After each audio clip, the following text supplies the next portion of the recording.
Cold strings, New Year, midnight song. 2020 says, yeah, the truth gets shown. I am single, said it out loud. Peace over noise, I am done with the crowd. All went cold, mind stay clear. New year, new code, I am staring here.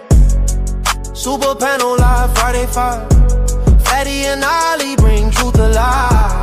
Untouchable empire, built on facts. No fake love, no doubling back. Kai said he done, yeah, it hit the room. When love feel heavy like a locked up tomb. Is it pain or growth, what it really be? Sometimes choosing peace mean choosing me.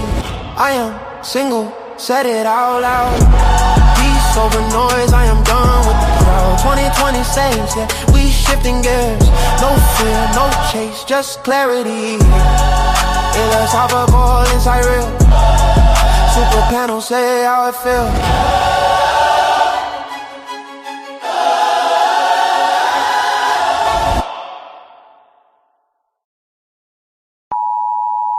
The content presented on the following show is intended for satirical and educational purposes only. The views, opinions, and statements expressed by panelists and guests are their own and do not necessarily reflect those of the host, production team, or channel. Additionally, any third-party content featured in this program is used in compliance with fair use under United States copyright law, which allows for commentary, criticism, news report, teaching, and research. Viewer discretion is advised, and we encourage independent thought and discussion. Welcome to the Untouchable Super Panel with Ilkan Ali and Fatty. Kick back, relax, and enjoy the show.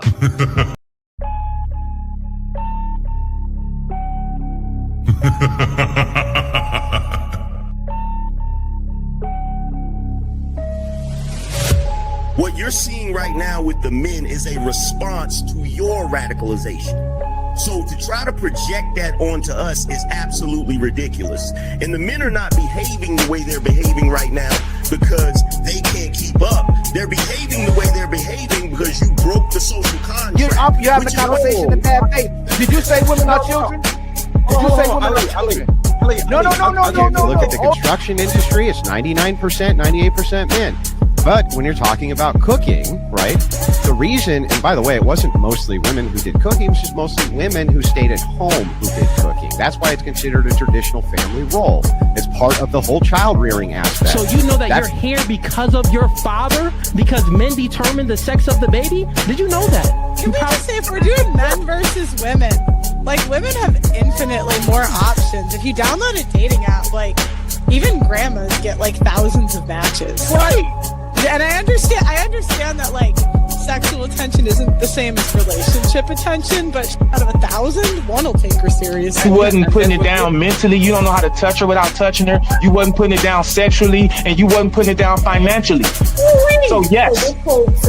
But these women literally get to walk out the house looking like it's Halloween every day, but want to look down on you and tell you how you look. Bitch, I look like my 8th grade picture. You don't look like your 8th day old picture. You go on a lot of these women's Instagram pages, it look like 30 different on there. Somebody tell me I'm lying. It's not that she's so awesome and intelligent and everybody missed out and you just so happen to walk up on a flower. Yeah. She's lying to you. Right. But these women saw you. When these women saw you, she already wanted you before you even open your mouth. Like Ali said, you didn't convince her to nothing. There's the male ego.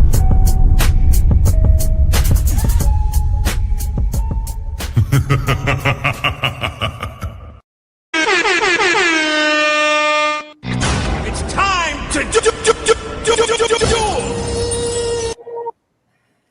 What's going on, ladies and gentlemen, for the Untouchable Super Panel? I hope y'all having a great start to your New Year's, man. I hope y'all did a lot of festivities with the family. And if y'all still together after the New Year's, hopefully it's permanent. Y'all don't lose each other, okay? So much love to all the brothers and sisters. Much love to the Untouchable chat. Much love to the people who've been supporting us, donating to us, man. Thank you so much for everything. Anybody who on the live right now, if you would like to, you can simulcast. Make sure you monetize or getting monetized. Make sure you're getting the support and getting the shares from your side as well too. So anybody on the live right now, I mean, you can monetize if you choose to. I need to put some light on my camera. But again, much love to everybody in the building, man. Let's have another great show. I'm gonna introduce everybody on the show. One more thing before I forget, make sure y'all like and subscribe and share this video. And after the videos are done, please hype up the videos. It helps us with the algorithm. So if you haven't yet, please hit the like button, hit the share button, and hit the subscribe button. I truly appreciate that. But to welcome everybody into the building and all the people, all the guests in the show today, much love to everybody supporting. I was gonna say, hey, ask me, but I don't know if she has to restart. But my brother Illa, much love to my brother Illa in the building, the main event, man. Much love to my brother Big Rick. Always great to have you, my brother. You already know what time it is, man. We're gonna make it a great year.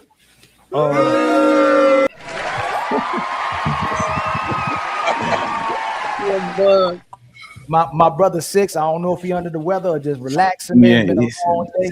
Six is a little bit sick, so he's today he has the right to just be reclining on the poltron. Let's go. And then my sister, is it Esme? Yes, Esme. Thank you so much for coming through. I truly appreciate it. My sister Esme. And by the way, Esme, the bottom of your microphone is too close to the table, so he's doing a little bit of reverb. If it's you not can on put the table. like, does he has a surface down like below that the microphone No, can? nothing. You on a tripod? Oh, can you flip it to the side, like doing in landscape? Oh, sure. Yes, just to see the audio changes. Like this? Yes, he probably is going to rotate. Oh, damn, he didn't. You gotta unlock you gotta It's unlocked already. Okay. Yeah, it's unlocked. Yeah, just go back to where it was. It's fine. Okay. Thank you very much. I appreciate you. You got it. And then my brother JB reacts. One thing me and Fatty want to point out too, man, all the brothers that's reacting to us, that's putting us out there, man, is helping us get more and more into the space, blow up in the space, man. And we truly appreciate you. The JB reacts, the Shaq, the Dat Shacks, is it the Black podcast? The Black. Yeah, Ton Lexi. There's a bunch of content creators that are reviewing us. We appreciate the professionalism, and we will do collabs with you and put the collab button so people can find you the same way that y'all helping us grow. So we appreciate you. Just let us know, and thank you very much for doing good business and being professional. That's right. And then my brother Six, man, the one and only Six, making a lot of waves on IG, YouTube. If you don't know who he is, you're not watching enough. And my brother, if y'all wondering where that man is at, that the women be talking about, if y'all want to know where him is at, he's right here in front of you. You've been wondering where this man is at, they be talking about, he right here with us. And my sister Rebecca, is great to see you. I really thought you was at the beach too. You had me fooled for a little bit. I'm like, dang, she at the beach? I wish. Much love to you, my sister, for coming through. I truly appreciate it, man. We got some more people that probably come through later on, man. I'm sorry the studio got full. Some of y'all said y'all was coming, then wasn't coming. Then when you wasn't coming, you started coming. So I don't know. And that's pause. That's what she said. But thank you for making the show. Thank you for coming through, y'all. We truly appreciate it. And now for the main attraction. Other than it's time to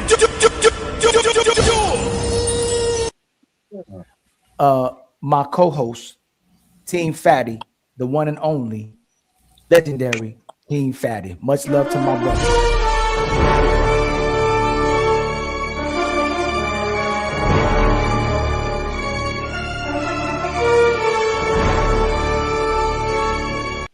Happy New Year, friend. Thank you very much for being here. In fact, does the icebreaker have a video or no video? No video. We're just going to talk about Mr. Kai Cenat. He came through when he said, I am single. I will never be in a relationship again. He said that it was not me. So we're going to talk about it. Yo, killing me with this. He woke up and said to everybody, so we're gonna start out. I hope y'all ready, man. Be honest too. Don't be transparent. Don't be faking the funk on here. Have you ever said you were done with a relationship and actually meant it? All right. Oh, said you were done with relationships. Have you ever said you were done with relationships and actually meant it? We'll start with my brother Illa, and we'll come all the way around and back to me and Fatty. How about you, my brother? Have you ever said you were done with relationships and actually meant it? Yeah, y'all can hear me? Yes, sir. Yeah, of course. I don't know if I actually meant it. I think it's like a season. You're definitely done with that relationship. You know what I mean? You know what I mean? I think it's not just not being in a relationship. It's just expanding your horizon, expanding your pool of what you think is a potential suitor, because you're always going to want to be with someone, but your appetite might have to evolve. I'll let my plane there. Okay. How about you, Leosha? Have you ever said you were done with relationships and actually meant it? Yes, I've said I was done with relationships, but no, I definitely didn't mean it. It's like when people say they get drunk and they have a hangover the next day, they're like, "Oh, I'm done drinking," and then they go back to drinking. That's a good point, actually. How about you, my brother Rick? Have you ever said you was done with relationships and actually meant it? I said it, but like she said, I didn't really mean the shit because I'm still with my damn wife 28 years later, goddamn. So yeah. So you said it before to her before you was I'm done. Yeah, I done said it before, and man. I was a young nigga though, so I feel like when you're young and you get with somebody, you really don't know what you want. You be thinking you're in love, but you can mistake that shit for lust because it feels the same when you into somebody. You see what I'm saying? And you young, so I didn't know what I figured it out later on, but I had a lot of lust going on for my wife before I felt deep in love with her and shit. You see what I'm saying? That's the word on the streets that you know if you really love somebody when you get to that point. And another thing, somebody said if you never contemplating them take them off this earth, you don't love them either. Is that true too? Hell no, I ain't finna lie my goddamn wife. That's what the word on the street was. I feel like you should never love a person more than you love yourself. That's I think that is very dangerous. That's a very bad mindset to have. I pray that type of love never find me or my daughter or nobody else that I love to care about because it ain't that serious. Okay. How about you, Esme? Have you ever said you were done with relationships and actually meant it? I'm such a lover girl. Like I'll be ready because my theory is this. My theory is if something didn't work out for me, I'm not gonna give it power by not trying it again, because then you kind of like live in misery if you don't give yourself a chance. Okay. Did you go back on mute? Oh no, you went. I think you hit your cord or something. You went back on mute. Can you just refresh? Just refresh. Refresh real fast. No, just refresh. Come back. Go out and come back. Go out and come back. How about you, JB? You ever said you was done with relationships and actually meant it? I'm gonna say no. I feel like I always wanted to be in a relationship with someone. Now, I probably might have got my heart broken or whatnot, but I probably felt like it might have just been a female. But I don't think I ever been like, nah, I never want to deal with another female seriously for a long term. But I think with Kai, I think his situation is, I think he's seeing the dark side of like females because he always getting beautiful chicks thirsting for him probably for the wrong reasons. So I think for him to see that so early, I think he ain't gonna be done with relationships, but I think he might just move different in the future. Okay. And then my brother Six, how about you, brother? Have you ever said you were done with relationships and actually meant it? No, but I believe the young brother Kai is only about 24, which is a baby. I have a daughter his age, so he's a baby, and being heartbroken is a canon event. A necessary canon event in every person's life, especially a young man's life, because it teaches you things about yourself, or should teach him things about himself. So I can understand the sentiment and the pain, because again, he's a baby, right? But regardless if you wealthy or poor, you're going to experience heartbreak and you're going to experience relationship trauma, right? And his reaction to that is normal. It's infantile, but it's normal. And I believe because, he's already making a lot of money, that's going to pre-expose him to a women that are professional gold diggers. So he's going to have to get some type of mentorship and tread lightly, because it becomes 2-3 times harder to pair bond with a woman and fall in love and really trust when you meet women when you're already uber successful. You know what I mean? Because the question always glimmers, is she really with me for me or for my money? So I understand what the young brother's going through, but that's, you know how they say some lessons are bought and some lessons are taught. Well, we all got to buy that heartbreak. No one, for the most part, none of us are going to leave here without being heartbroken. So I just think that he's having I believe that statement was a visceral reaction from an infantile child. Okay. And if he seeks mentorship, he'll be able to navigate the pool of women that he's dating from here on out. Okay, but I got to ask you one more time, because my ears, I don't know if they believe everything that you just said, but you might be true. But you telling me you ain't never told somebody you was done and you wasn't done, or ever been like, man, you know what, man, I'm tired of these women, from like the experience you had. You never had that moment where you said something that you really weren't done. No. Well, you fortunate. I've been like, yo, I don't really want to do. Back in those days, again, I was infantile, so my story is nuanced. I was, just as malignant. If you did something to me, then I'm finna ease back in there with you, and I'm finna ruin 3 of your summers. So never been broken up. You never been broken up with somebody, and nobody else knew y'all were broken up, and y'all got back together. You never done that before. Nah, because I haven't been in many committed relationships, and I've probably only been in 3 committed relationships, and the 2 of those when I was younger, and I ruined the hell out of them, so that didn't count. So everybody else I dealt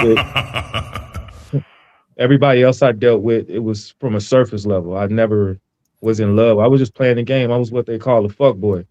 So in the real relationships I had at the time, again, if we fell out behind something I did, again, because I was infantile and immature, but if we fell out or I felt you did something disrespectful, I'm gonna ease back on up in there and let you, lower your guards, and I'm gonna get my licks back, the whole relationship. So I never really had that experience per se, but I can relate to it. I've been heartbroken. Okay. All right. I'm okay. Pieces. Rebecca, how about you? You ever been like, we can't be friends because I'm still in love? You ever been like that before? Or you really meant what you meant when you said you was done with relationships? Ali, your camera frozen, bro. Oh, it is, man? Not for me. It's good now. It's good now. Okay. Have I said I was done with relationships? I've said have you ever said you was done with? Ever said you was done with? I'm done, and you actually meant it. With a person, yes. With relationships as a whole, no. Okay, so you was capped. With a man, yeah, I told him that was it, and that was it. We ended up being friends. My very first boyfriend. Mm-hmm. We broke up. I told him never again. That was it for me. Only broke up one time, or you broke up about 30 times and got back together? Twice. We broke back once. Okay, so you. Okay. That's right. The other time, that was it. Can you elaborate on that? The friend thing. I can't be the only one in these crazy relationships that been with somebody 100 times, got back together. But go ahead, Becca. So yeah, can you elaborate a little bit? Yeah, like what do you mean by friends? Because that's like friends of your exes is like a very complicated conversation. Like, what does that mean exactly? Friends is friends. Friends don't touch private parts. They don't do kissing. None of that. We friends. We buddies. That's it. I invite him to my birthday party. I know his people after me, all of that, baby mamas, all of that. We're friends. You're not really defining what it is. You're just saying you're not really defining what it is, though. Are you going to invite him for your wedding? Someone you care about, someone you there for. He's going to the wedding. Yeah, he invited. Oh shit! Stupid that girl say. That's all. Oh no! Already. That's crazy. Hey, you know what? I apologize. Hey, man, I say, hey, New Year, old me, man. We have to do it. Because it is what it is, sir. You have the why did you say that? It's time to do. Wow. Real quick, y'all. I think it's definitely something. Girls girls just be saying stuff sometimes like, "Oh, we can just be friends." You can't be friends with somebody you hunch on. It's done. It's over. Especially somebody you had a relationship with. It's just something where you said you made a decision, but you didn't think long term about that decision, and that eventually someday it's going to probably cause you problems in your future relationships to some degree, because you're gonna have to tell that man. Me and him used to hunch back in the day, but I invited him to the wedding, or you just shook his hand. You're gonna have to tell him. So it's a mature decision to just kind of end it. Then we've been friends for a decade now, so I mean. Do you guys have kids together? Everybody I've talked to who's serious knew this is somebody I used to date. Lord. We ain't none of that. So do you guys have do you guys have kids together? No. Like, do you guys go? Like, do you guys have one-on-one time? Like, go to the movies, go dinner, go to each other houses. Like, do you guys have that type of time? Yeah, we've hung out outside of the house. I'm trying to think how. He's been in my house before. One-on-one. Like, how does that work? When he gets inside of the house, does he like takes his jacket and sits on the place that you used to see? Are you like next in the couch, or you were on the like? How does that actually work? Ain't no cuddling. As if it was my girlfriend. That's the same level of interaction we have. And you're going to have a husband, and you are going to still do the same thing because he's your friend. That would be up to my husband if he allows opposite sex friendships. I don't have a problem with them personally, but if he had a problem with it, I don't have a problem, severing ties with any male friends that I have. I don't just have him. I have other male friends. Oh, you have more male friends? Yes. Do you usually cut them off every time you get a boyfriend? No, I said a husband. That Hey, there's one of the ways that women don't get promoted to wives. It is like if me as your future husband, I have to tell you to cut something that you have to cut to actually be my woman. This is a lot of time a woman usually get got. Like, I wouldn't promote a woman that is expecting me to come to her and says no. It's already a done deal. The woman that want to be with me are going to have to be cut too. You don't have to tell me. I know exactly where to go and to say, hey, appreciate you. It's nothing personal, but what we have is not a friendship. So it is what it is. I see you on the other side. For a woman to have to ask, a lot of y'all are waiting for a sucker that is okay with that, so y'all can keep both sides and just like having the in case of emergency break glass type of people around. I don't understand why I have to tell you. Like, if you know you want to be a wife, why not just go ahead and do it preemptively? Why do you have him, like, you need him to actually tell you that? So I've dated people who didn't have a problem with the friendship. So that was not a requirement of theirs. If I'm dating someone and we discuss opposite sex friends and strictly platonic and they still have an issue with it, then, that's a discussion when we get to a certain space and we have those conversations that, okay, we've been dating for 6 months, a year, or whatever. We're trying to move forward. This is the time. But like I said, I personally don't have a problem with my man having female friends either. So I've just happened even his exes, his ex. That doesn't bother me. What if Aldi? Before you ask, anybody agrees with her on the panel? No. Anyone? I agree 1,000%. 1,000%, absolutely. Like, yes, because what happens is people get in relationships and think like, okay, this person has to adjust themselves for me. Like, that's not the case. I'm still my own individual person, and you are too. I didn't come here to control anything. Like, you're clearly choosing me every day. We're clearly building a bond, and if I'm gonna trust you, I'm gonna trust you to live like however you gotta live it. Hey, Esme, do you have a friend like that, Esme? That is a real friend, and he'll never like. I have male friends. Most of my male friends are married. Okay. Most of my male friends are married, and we have this thing, like this unspoken rule. We don't call each other past a certain time. You know what I mean? Like, we don't just be out here having conversations about like grown people conversations. Like, it's just some like boundaries and respect you have with them. But most of my friends are married. Esme, can you do it right now? Can you call one of them and say, hey, do you want to pull up? You said what? Can I do what? Can you call one of them right now and says, hey, do you want to pull up real quick? And they are going to say, where? To the house. Yeah, absolutely. So can you do it? No, Right now? Right now, I'm on my phone. No. Hold on. Oh, you on your phone? You ain't have. Hey Ali, let's get BK caller X right now. I don't think she understand what y'all asking. Hey BK, can you call your ex right now? Oh, She's doing it. Y'all play so much. no. No. She's messaging somebody. I want the ends up. BK, you are texting him before, and BK, you can't do I'm about that. to pull it up and call it. Listen, Fatty, No, I ain't got the tell him, hold on. like, Tell him to come through. We want the hands over here. Hey, BK, call him.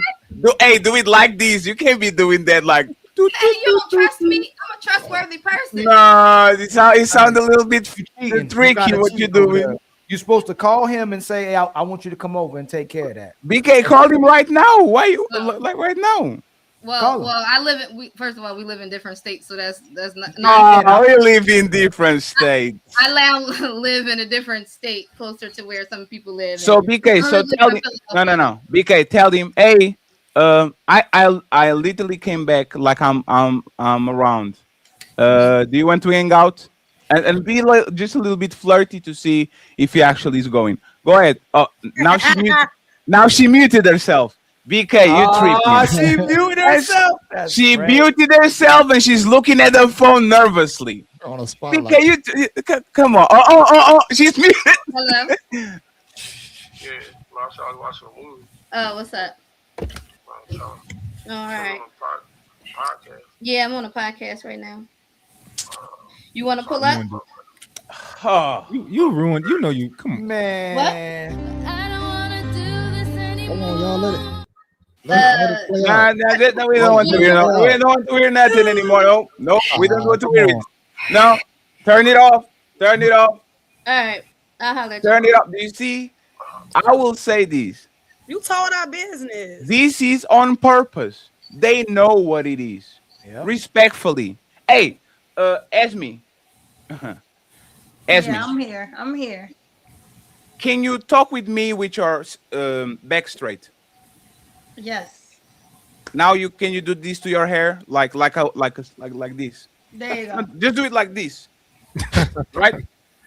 You got a safety pin? Hey, respectfully, Esme. Nobody pulling up to the house not to clap. Respectfully, can be your best friend. Can be your. This is why most of my male friends are married. Married men do even worse. Yeah, I was about to say that. It's the quality of people. Like, it's the quality of people that you deal with. I deal with quality men. Period. Hey, Esme, you telling me that the people that consume most OnlyFans, the people that get more prostitutes, the people that get less sex, you are telling me they coming through and they're not trying to get. Oh my God! And now I saw your IG. Hey, Esme. Esme. I love it. Hey, Esme, we love it. Esme. I know it look good. God, I am going to your house at what time am I? What? Hey, respectfully, if I'm going to your house, what are we doing exactly? I'm probably gonna be cooking, and we're probably gonna talk a lot of shit. And you think that these men that you call friends, if you come in on those little booty shorts and all that, they're not going to try to suck a titty? Absolutely not. Oh my God! Now somebody, I don't know who, but I'm telling you, somebody's lying. Oh my God! You're saying if you ask them to have sex with you, you don't think nobody's going? I know that they wouldn't, because they know I would never ask. See, the thing is that I didn't ask you that. I didn't ask you that. If you ask one of them to have sex, would one of them possibly have sex with you? Yeah, I'm pretty sure one of them probably would. Yeah, I mean, people. Yeah, absolutely. Not one of them. All of them. Let me actually tell you a secret. The man that is not having sex with you is the man that says, "I'm not going." There's the only man, and he's not, because he knows himself. He's saying, "I have a wife. I'm not going because I know if I'm going, you're going." You see what I'm saying? Like, how do you expect a man to get into the house with a woman that is like, it's going to happen? At least he's going to try. At least the tip. See what I'm saying? Like, I always. Hey, Fatty, we going too fast. Why are your friends all married? Like, why you only got married friends? Why I only have my? Because I was married. Like, why you? How did these men have these availability for you and they got a wife? Like, why are you? No, I was married. Oh, so hold on. For a There we very go. long time. So these the are friends. people. So you're friends with the woman and the man. Exactly. You didn't bring that into. Hey, Fatty, that's the part that she didn't bring into. So if these men, if you didn't know their wife, would you think you'd be friends with them? Probably not, because a lot of women don't like that. Would you? If your friend was with a woman that was more attractive than you and built better than you, would you want him to be friends with her? I wouldn't. If she was already in the picture before I got to know him, yeah. Now, if she was disrespectful, no, or I didn't if she made me feel some type of way. The only time I see women are okay with men having friends is she's unattractive. I'm asking you, would you be okay with your man being with a woman that's more attractive than you and built better than you? Yes, I would be, because there are women who are more attractive than me and built better than me. Yeah. Can we ask? You think I'm gonna lose sleep? I can't do that. I can't live my life like that. I'm 40 years old. Like, those days are long over. I used to be that girl. Like, I'm not that girl anymore. I can't be in that space. Like, do what you want. Can we ask the ladies? Hey, ladies, would you trust your man? Hey, ladies, would you trust your man next to Esme?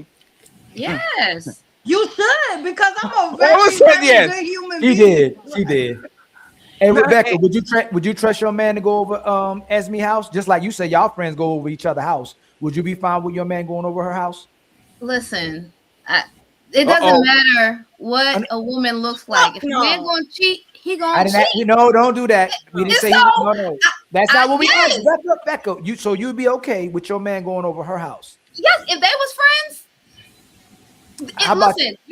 They gonna do what they want to do. Come on, we done seen people. Come on. Hell no. You can't go over there with all of that. If y'all so confident, why y'all don't never leave y'all woman at the table? It's like y'all worried about her going with him too. I never see y'all leaving y'all woman to go to the restroom. We'll leave our homeboys. They gotta come with us. But when y'all with y'all girl, y'all gotta always take the women when you out on a date with your man and your woman and your friend. It's true. So my marriage. They don't trust. Hey, JB, they do not trust their girlfriends around their men. My marriage ended because my husband cheated on me with my best friend in my house. Oh my God! But listen. That's the point. Y'all see why I said no? You literally proved the point. Even your husband did it. Hear me out. No. Wait, 1 second. So listen to your logic. They will not have sex with me because they are married. But my husband, that was married to me, did it to my best friend. And he was married. First of all, my best friend didn't even look better than me. And she was living with me. She was literally a bum. So the point is that if a man is going to cheat on you, he's going to do it regardless. So am I going to spend my life stressing my nervous system, stressing over a man? Like, if I choose to be with someone, I'm very, I take my time. So if I'm with somebody, I'm dealing with you, it's because I trust you. Like, we're good. Hey, Esme, let me tell you this, right? This is man's biggest fear. Woman that kind of play dumb, and they know exactly how the man look at them, right? But for whatever reason, and I guarantee you, Cenat was done by a man that the woman says, "Don't worry, it's just my cousin. Don't worry, it's just my bro. Don't worry, it's just my ex. Well, I will never do nothing with him." Always. Those men are the first ones in the list when the woman is done. Let the man tell a woman, "Hey, you better not deal with real dope daddy. I don't like how he looks at you." That's the motherfucking first man on the list that y'all going to get him, especially if the man either cheat on you or broke your heart, because y'all are vindictive like that. So the thing is, if you know that men are going to look at you in a lustful way, like, why not just go ahead and get people, like, just get girlfriends, just get women, like, why keep all these people and all these energies around that you know are going to fuck up your shit? Why is your best friend living in your house for the like? How is she walking in the house? Is she fully dressed? Is she dressing was fully dressed? This girl, you would have thought she was a nun. See, that's the thing. People have this perception. Like, you guys look at me and without knowing anything about me, anything about the human. Oh, I'll being, definitely and judge you. You have this perception. This woman was fully clothed all the time, went to church and everything, like. And your ex-husband cheated on you with her. Hey, Esme. Yes, Hey, in my Esme. house. Hey, Esme, can you? Hey, I'm not going to show to nobody. Can you show me her IG? I want to compare. I don't. You know she's blocked on everything. Oh no! But I can send you like a picture. Oh later. no! She was like super out of shape. She didn't have nothing going. She had no Can you personality. put her But she IG had name pussy in the though. private chat? No, yeah, put it on a private. Hey, Esme. Put her IG Oh, name here in the you go. private Yeah, chat. I can. Okay, let me just ask something, right? Let me just ask something real quick. Let's see. No, because this is the thing. I've seen somebody. This woman was not attractive at all. He had a literal supermodel, and he was cheating with her. We worked together. No. That's not the point. No, that's not the point. It don't matter. That's not the point. You want me to be honest? Most men are going to be looked at as me as a sexual product. That's what she gives up at first look. Can she and might she have other things that might a man say, oh damn, she's actually a dope girl. Oh damn, she's actually smart. Oh damn, she actually has money. Oh damn, she actually knows make me laugh. Of course, but there's no man that looks as me and the first thing they say is, man, she looks like she really will be a good friend.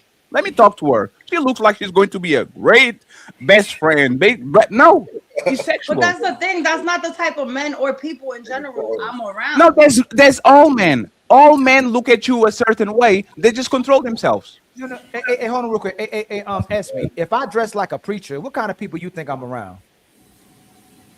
You can dress however you want to dress. You'll be a horrible human being. No, I didn't. That's not okay. I'll just do it because a lot of times, sometimes y'all struggle with answering the genuine question, right? If I'm a preacher, I'm probably around righteous people. I look like it. I could be evil, unholy, but I'm dressed. If I'm a police officer, I'm dressed like a police officer. A lot of my friends might be in law enforcement. If you see me with a soldier's outfit on, a lot of my friends will probably be in the army. If you're dressed a certain type of way, and this is what I mean by women keep getting wrong. If you dress a certain way and you project objectify, it looks like a woman not you. I'm not gonna say you. Objectify yourself. Say her. It's fine. You can't say me. That's fine because why would you? No, we would assume that you get down. You're dealing with people like that to be around women like that. You can't say that's not what you just. You can assume. That's the thing. See, you can assume whatever you want to assume, and you're gonna have a rude awakening when you come my way.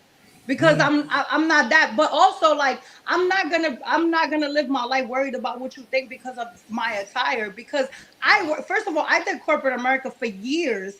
I got my tattoos once I hit a certain tax bracket. I started dressing how I wanted to dress once I hit a certain tax bracket. So I'm cool with whatever people's opinion it is of me, but also I'm built different. Like my body is what my body is, so I can wear. I can wear whatever, and it's still gonna look however you want it to look. No. Ali, 1 second. Let me just add something, right?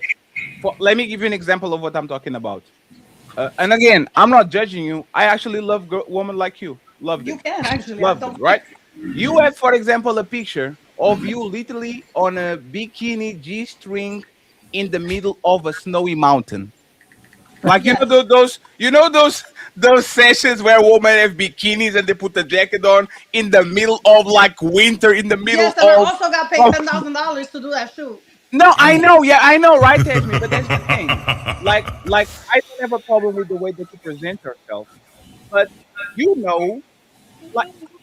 and now I know you have 700,000 subscribers. Why do Only you think? On Instagram. Yeah. Let me ask you something. Then you got it right. When men see your IG, why do you think you have so many followers? Because I'm a beautiful girl and I'm a businesswoman. So yes, I utilize my looks to get my business popping. Absolutely. So it's because of your looks, right? For the most part, yeah. Do you think if you gave a chance to these men that they will jump on the DMs and try to get something from you? Of course. So why do you think your friends are different? Because these are people that know me in real life. The social media is my job. Social media is a fairy tale. It's a make-believe. Social media is a ladder. The people who know me, they know where I come from. They know the things about me that people on social media will have no idea about. They know that I'm nurturing. They know that I'm caring. They know that I support my entire family. Like, they know things about me that social media wouldn't. Are you a baddie? Am I a baddie? Absolutely not.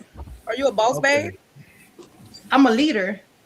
So what makes social media? What makes social media not real? Like your social media, what's not real about your social media? Because my social media is just like an image. It's just something to look at. It's something to drive people to, okay, well, what she got going on? Something that's gonna make people that's gonna like bring me on their plateau. That's what social media is. And then I also get paid. Mind you, I worked away from corporate. I've been doing social media for the last 5 years. Yeah, so this is my question, right? So because a lot of people say that, oh, my social media is not me. To some degree, that's true with some people. However, did your social media become big after posting how you looked and about you? Did it start to grow because you just were yourself? So actually, my social media started to grow because I started to post about my experience being raped in foster care, and how I got up out of that, and how I was raped by a 29-year-old and I had a child. Like, that's how my social media started growing, because I started sharing my story. And then, because I was believe it or not, I was very conservative, super conservative, because there was a time in my life where I was big. I used to weigh 350 pounds. I had no self-esteem. You know what I'm saying? So like, I was super reserved. And then little by little, I started to discover myself, and I started to feel comfortable in my own skin. Yeah. And that's what happened. Yeah, so that's my question. Like, so the outfits that you wear on social media, are those outfits that you would never wear in real life? No, I like those outfits. Okay, so the outfits, those are actually how you dress and you take pictures, because I'm sure you think you look cute, and other people do too, right? And I'm sure you lost weight and you like, yo, I like my body now. I love my body. I want to show it to other people. And you know, your social media, what I'm trying to say is your social media does reflect you also. It does represent what I look like. You're not wrong. It represents what I look like physically, yes. Okay. And what I like to wear. And I think that, I don't know if women understand this about men, right? So as a man, it's my job to study you, right? It's my job, because as a man, I'm supposed to be infatuated with you. I'm supposed to want to be with you. So everything about you, we study. And I know a lot of women like to say, oh no, I do this and we know patterns. We recognize patterns because we're men, you know? Everything about you. A lot of men know women better than they know themselves, right? Like, we can have a conversation on here about a ton of things, and eventually you might be like, you know what, you're right? Because a lot of us men, we know we're supposed, you know, like when a lion is hunting a gazelle and they ambushing it, he knows that when I go over here, this gazelle is going to jump to the right, and we got his ass, right? That's kind of how it is kind of with men and women. So I know you're saying like, oh, my social media is not me, and it's like we know a lot more than you might think that we know as men when it comes to you. Even and I understand it might be way deeper. Like you might want to have a farm one day, and you got all these deep, dreams and stuff like that. Right. Like you might be a simple girl on the other side. We get that, right? But what we know, but certain things that we know, it's still true. Like, you know, like I got a tattoo on my neck, right? Right. I know I can tell you don't know nothing about me.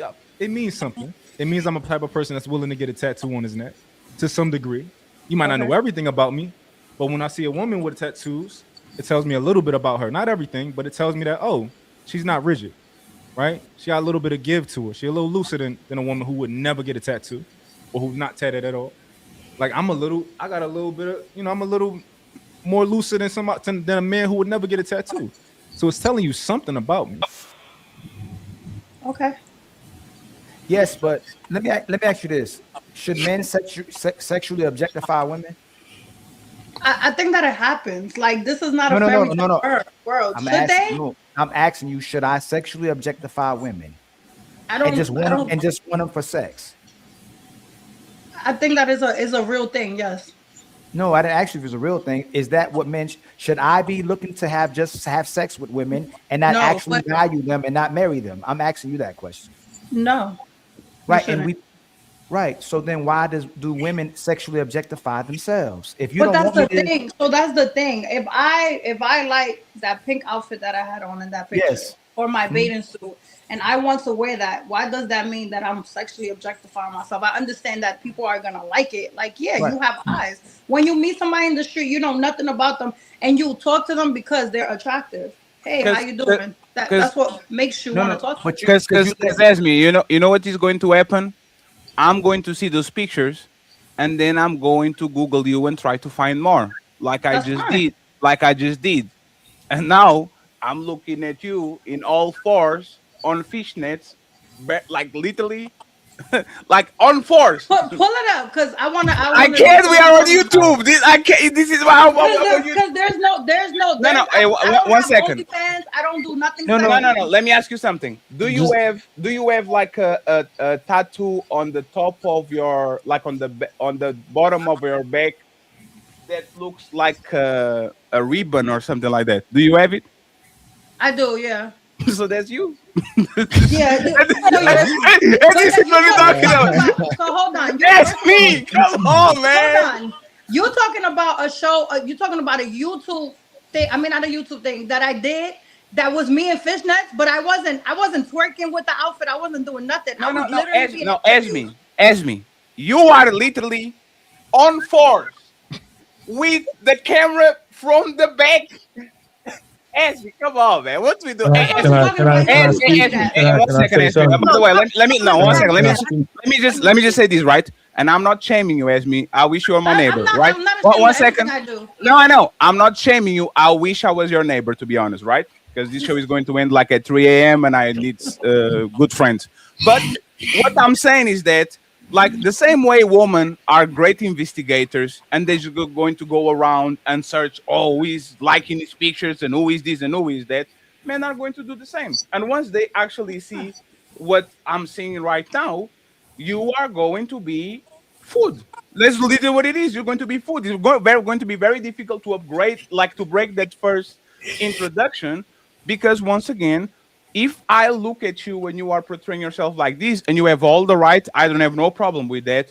Like, how do you think, like, do you think that the men that even talk with you and all that, do you think on the back of their mind they don't have the, oh shit, if she looks my way, something is going to happen? Like, you think they are not going to do that, even though you? I'm not oblivious to what's going on. I'm not oblivious to it. Like let's get this.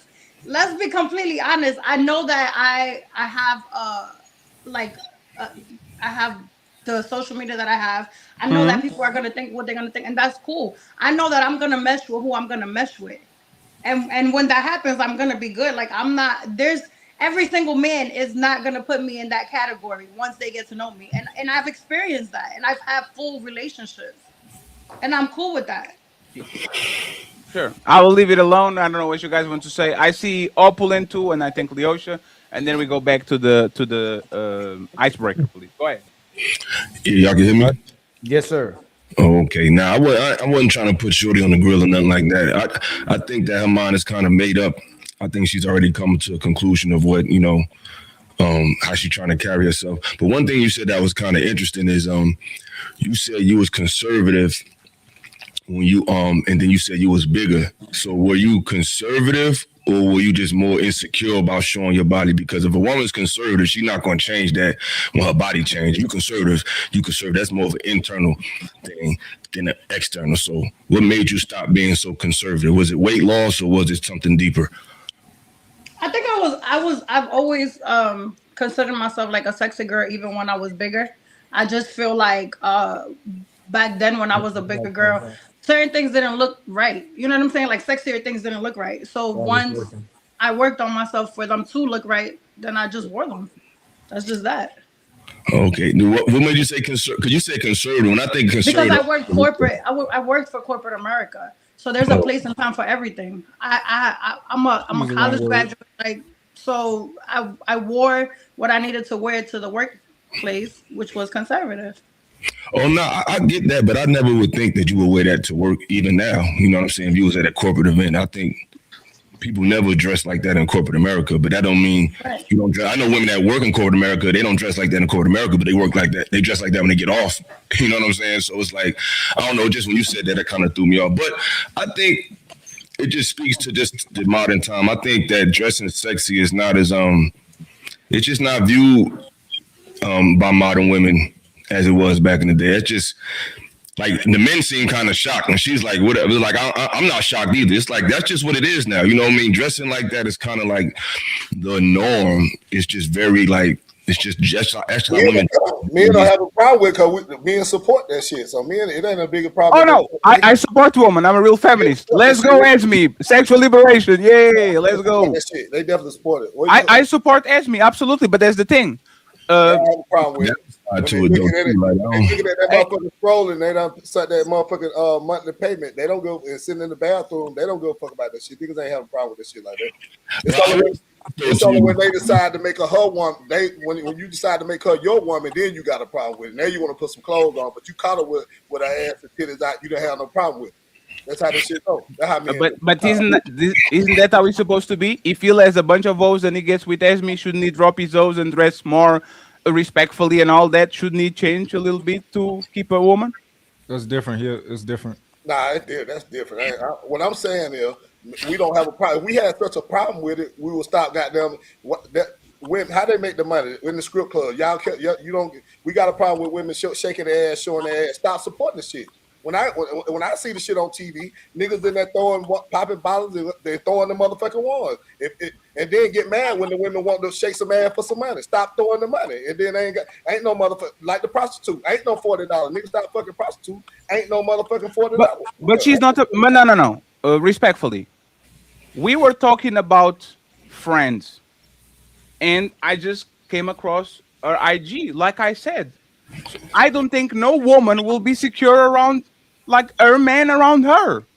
Because even if she's not trying, I agree with that. Like you see what I'm saying? So the thing is a lot of times we want everything at the same time. We want to be sexy, but we want to be corporate, but we want to be classy, but we want to like give the kind of the I want sexual attention, but I don't want it anyway. Like people have to understand that once they represent themselves in a certain type of way, they are going to be labeled as such. And of course, you might not match the label, but 9 times out of 10, you are exactly what you're exactly what you look. You know what I'm saying? And like 9 times out of 10. I'm coming right back to you. One more thing. I hate when we move the goalposts like that, because if you say women want us to support them, but they want us to support them whether they're a hoe or a wife, but they play both sides. That's the problem. Number 2, the women are best friends with those type of women. So even when they tell us not to entertain those type of women, they best friends with them women and they go out with them women. My main point is this: if you want men to be marriageable, if you want men to respect and value women, and then also Esme, would you like me to look at other women if I was with you? While you're with me, absolutely not. Exactly. Why, if you don't want me to be with you and look at other women, why do you put yourself in a way so other men can look at you? That's why.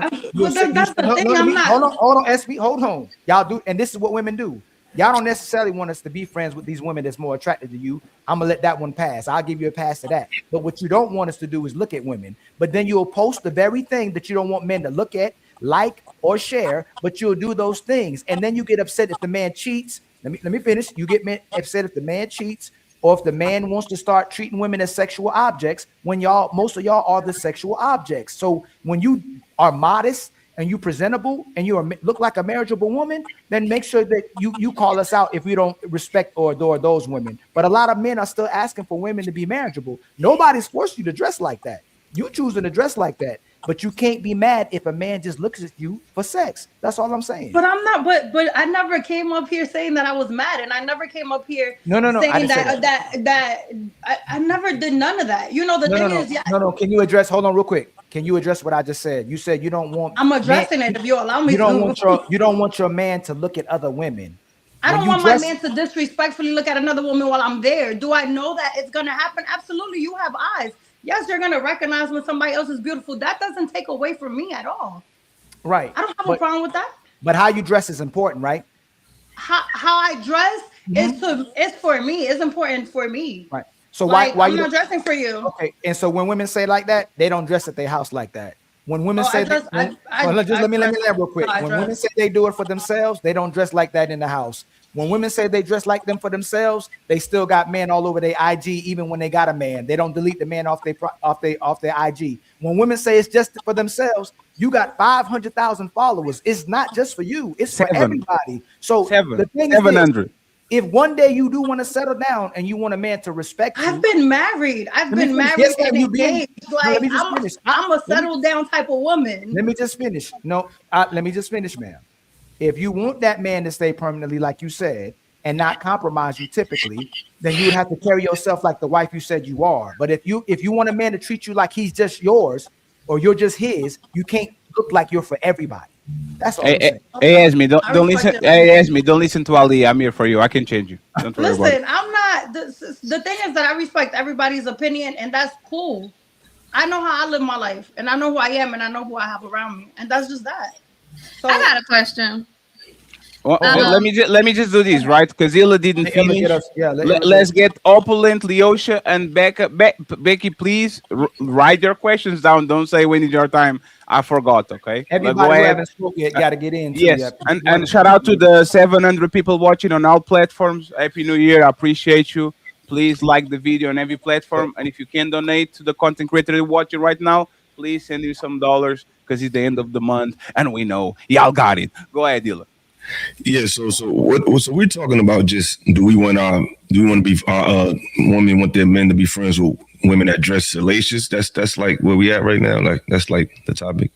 No. It would be an extension of the topic, and let's go with again the friendship thing because Becca was the one that started and then fuck it up by calling and saying I am on a podcast, and then we went over here, right?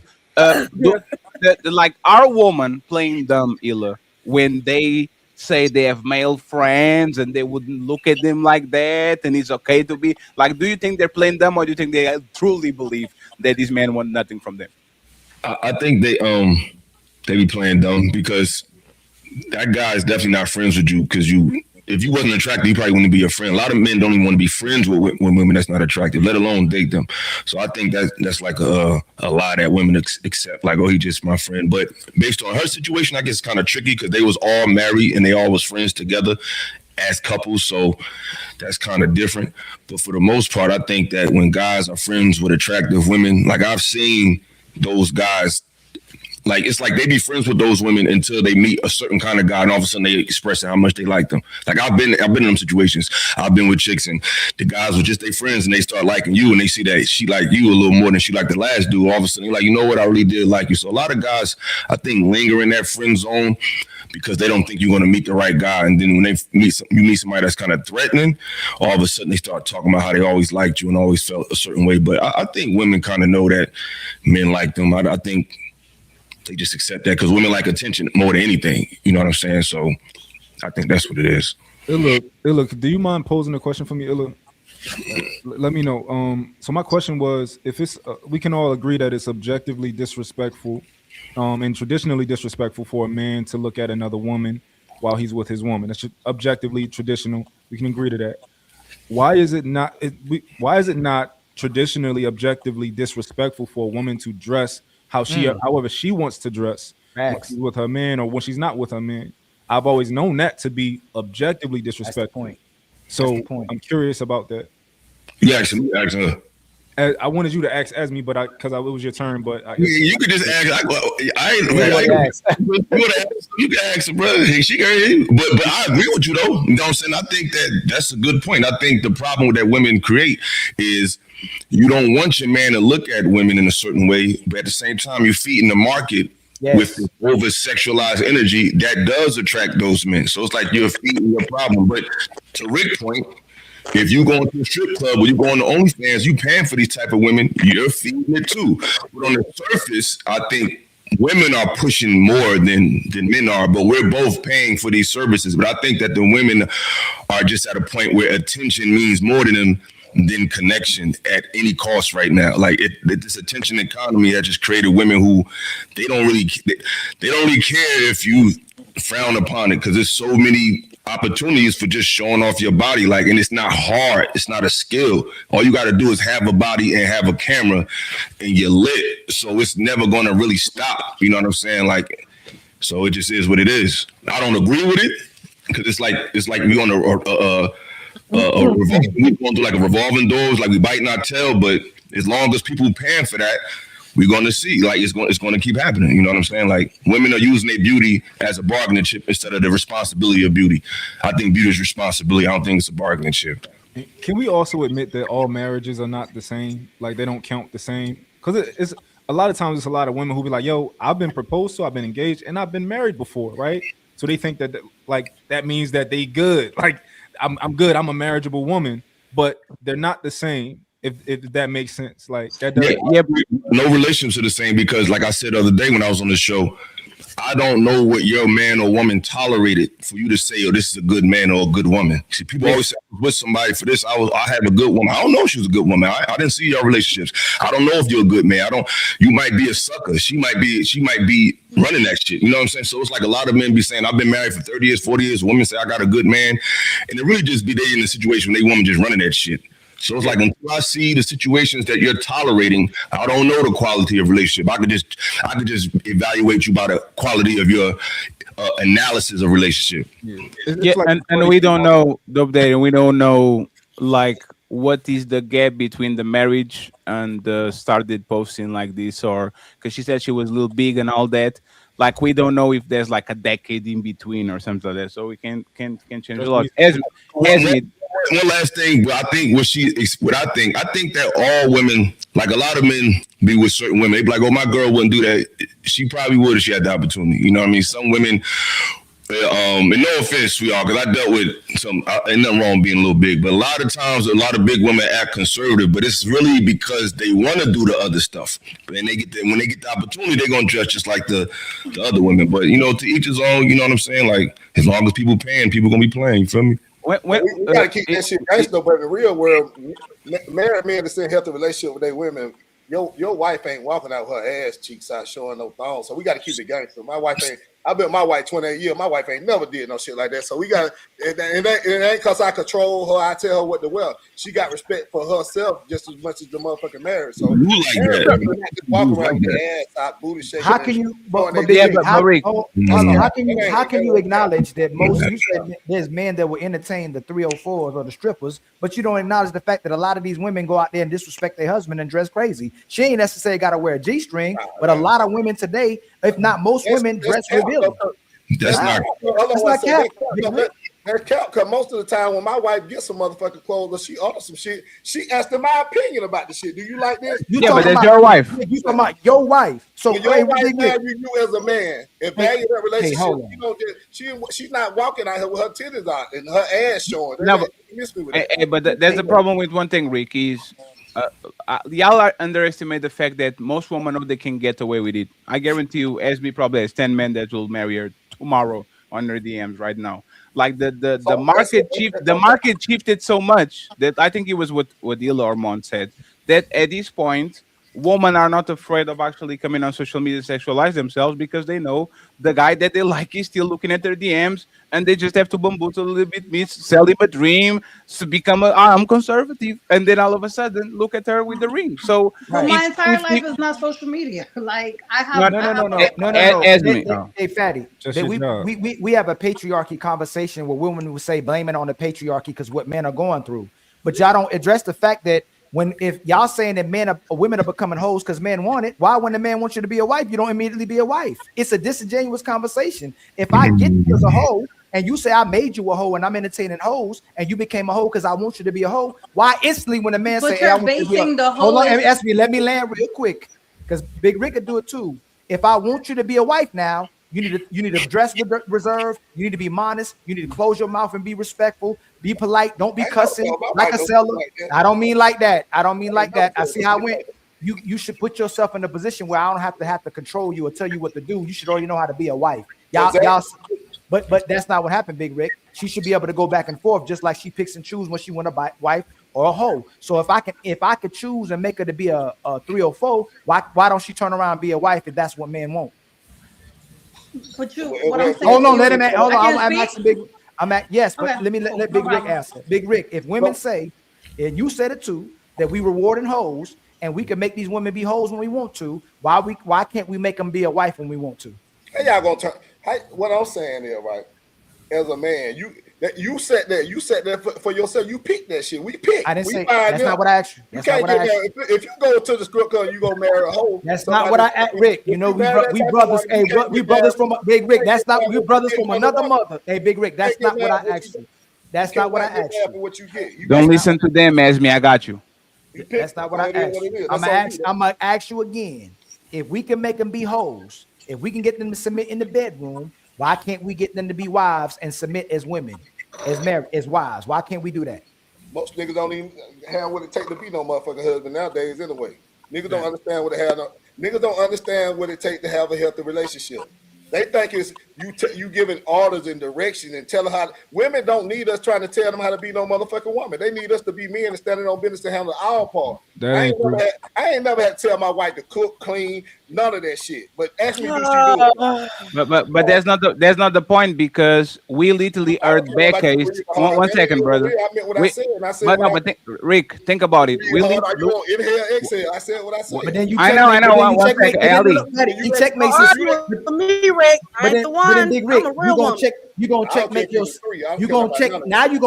yourself, because you said if you ain't got to tell her to be a wife, then nobody should have to tell her to be a wife. She should already be a wife too. Exactly. So why if I wanted to be a wife, she not a wife? And if men want her, if she don't want to be a wife, why she not a wife? Train somebody that don't want to be a wife. No, we going off what you just said. That's not the point. That is the point. No, it's not. You know what? Question though. So it's just one second, and you can ask the question. Like, remember when Becca started at the beginning of the conversation saying, "Oh, if he asks me to, I will." Right? There's a million women like that. They will only do if the man asks. It doesn't come from them just saying, "I'm going to be a wife, so I'm going to drop my male friends." She literally said, "If he asks me to do it, I will do it." So there's a lot of women that are going to play on that line, on that area, where it's going to be kind of plausible deniability. Oh, you didn't ask me to do it, so I won't do it. Because there's a lot of men that are afraid if I ask her to move a certain type of way, she's going to cut me off and I'm going to lose her. So I rather ever with all these things that I don't like than actually lose her for another man that will accept that shit. This is what we're saying, Rick, and this is what is happening. Esme, you can ask a question. I have a question for you afterwards too. And I know there's other people that want to join the conversation, Becca and Leosha. So we are going to make sure that y'all have time.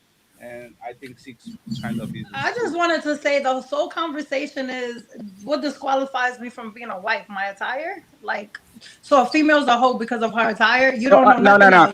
So let me answer that, right?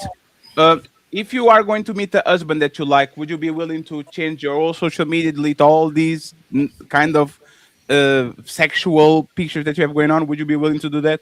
I would delete my social media if I met my person and he didn't want me to have social media and he was taking care of home.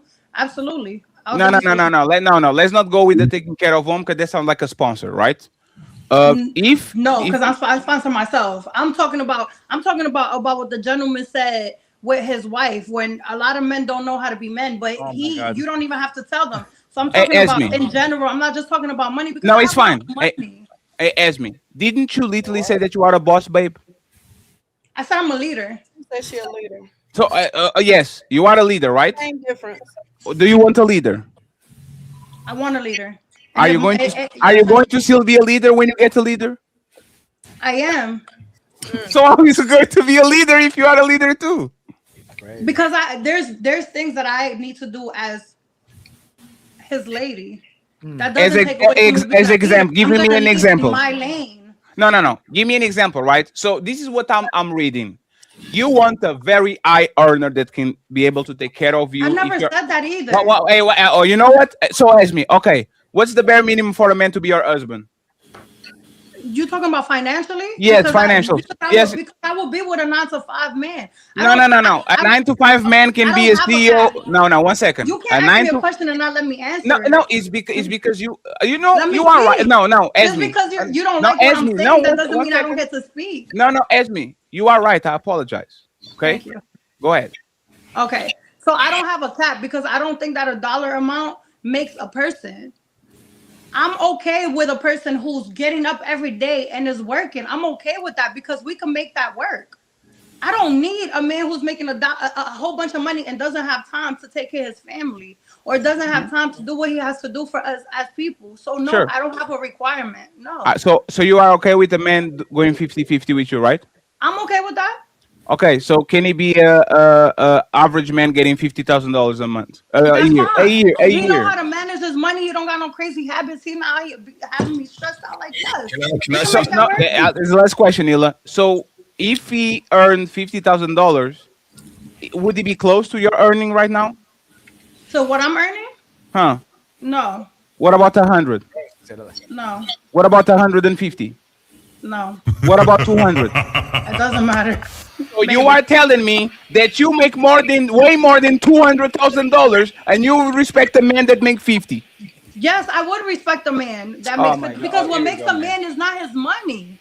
How much? Hold on, Fatty. Let's talk about social media, right? Can I finish though? That's me. I let everybody in here. I know, but I let everybody understand. Ali, let it finish. It's fine. It's Call me fine. Shorty. Say whatever. I allowed all of y'all to say whatever. Call me Shorty. Say whatever y'all wanted to say. So when it's my time to speak, respect me as such and allow me to speak and get my thoughts together. Oh, yes. You got it. How am I going to lead you with $50,000 when you make more than 3, 4, 5? Because when we're putting our money together, we're putting it towards a business. You come in with $50,000, I'm gonna show you how to make 100 or how to make 200. So now You are the leader. So no. Hey, I don't have big titties and a big ass. I'm a man, right? I have to earn it, right? A man making corporate America for years. As me. I've been working since I was 14 years old. As me, respectfully, right?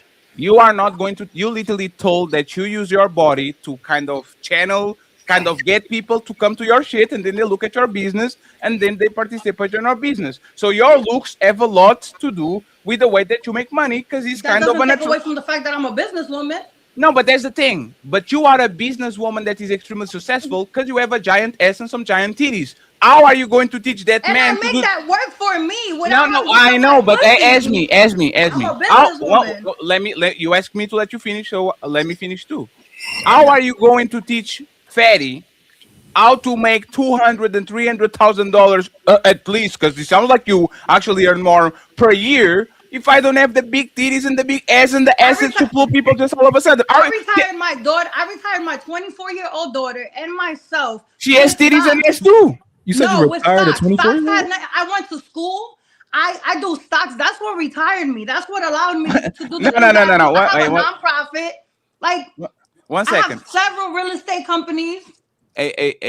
Now I can't show you that. No. Ask me. Ask me. Here how to do that. Ask me. Stocks take decades to make money. Same thing with real estate. One second, please. $100,000 in one sit down. One Zoom. Well, are you doing? What do you do? Forex? Day trading. No, I don't. Yeah, day trading. Like day traders. 90% of day traders lose money. So it is not something that you can actually teach people. If you study, there's no study. There's no. Okay, that's fine. That's fine. That's fine. No you can't believe that somebody that looks like you, that's your color, that's this race, can do that. It happens all the time. Ask me. You know, happen to you or the people around you. Hey, ask me. I'm going to be honest, right? People that talk the way you're talking usually are scammers or selling ass and pretending that they actually on business. I'm going to be very honest. Every person that comes in and says, I'm going to help you to make stocks. Teach me. I'm going to help you. I don't have a master class. I said Okay. No. Fair. I said I want to do it. I said if I have a person who comes into my life and he's making $50,000 and we're putting our money together, I'm willing to help him by showing him so that we can multiply our money. So let's do a play-by-play right now. I have $100,000. Where do I put my money in what stock, Esme?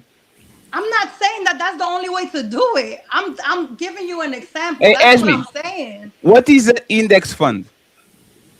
Okay. What is the S&P 500? Do you want me to send you my portfolio? No, I'm asking you. What is the S&P 500? Oh God, this is bad. What is the S&P 500? Because you're not going gonna sit here. You're not gonna sit here and try What to is the let's go back. What is the Nasdaq? What is the Nasdaq? Like what is the Nasdaq, Esme? It's cool. It's cool. I'm about to post my No, Esme, you can. No, that's what we're gonna do. Esme, hey, one second. I sat here and took every single one of y'all disrespecting me. Like we didn't. No. Wait. Whoa. Eyes on. One second. One second, please. Hey, 1 second. I'm not doing that. No, who disrespected you? Hold on, Fatty, real quick. Hey, Shawty, it's not disrespectful. That's not disrespectful. Asking you for the S&P 500 is disrespectful. Y'all didn't talk to anybody else ever since you showed that picture. It's just been Esme. It's like I've been. Hey. No, you are right. You know. No, Ali. You know. Yo, killing me with this. Ali, let's move on. You see, we respect boundaries. No means no. Esme doesn't want to be the center of attention. We're moving along. I just want to say for the people that were on a chat saying Fatty is tripping and all that shit, if you don't know what the S&P 500 is, you never invested the motherfucking dime by yourself. You probably make a bunch of money, and other people might do that shit for you, but you have nothing to teach me because that's literally economics 101. The first thing you learn about investing. Okay. Hey, let me give you another opportunity. Let me give you another opportunity. Hey, Esme. I'm not answering no more of your questions because you said I'm a scammer. Like, no. Nah, I didn't say that. I didn't say that. That's what you said. You said Esme. People who talk like you sell ass or are scammers. No. Esme. That's disrespectful. One second, Esme. To me, that's disrespectful. No, Esme, listen to me, right? If I can, and I'm sorry for listen to me so I can tell you what it is, right? If I have a person that is coming to me and saying, I work in Forex, I make a bunch of money, I know that only 1% of people actually make money in Forex. So I will assume it's the MLM. The person is coming to me to recruit me so they can get money from the recruiting. But the Forex is not making money because if you're making that amount of money, you don't have to recruit people. I am older. I'm 36 now. If I was 22, I will fall for it. What I'm saying is that there's a lot of attractive women, I'm not saying that's you, that are making money with their bodies or are scamming, and the way that they pass as a legitimate business is coming through and saying, I do real estate, I do stocks, I do Forex. But when you ask them what is a basic instrument that every investor should know, it's a stock market index. I know what it is, but you're not gonna. Now that you Google it, now that you ChatGPT. I don't have my phone on me. When you asked me for my phone, I told you I'm on it. See, so it doesn't matter. Like, y'all already convinced of what y'all convinced in. Hey, Esme. And what I said was, my statement was, anybody who comes into my life, I'm gonna make sure that they up it. Like you're no. Hey, Esme. Hey, let me just say this, and then y'all got it right. Hey, Esme. Hey, Esme. I'm going to put that to the test. I'm a $50,000 earner. Save me, please. I'm going to put that to test. The Fatty and Esme love story starts. It's my turn, Esme. You told me it was my turn. Turn. It is. You told me it was my turn. You can talk all that you want to, yell and scream. You lost. It is my turn. You lost the game. It's my turn. Talk with you after the show, Esme. You better retire me. Can I say real quick? Better retire me, Esme. If you feel like I disrespect you, I'm sorry. Like I don't think. I think to be fair though, we meet so many women that just say the most outrageous stuff.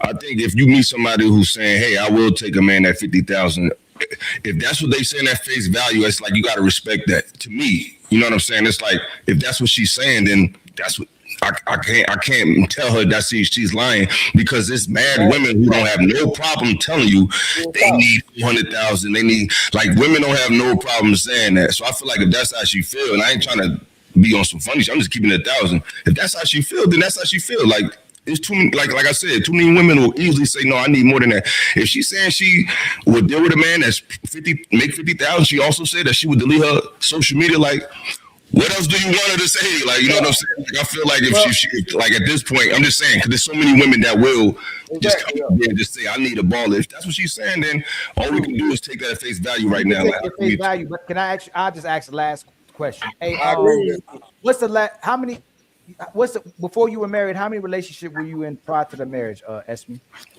Prior to, so the marriage was like 12 years no, I'm ago. sorry. What's the longest last two relationships you were in? 6 years. 6 years. What did those What did those two people do for a living? My last relationship, he was a construction worker. And my 12-year relationship, he started off working at McDonald's, and he ended up being a building engineer. Okay. Hey, Ali, stop asking questions to my girl, please. I wouldn't do that to you, Ali. Stop asking. So, hey, I got you, Esme. Don't listen to them, Esme. I got you. Hey. Jesus So I got a question, Esme. Yes. And by the way, friends, Esme, you have the right to say pineapple if you don't want to answer to nothing we say, okay? So I'm going to let Leosha and BK and Becca say what you need to say, and then we go back to the topic. We read the super chat in a second. Shout out to the 755 people watching the show. We appreciate you, you motherfucking losers. Like I said, stop hating on Esme. She is taken care of, okay? Mind your business. Right, Go ahead, Leosha. Call her later. Okay, Esme. So you said that you will do all of these things for a man. Why don't you do you have one now? So I am dating. Okay. Me. Okay. I'm dating. Not good. It's supposed to be a secret, Esme. Come on. I'm dating. So, but if your question is like, why I'm not in a relationship right now? I was in a relationship, and it was a great relationship. We were just two different people. And like a man and a woman, or what you mean two different? Like we just wanted two different things in life. Like it didn't end ill. We just wanted two different things in life. Like he wanted children. I have a 24-year-old. Do you know what I'm saying? So, and that was something that was told to me after the relationship blossomed. So I'm not going to have somebody be with me when I know I can't give them what is a non-negotiable for them. So we separated. And that was that. And then I'm not a person that likes to jump from relationship to relationship. I like to feel comfortable with my person. So I'm just taking my time to do, what I do. And that's it. Okay. So earlier you said that you really feel like people on this panel was disrespecting you today? I just feel like, we live in a society where people, it's so much fucked up people and so many people doing what they do that when you come to a person who's generally not that way, you attack them anyways. Because I've been judged all my life, but nobody knows like me. You know what I mean? Like, and this is why I'm so I'm so tight with my family and with the people that are actually in my life. So it's not that I'm not accustomed to being targeted because I dress sexy. It's just that if I'm answering you how I'm answering you, like take that for face value. Like you can't convince me that I'm not that person. No, that's disrespectful to me. That's not how it goes. If you say something, it's very rightful for people to do follow-up questions. If you say stocks, I have the right to do S&P 500. You don't have the right to tell me that I'm a one second, please. No, I didn't say that. That's the point. I didn't say that. And this is what we're talking about. We were talking about your body in the way that you look for an hour, and you did get no offense. As soon as I said S&P 500, now you want to stop the conversation. No, I've been offended the whole time I've been here because there's so many people on this panel. You've been offended? Esme's body, Esme, like why? Okay, so remember how the conversation started, right? You said you were conservative, and you said that the pictures that you have are not all that until we actually Googled your name, because I didn't saw you. It was Ali that invited you. I had no idea who you were. And we were like, this is just not sexy pictures. This is highly sexually charged pictures. So we had a conversation about that. Are you ashamed of the pictures that you post? No. Why would I be ashamed of what I knowingly as an adult put out there? So why would you be offended? You like, was what I said wrong? That no, most let me ask one second, Esme. Let me ask you a question, right?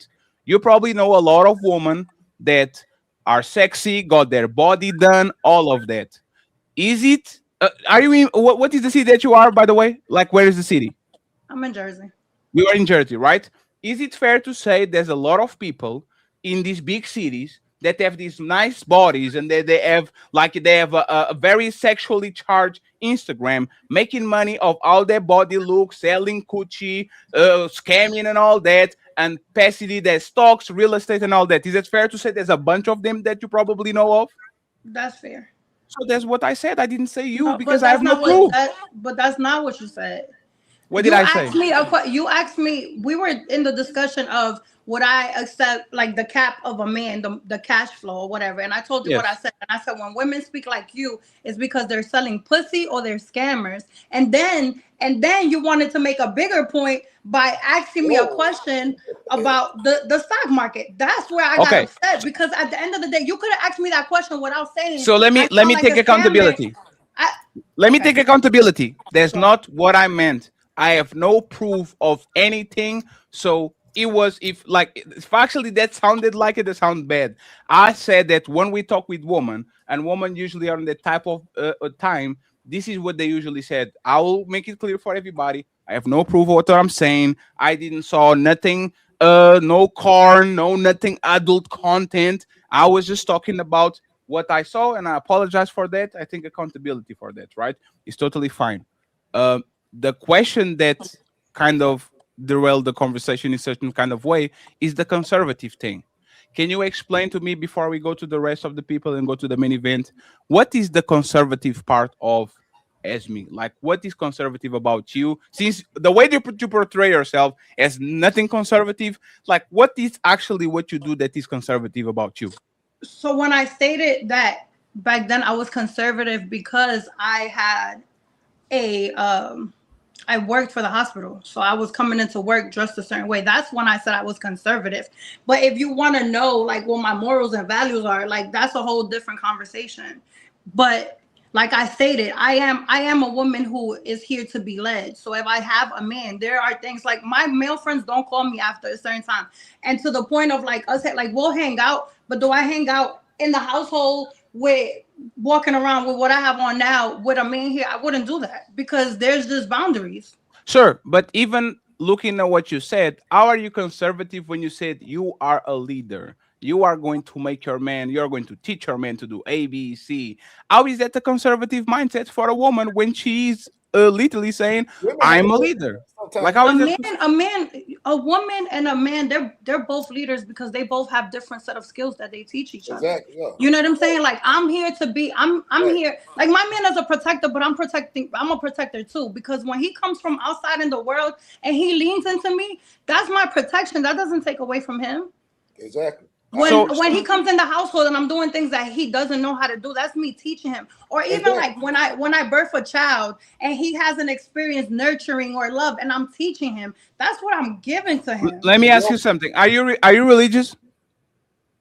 I believe in God. I pray every single day. I don't have a religion. No. You pray to what God? The Christian God? Oh my God. I pray to God. So you are whatever religious, you think like God is. So for me, it's a higher being. Yes. Okay, so you pray to who exactly? Like what God exactly? Just a higher being. I don't. Okay, so you just look up and say. I don't look up. Isn't prayer something that is religious? No, I just said. No. God is up there, right? Isn't prayer religion. literally something that comes from religion? I don't have a prayer? religion. No, I don't have a religion. He's considered agnostic. Someone who believes in God, a higher power, but does not have a connection. No, that's not what an agnostic means. That has nothing to do with an agnostic. Is prayer one God? No. To answer your question, no. No, but there's prayer is man-made. Prayer is not about God. Prayer is people that said this is how you communicate with God. Like God, if y'all believe in God, it's totally fine. No, you said it's religion. It has. You said religion. Not a product of religion, but it can be a man-made concept of. It could be meditation. It's just a sense of just focusing on something greater than yourself. It doesn't have to be necessarily praying to something. Meditation can be a form of prayer. Just focused thought on just centering oneself. You know what I'm saying? That's not necessarily religious, synonymous with religion. Religion may be. But it's not from religion. Religion claims prayer more than prayer is. That's fair. That's fair. That's a fair statement. Does your God has any rules, Esme? Yes. And what are they? Be good to people. Why y'all grilling her, man? Oh! You tried to steal my girl, Hila. You got it, brother. You got it. I see you. I see you. I see you, Hila. I see you. It's just. No. It's more shit we could talk about, but I'm just saying it's mad women that come on these panels that go out their way to say F you. I ain't dealing with the average. So I feel like if she said that she's willing to deal with Illa, your mic sound crazy. Yeah, your mic is extra loud. I had to turn. Yeah. But can I say something real quick? I do just want to address Esme and. No, one second, Leosha. You can't tell him to do a mic check and then take the mic off his end. Let him do a mic check. Let him do a mic check to see if let him do a mic check to no, Leosha. Let him do the. Hey, that was dirty as fuck, Leosha. I see what you're doing. I have to. Go ahead. Yeah. The mic is. Let's do a mic check now when Leosha goes next. Go ahead, Leo. First of all, I ain't put on no cape. I put on a thinking cap. If I hear a woman that says that, hey, I do take these pictures. Hey, I do post this. Yeah, but if I meet a man that's a regular guy, I would give him a chance. That don't mean I'm gonna get a chance. That don't mean I want a chance. I'm just talking about for the sake of conversation. We meet too many women that come on these panels that say the most egregious, stupidest shit that they will never give a 9-to-5 guy a chance, that they will never even fathom deleting their social media. So if you meet a woman who got almost 1 million followers, who just at least says that she's willing to do that, what the fuck is we arguing about? Now, if you call that caping, then that's what you're saying. I ain't caping for nobody. That ain't got nothing to do with no cape. Ain't got nothing to do with caping. Wait a minute, Rick, before you start yelling. I wanted to say, Esme, I asked the question because I just wanted to say they wasn't attacking you at all. They were, I guess, I get how they ask the questions and I get how they respond, but you took it, for me, you took it as an attack and it was just them trying to hold you accountable. And normally when that happens, it's just the women having this victim mentality. I'm not saying that that's the mentality that you have, but that's what you've been showing tonight when you said that they were disrespecting you. So I just wanted to say that. No, I said he was disrespecting. It was me. And I said y'all was targeting me because the young man who's now speaking up, he was like shorty, and I feel like I'm a woman. Don't call me shorty, just like I would never call a man nigga. But you know what I'm saying? So it's just like so it's just me voicing that. But the shorty thing is just an excuse. I took accountability for it, and people keep asking questions. If you want to over pursue, we pursue all the time, and that's the thing. If he's a man on the spot, like we had multiple shows, like we had with the Wolfies and with the other dude that was on the channel that had 3 baby mamas, the other dude that was convicted, that was in jail 27 times for DV. Y'all have no problem with us over pursue. We do all shows about men displaying bad behavior. Me and Rick went the whole show going at it last time. Respectfully, we are the true equal opportunity partners. If this is a man time to be on the spot, he's going to be on the spot. If he's Esme, she's going to be on the spot, and everything is fine. She's a grown-ass woman; she can handle herself. So don't shame us into, oh my God, why are we doing this? We are doing this because we are doing this. We are doing this because we can. So Esme, please take us home. I'm going to read the super chats, and we're going to go back to the conversation because there's a lot of more that we want to talk. Go ahead, Esme. Take us on, please. I'm sorry. What did you say? Take us on the final remark about the situation, so we don't talk more about how you build and how you get your money. It's over. Like it's done. We can move on. Thank you very much. Hey, can I say something real quick? Just call me baby. Hey, I respect you. If we're gonna have these conversations, if to me to be fair, hey Rick, let him finish, please. We can't hear y'all. Y'all both talking. At what I'm saying is, if we're gonna have these conversations fairly, like it's not a to me. I think when somebody make their statement and we can't make people say shit, male or female. I think when it came to other situations with Ty, I was here for that too. Sure. That was totally different. Like he was standing 10 toes down on stuff that made no sense. Most women in these spaces, what I hear is they don't pick the man over themselves. When it's like, okay, when it comes to the relationship, are you willing to sacrifice your so-called image or your attention, the attention you get from how you dress? And most women say no. What I hear. So what I'm saying is, for the sake of conversation, not for trying to get in somebody's DM, because I don't give a fuck about all that shit. Sure. I'm not trying to date nobody on these panels. What I'm saying is, if they're saying that compared to women who won't say it, I don't. Right. I'm like, what that, so Ali, let me just say this, and then you, Ali. Hold on. Esme literally admitted that she left her last guy because they were on 2 different pages. Yeah. So why did she get up? If she meant If what she said, what see, already right away, if she says she's willing to do whatever that man needs or will submit to that guy and cooperate with that guy, why when he was on a separate page, she didn't cooperate and submit to that guy? And Big Rick goes right away to going, she has the right to do that. Then she's not telling the truth, because if she's that type of woman and she meets a man that she likes and he values, let me hold on, Rick. Hey, friends, let him finish, please. That's come on. It is. She says she's willing to give all of those things up for the right guy. She'll submit to the right guy, commit to the right guy. Excuse me, the guy that she likes when she meets him. She said the only reason why she left, she said she left that guy because they were on different pages. Because he wanted me to bear a child. I'm 40 years old. So watch this. So watch this. Let's bring you back up here. That's what. See, this is what happens. That's what happened to the brother that said. So the brother that we grilled said if a woman was shooting at him, he wouldn't shoot back at her for self-defense. We didn't believe that, right? You said you would submit and cooperate with the man when you like him. We don't believe that, but we did keep pursuing because it's not being consistent. What page was this man on? Oh, excuse me, you said the kids. Are you able to bear children? I cannot. Medically, I have issues. I cannot. So okay, so medically you have kids. So he left I have you a child already. So he left you. My daughter's 20. We mutually agreed. No, ma'am. When you said you couldn't have kids anymore, he left you, right? No, we agreed. We agreed that this was his non-negotiable, and I agreed that I'm okay with that. So I guess he left me. That's the typical response. That's the typical response from a lot of women when they don't want to admit who actually left or didn't leave. Everybody that's fine though. I'm not ashamed. No, but I'm asking. No, I'm asking, ma'am. Did he want to leave you? He did not want to leave me. Okay, so you decided. But he said that he left me, but I want kids, so I need to find somebody who's willing to have my children and can have my kids. So he told you okay. That's last question. So he said, "Hey, since you can't have my kids, I'm leaving you." We're gonna separate. Yes. So yeah, he left. I'm not. Okay. That's cool. Wait. Didn't that change? Ain't nothing wrong with that. If I'm a man and I want children and you don't want that, then we don't want the same thing. It's okay that you go your way and I go my way. No harm, no foul. No, it's not. No, Ali, 1 second. It's fine. I know. I just want to make sure. One second, please. I'm gonna say why. I just want to make sure. I'm get right back. I'm gonna get right back to you. One, a woman's responsibility is to give a man kids, not just give the man kids that you didn't want or the man you didn't settle down. That's a woman's primary. That's her biological.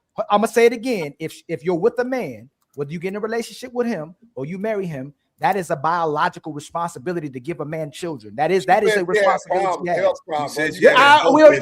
No. Hey, I'm with y'all on that. If she had a health issue, I accept that. We have to respect that. I respect that. I'm saying if she doesn't, I'm saying if she didn't have a health issue, it's her responsibility to give this man children. If she has a health issue, that's a different thing. I'm not disagreeing with y'all whatsoever. Can I say this?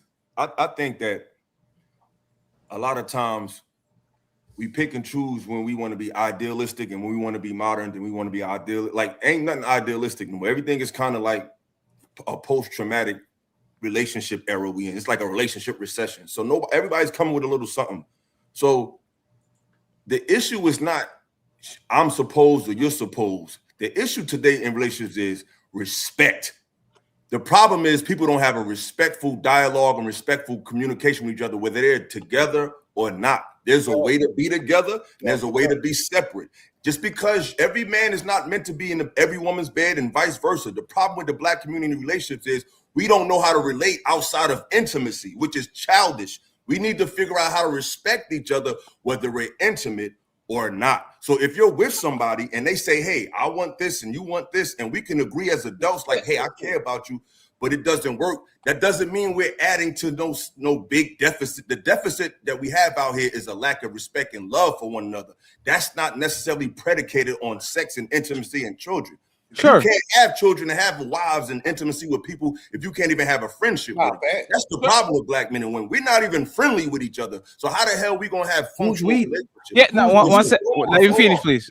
So hold on. If you can't make it work, the next best thing is to not make it work amicably. That's positive in human socialization. So if they're able to establish, I don't see what the problem is. No, it's because you are jumping the gun, right? Okay. You are saying that the root is communication out of the sexual and the intimacy part. Hey, Esme, did he know that you couldn't have kids when he got with you? Neither one of us knew. And what what is the time for actually like when that happened?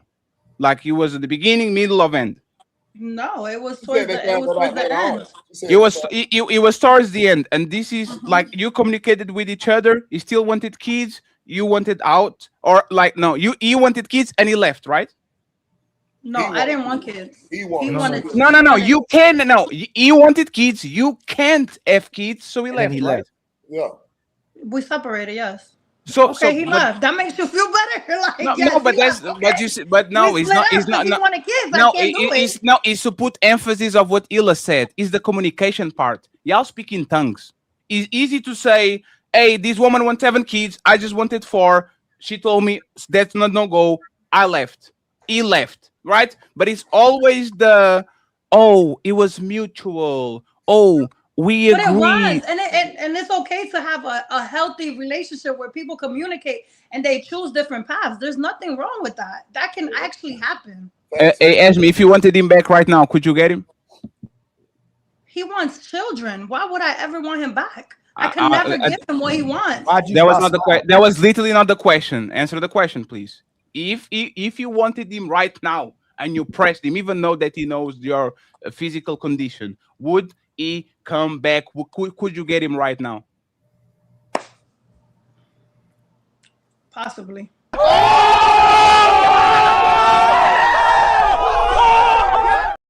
Exactly. It was her, and this is what we. Hey! No! I was talking, and Ila, this is why we dig a little bit more every time somebody says something because you see what I'm saying. This is what I'm talking about. This is crazy. This is ridiculous. That don't mean that.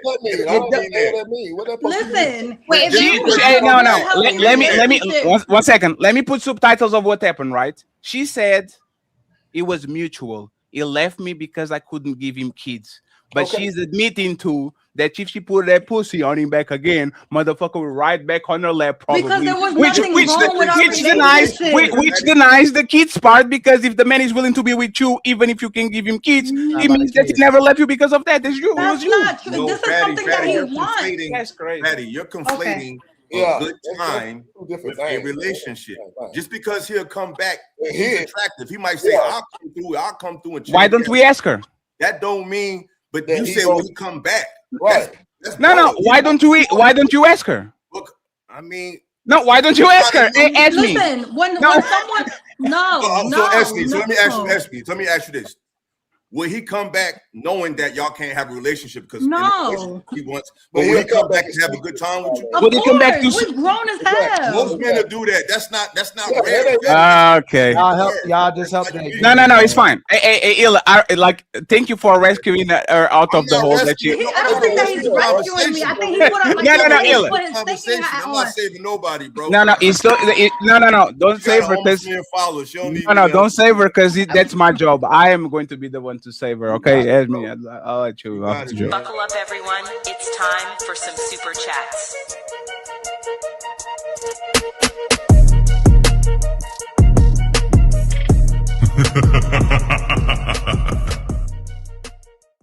And friends, we're just fucking around, okay? Don't take these. No, like we're just fucking around. There's no ill will about saving her because that's exactly what I'm going to do. Cool Cav became a YouTube member. Merry Christmas. What the hell is he doing on my shit? Damn, there's no Christmas anymore. The Untouchable Empire, baby.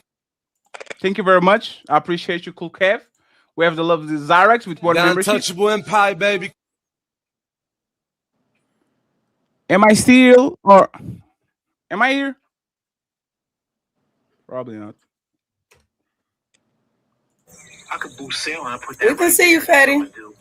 You good? Some wheels real quick. Shout out to AMSM with the $5 super chat. Much love to you, my brother.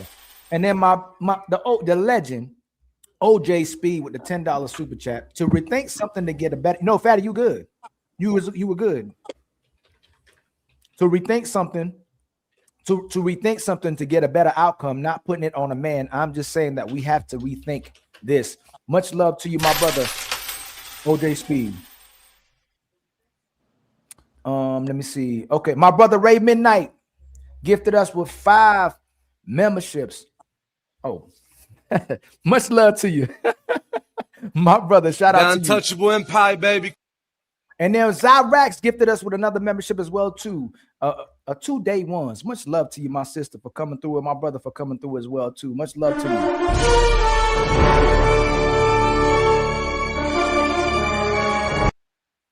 And then, hold on, make sure I don't lose my spot. Ray Midnight gifted us with 5 memberships, and my brother Thought Club. I never seen Thought Club, man. Much love to you, man. Gifted us with another membership, man. Much love to you, my brother. Untouchable Empire, baby. And then the Sophisticated Jerk hit us with a $10 super chat. Every time Six talk, I have to look up at least 2 words. Shout out to the homie keeping us educated. LOL, boy, that's funny right there. And then the OGJ Speed again with the $10 super chat. Fatty at Khan Ali, have her call him live on speakerphone and say she want to smash him and see what he say. She know what she did. She messed that one up. We tried that one. The brother Sophisticated Jerk with the $5 super chat. Never trust a female in the Grand Canyon with male friends. OJJ Speed with the $2 super chat. This is what I was talking about earlier. And then my brother Cool Kev with the $2 super chat. Women play dumb, but trust they know. Oh, I do. Cool Kev with the $2 super chat. They better not trust they man with Esme.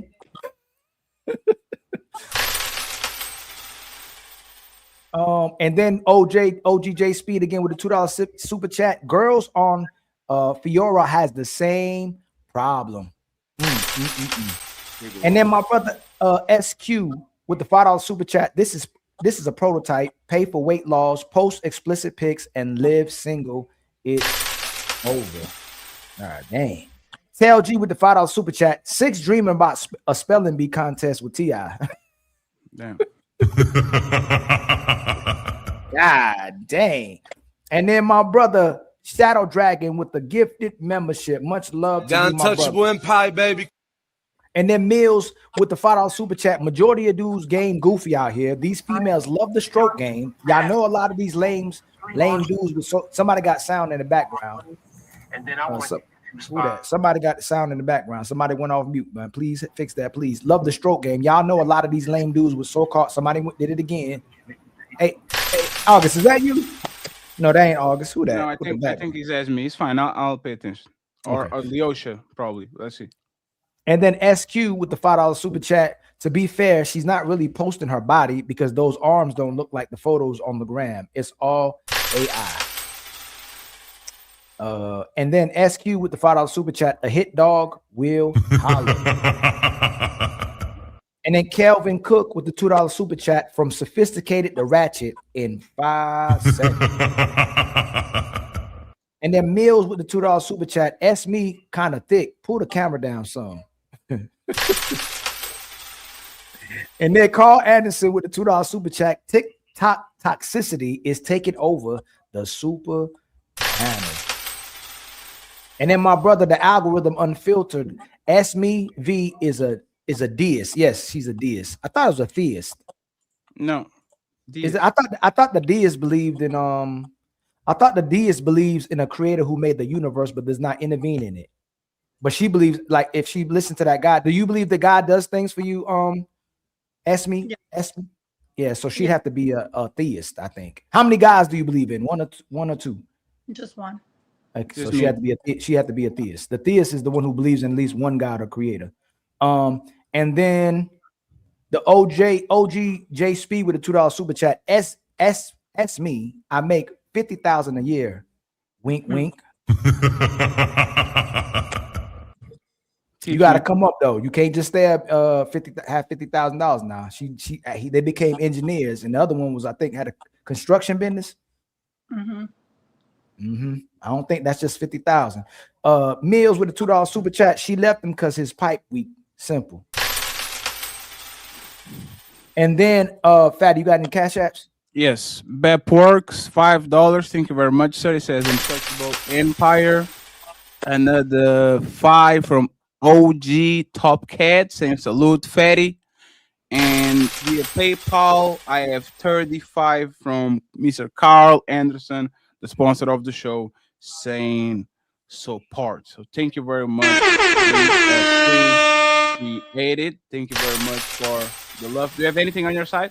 Yeah, the Southern Jeans, Holt, Ali and the Untouchable Empire with the $10 super chat. Much love to you, my sister. And then let me see. I think that might be it on that side. Microsoft got me for, I think, I don't know what Microsoft just charged me with. $139. What's that? Damn. I think somebody's scamming me, saying they Microsoft Corporation, ain't Microsoft, man. That's crazy. But much love again to all the 700 people in the building. Please like and subscribe, man. If y'all can help us, it's absolutely free. Like and subscribe and hit the share button at the bottom of your screens. If you have any content creator and your favorite content creator is simulcasting as well too, please like their video. Please share their video. Make sure you donate to them as well too. Much love to y'all. And then my Boogie hit us with a $2 super chat. What's up, Fatty and Ali? Shout out to the single moms. And by the way, friends, after the show, all the links for social media, other than Esme, because I don't want y'all to find her, are going to be on the description of the show. Ila is tagged in the title. Go ahead and follow him. He's the special guest of the show today.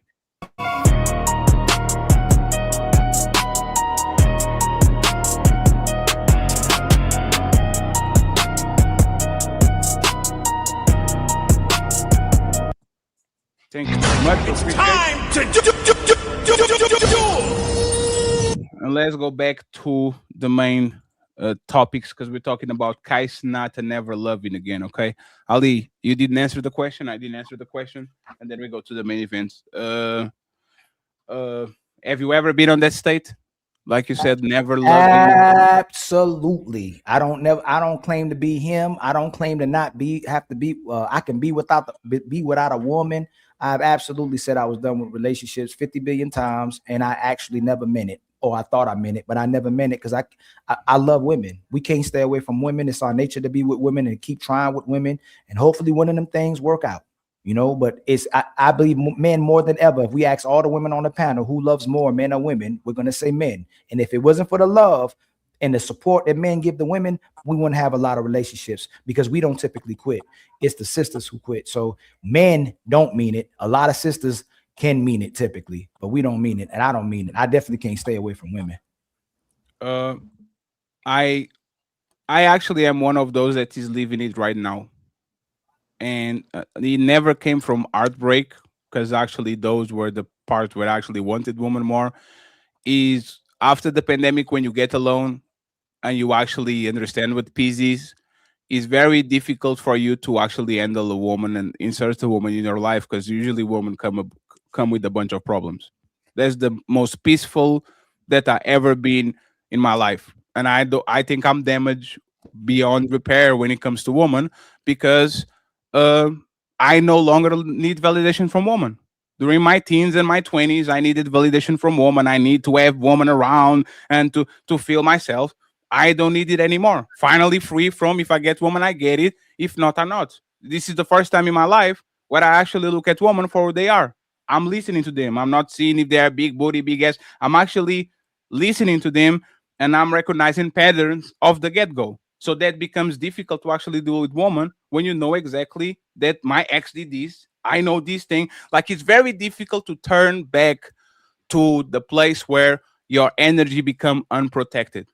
Like when a man gets his energy and he's totally protected, and you are opening yourself to another woman to come in your life, like it's so difficult for you to lower that. Like it's very, very difficult. I look at love like it was a rescue mission. It's my job. Wow, there's a problem. I need to solve it. I need to rescue her. I need to do this. I need to do that. No, I'm good. I'm good. I'm good. I'm good. I have my boundaries. It's not cruelty. And I know this is not the fact that I don't want you around like that. But once again, I don't think for whatever reason I will ever be in a healthy relationship, because every time I get closer to a woman, my spider sense starts to go crazy, because modern women are trying to get shit. They're not trying to give shit. They're trying to make your life more complicated.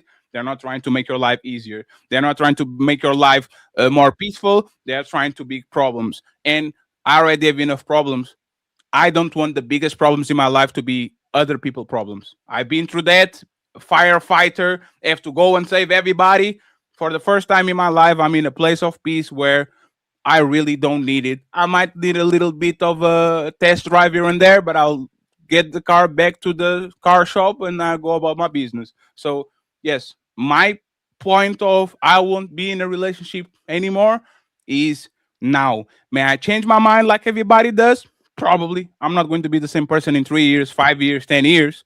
But for the most part, this is the first time in my life that I actually said that, not because I'm hurt, but because I gained so much tranquility and peace on the last few years that I don't see a place where I'm going to deal with the bullshit that it comes with dealing with a woman on a day-to-day basis. I can't even imagine what. And Rick, you can reply because you were nodding your head like crazy, so you might have something to say. We weren't born to be by ourselves, man. I'm sorry you went through some bullshit that relationship, but everybody ain't out to get you or set you back, man. That ain't everybody's time. That's why you got to get to know yourself, love yourself, understand what you want, so you can get what the hell you want. And if you get with a woman that ain't giving that, then you remove yourself from that shit. But I don't think you should just give completely up on love, man. Because we all deserve to have somebody. God, you're not religious, so. But I feel like at some point in life, man, you gonna need somebody, man. You never know. So sure, but it feels good to have that support. No, it is good, and I already said that before, right? My biggest peaks of happiness was when I was with the woman, and I didn't have nothing. My life wasn't going good. I had nothing going on for me, but the fact that she was happy made me the most happy that I ever was, right? Yeah. So I understand what y'all saying, but you know what my biggest bottoms were? With a woman too, right? And I don't want to go to heaven, but I don't want to go to hell either. Living on earth is awesome. I'll be right here. I'll stay in the middle. I will never achieve the peaks of happiness, but you never see me burning in hell because I don't even give you the chance to do it. And the thing, Rick, is if you are on the dating market, you will know how nasty the dating market is right now because you'll meet a woman that will talk like she's a feminist, then it becomes a traditional, then it becomes a boss babe, then she wants no kids, then she wants 7 kids. Women are looking at men as praise. They are mirroring their energy. They are changing their team because he likes the Lakers, so I'm going to be a Lakers fan. And is unfortunately, like, we are not living in a society where women are doing what's best for their man and they are not actually putting their men first. Women are there for the taking. So I'm doing exactly what I want. Let me just say this and you got it. What I want is deal with women part-time. If I want to have kids, there's going to be a different conversation, but I want to deal with women part-time. That's where I protect my energy and I protect my peace. That's all. I don't think majority of women out to get no nigga though and sink the nigga ship. I think a lot of it's all about you finding that woman that you compatible with, man. The one that makes sense for your journey and for your life. It ain't every woman not the same, man. The experience ain't even the same. I didn't say that, but yeah. I'm not compelled. I'm not. The relationship as a whole fucked up out here. I think it's just you don't think it may be the women that you encounter. I don't think it's the whole goddamn. No, absolutely not. I date average woman, I date Portuguese woman, I date African woman, I date Brazilian woman. It usually comes down to the same shit. What can I get from you? And no matter if I was in shape, no matter if I was out of shape, no matter if I was broke, no matter if I was getting money, this is what it usually happens is I'm okay with fatty being fatty, and when get that fatty, now it's about removing control from fatty. That's all it is. I'm like, let me just say this, Rick. Right now, what'd you say? If you're the type of man that feel like you don't have nothing to share with nobody, maybe you should. Yeah, you better out there by yourself. No, Rick. That ain't gonna prosper for that shit anyway. No, Rick, it's not that. No, it's not. So you mean? One second, Rick. So didn't work. Oh, what did you say, Esme? I said they were conservative and it still didn't work. No, but most women that I date are borderline feminists. Matter of fact, I think even conservative women have feminist traits. But the thing is, I know what I bring to the table. I can make your life a walk in the park. I know myself. Your life will be so easy with me. Remember, I live in Portugal. The average person in Portugal earns $13,000 per year. The minimum wage is $800. I am far above and beyond whatever the people around me are, and I can make your life a walk in a park. I can make your life so easier that you don't have to worry about the day-to-day things. I actually know if I'm with you, my life is going to be easier. Your life is going to be easier. My problem is Why should I come to your world and literally solve all the problems you have while you're making my life actually more harder than it was? Shouldn't you make my life easier too? Should you make me feel confident that on the 6 hours I'm here doing a podcast, when I go back to the real world, I will have no problems. I will have a nice meal. I will have some coochie on the plate. I will have everything that is going to make me feel good. No, this on the beginning is like that. But as soon as people say, why are you staying at 4 a.m. talking with Big Rick? Why are you talking with Leocha? Like this happens all the time. And I guarantee you, if this, like, I'm flirty, but I'm not flirty at all. Like, I'm not doing nothing with Esme. I guarantee you, if a girl that is into me see what I did today with Esme, she's going to motherfucking grind my gears as soon as I finish this stream. And this is just business. See what I'm saying? Why would I subject myself to a person that is definitely going to make my life more difficult than it already is? Okay, so you Wait, hold on, Fatty. Wait. I think you're projecting. Wait. They did it to you, Yeah, not me, love. No, hey, one second. Nobody did nothing to me. What they did to me? No. What? Wait, 1 second. What did? Hey, Becca, I got you. I got y'all. Y'all, hey, 1 second, please. 1 second, please. Y'all have to be precise. The biggest problem that I had in my life was never my problems. Was my friends' problems. Was my family problems. Was my girlfriend's problems. The biggest problems I ever had was not about me. I'm chilling. I had a big, Ali knows, I had a massive problem when I started this YouTube shit. Other than that, Ali knows, I go to sleep, I wake up, Ali babies cry, they're happy and shit, and they're dancing and all that. And I say, Ali, go have a good show. I'm going to sleep. I order my food. I go outside.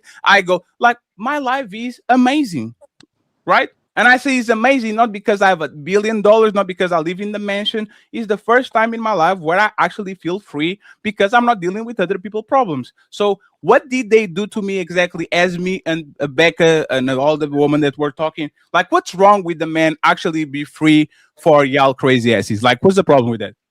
No, I just think it's interesting because you noted that you had to adjust to be in a relationship. And that adjustment, right, was something that y'all kind of came at Esme for. When she said, oh, I will adjust for my partner, I think that adjustment has to be a two-way street, and it often needs to be because you're two different people and you're forging a life together, right? So I need to adjust to what? I need to adjust to what exactly? If I let me just say this, right? I'm not going to nightclubs. I'm not tricking on women. I'm not going around and in inappropriate conversations. Mm-hmm. I dress modestly. Like, what do I have to adjust exactly other than me being on YouTube at 4 a.m. in the morning because I live in Europe and y'all know I'm 5, 6, 7 times ahead? Like, what do I have to adjust exactly, Becca? So dealing with people's problems is just a natural occurrence of relationships. Things are going to come up in your life. I'm sure they've come up outside of that. It could be parents, friends, finances. Your dog could get sick, get seizures, whatever, right? Yes. So that's one of the aspects. Another one is actually time, I can solve it. Quality time or physical touch or acts of service or what a gift giving, right? You could be great at gift giving, but if someone's love language is actually quality time and you or physical touch, and they want to be sleeping next to you at 4 o'clock in the morning, unless you've had that conversation with the person to say, hey, this is my hard boundaries with work. You would need to work around it. And one thing that Illa said was about the conversations, right?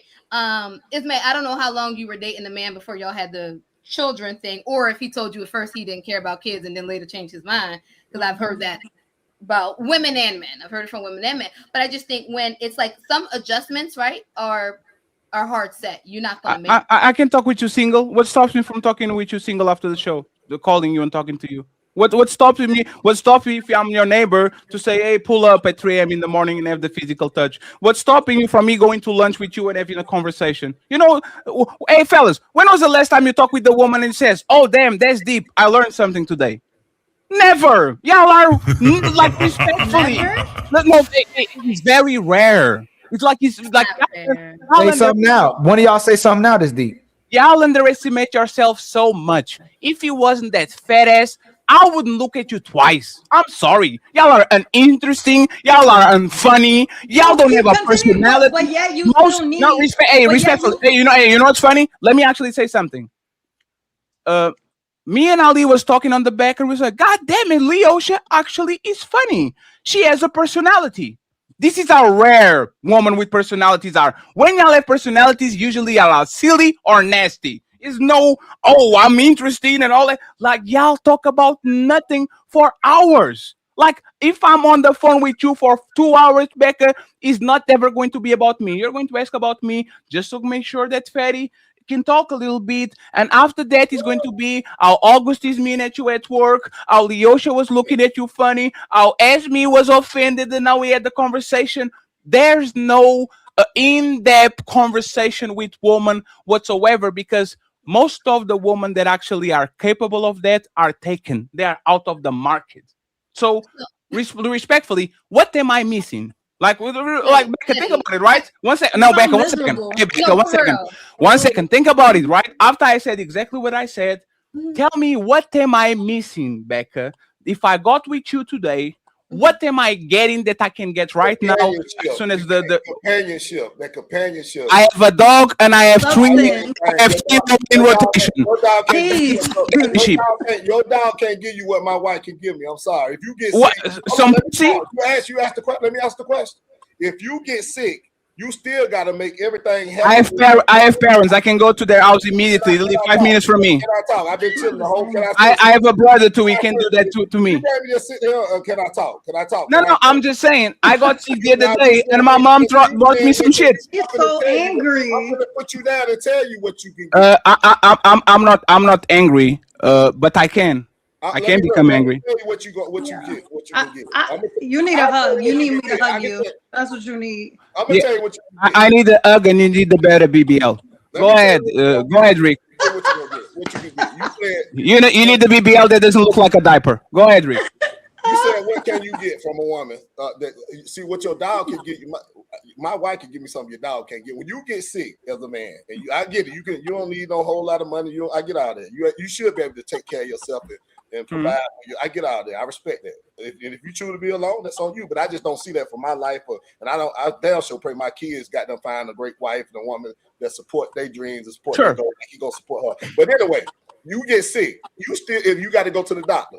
See, if I get sick and get down for about 2 months, 3 months, I got somebody to hold this shit down while I'm down recovering. You don't have nobody but you. You don't have nobody. If I need somebody to run the CVS to get my prescription while I'm fucked up, I got my wife or my kids go get my motherfucking prescription. It's on everything on Fatty. Everything on you. Like I said, there come a time when everybody at some point in life gonna need somebody. I reply? I pray that you never get in the point where you in a bind where you need somebody for your health. I don't respect nobody. But I'm just telling you realistically, man, you always, it's good to have somebody there for you because you don't know what life gonna bring you. We live day to day. And you need somebody at some point, Fatty. You can sit there and I don't need this, I don't need that, but life got a different way of life. Oh, sure, life will humble you, right? But just because I pick a woman doesn't mean that she's going to be with me when I die. Like, that woman has all the opportunity to live in between, and matter of fact, most women do. And the thing is, you are talking about the equality woman. Exactly. I have Uber Eats. My Uber Eats can literally give me, I can get a monitor if this shit fails right now. I can get medicine. I can get groceries. I spend more than a minimum wage in Portugal just on food. And I never go to the supermarket. The things that I have right now are already, like, I'm already taken care of. I have a good family. My parents still alive. My brother's still alive. I have people that can take care of me because I pour into them, so they pour into me. The reality, Rick, I don't care who you got. Your mama not gonna fully commit and take care of you as a grown ass man. She does this right now. Hey, Ali. No, hey, go ahead. Hey, not to the same. Hey, Rick. Not to the. I got a mama too. Hey, Rick, go ask Ali how many times. Hey, Rick, go ask Ali how many times. Go ask Ali how many times my mom just pull up to clean some shit and says, "Hey, do you need some money? Do you need $20? Do you need $20, Fatty?" She knows I don't need. Are your parents rich? Ali, you're married man, Ali. Let me just. Hold on one second. Ali, you married. You know, damn, I don't give a No. fuck what your relationship like with your mom and your Let me- parent. Your mom is not going to sign up to do life with you to the degree. But she does. Hey, Rick. Right now, 1 second, Ali. Before you go, Rick. That shit ain't sound. Hey, Rick. My mom is actually an old school mom, an African mom. If she's willing, hey, let me finish, Rick. If she's willing to take care of other people and clean for other people for 40 years, she definitely can do it for her kids. My mom, the reason why I actually look at women and I don't find it necessary is because I actually know what a wife and a mother should do. I had a pristine image about my mom because no matter how old I am, my mom still pull up to see if I wake up today. No. Hey, Rick, 1 second, Rick. Listen to what I'm saying. Rick, listen to what I'm saying, Rick. You have to listen to me. Rick, this is how good my now let me finish then. Listen to what this is how good my mom is. My mom leaves work, does it deter to knock on my door to see if I woke up. This is a everyday, Rick. Every day. She knocks on my door just to see if I'm alive. No messages, no calling, knocking at my door if I see I'm alive. And my mom is 70 and I'm 36. You are not going to get that type of loyalty from women today that are respectful. You are not. So my thing is, I get it. A very good mother, a very good wife is going to solve and is going to make your life so much easier. That's not the quality of woman that we have nowadays. They come with problems. They don't come with solutions. Man, please, man. I think that's the women you choosing, though, Fatty. Come on, man. So I got a question for you. Are you more concerned about finding a woman like your mother, who for you was the epitome of motherhood and wifedom, right? Or are you more concerned about, the BBL looking realistic? No.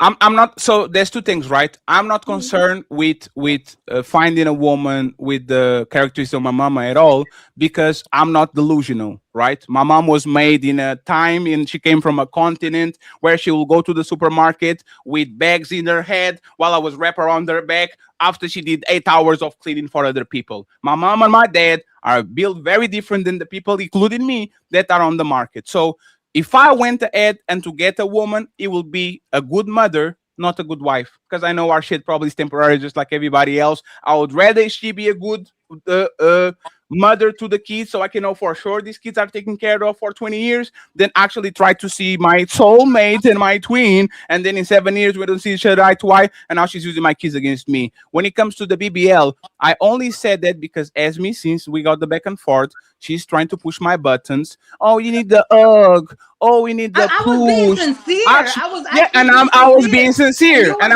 hey, 1 second, let me answer. And I was being sincere. The only thing you can do for me is a teeth job. Other than that, I have nothing that you can do for me at all, Esme, because respectfully, right? If you are all these women that you say you are, you will be cuffed right about now, and you are not. You're still in the market at 40 with big titties and big ass, which actually tell me that after we go about deeper than the skin, you have nothing to offer, or you have something to offer and you are batshit crazy. So I'm going to ask you a question too, since I need a hug, right? Esme, why are you single if you want to get married at 40? Why are you single? We actually just had someone else ask me this question, and I actually answered. I actually said I don't like jumping from relationship to relationship because I like taking my time, and I actually just came up off this, and it hasn't even been a year, so I'm taking my time. My happiness and fulfillment doesn't depend on a relationship. Do I want a relationship? Yes. Am I going to take my time to get it? Yes. Is it going to happen? Whether you think my BBL is bad or not, it's going to absolutely happen. But I'm not. So I can be bitter. You're bitter as hell. I'm Hey, now listen. Listen to what she said. Ali, you got it, right? Ali, you got it, right? So I can be single and free and peaceful and live my life like I want to live my life. And I'll let you finish. You can go after me. Right? So I literally started with, I am in such a peaceful situation that inserting a woman into this is going to be problematic. I think I literally said that, and Becca actually told, I think I'm broken for relationships, because after I got this type of level of peace, introducing a woman into my life is going to be detrimental. I'm going to flip out. I literally put that shit on me, right? You did. But 1 second. So I can be chilling and I can be free and I can just do my business and all. But you can, right? You can to take your time and be single. But I can't. No, you absolutely can. But then you follow those statements with saying, I don't want to be with a woman who is gonna make it problematic. Relieve me. Also, like you made negative statements after that. I'm in so much. And what's the problem with that? I don't feel that way. I don't feel bitter with no man. I don't feel like, oh, I'm gonna end up in a relationship. So where is he? He's gonna dog me out. I don't feel like that. So No. like Where is he? I feel like I have faith in men, like real men. I have faith in men. So I can sit here and speak to all of you men and find it respectful and articulate myself respectful without talking about any shortcomings that I may think you have or anything of that such. So I said I would give you a hug because you don't believe in people. You don't believe in good people because I'm just period a good person. So this is so what I'm just like, you need a hug and I will give you a fucking hug. So this is where you are confused, right? It's not that I don't believe in women. I don't believe in nobody. And when I say no, and 1 second, please. I have once again, and I have reasons to. That's reality. Most people are going to fuck you over. Most relationships of the people that say, I will love you forever, will never love you forever. Your friends will come and go. Your business partners are going to try to fuck you over every time they get a better opportunity. This is a dog eats dog world. I didn't think like that when I was 19. I didn't think like that when I was 29. But as soon as I started observing the world, I decided my circle needs to be extremely close and small, because as soon as you let people come in, you are going to get caught. Most of people have these life experiences in life. So why am I wrong for literally acknowledging the reality of this planet instead of having the hope strategy? Shout out to Coach Greg Adams, where I'm going to come around and says, yeah, I hope people are nice to me. I hope people will be with me forever. I hope with me. Like what does hope do to you? It is nothing. Like, just be realistic. If you have a dope person in front of you that proving time after time that they fuck with you, give them a chance. If you don't, they don't. Most of y'all don't fuck with us. Y'all pretend to fuck with us because you want something in return. And when that shit that you want in return is gone, y'all gone with that shit too. So why should I actually take a chance to people that show me over and over and over again, especially women, that as soon as they don't get their way, they're going to find somebody that actually will get them where they want to go? Why should I take my chance? As me, the one going to a relationship want some. We want some too. Goddamn. We want some too. So what do I want other than coochie and shut the fuck up? What do I want other than that? You want the most valuable part of the woman motherfucking body. No, it's not. It's not valuable because they don't value it. No. Hey, if it was valuable, hey, Rick, if it was valuable, they wouldn't give that shit to everybody and anybody. Most women give. Most women. Hey, ask me. How many men did you cook for in your life? On a romantic way. No, 1 second. How many men did you cook for on a romantic way? Like, I love you, let me cook for you. How many? All of them. How many? What is that number? All of them. What is that number? If it's between 5 and 10? I don't know. Maybe I don't know. No. 1 second. You don't know how many men you cook for romantically? All of them. It's like from 1 to 10, 5 to 15, 20 to 30. How many of them? I don't know. Maybe 5. Who knows? Okay. Do you have more than 5 bodies? Do you have more than 5 bodies? Yes.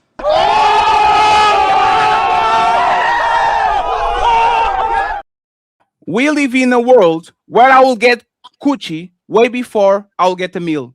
And it's not. No. Let me finish. Let me finish. Let me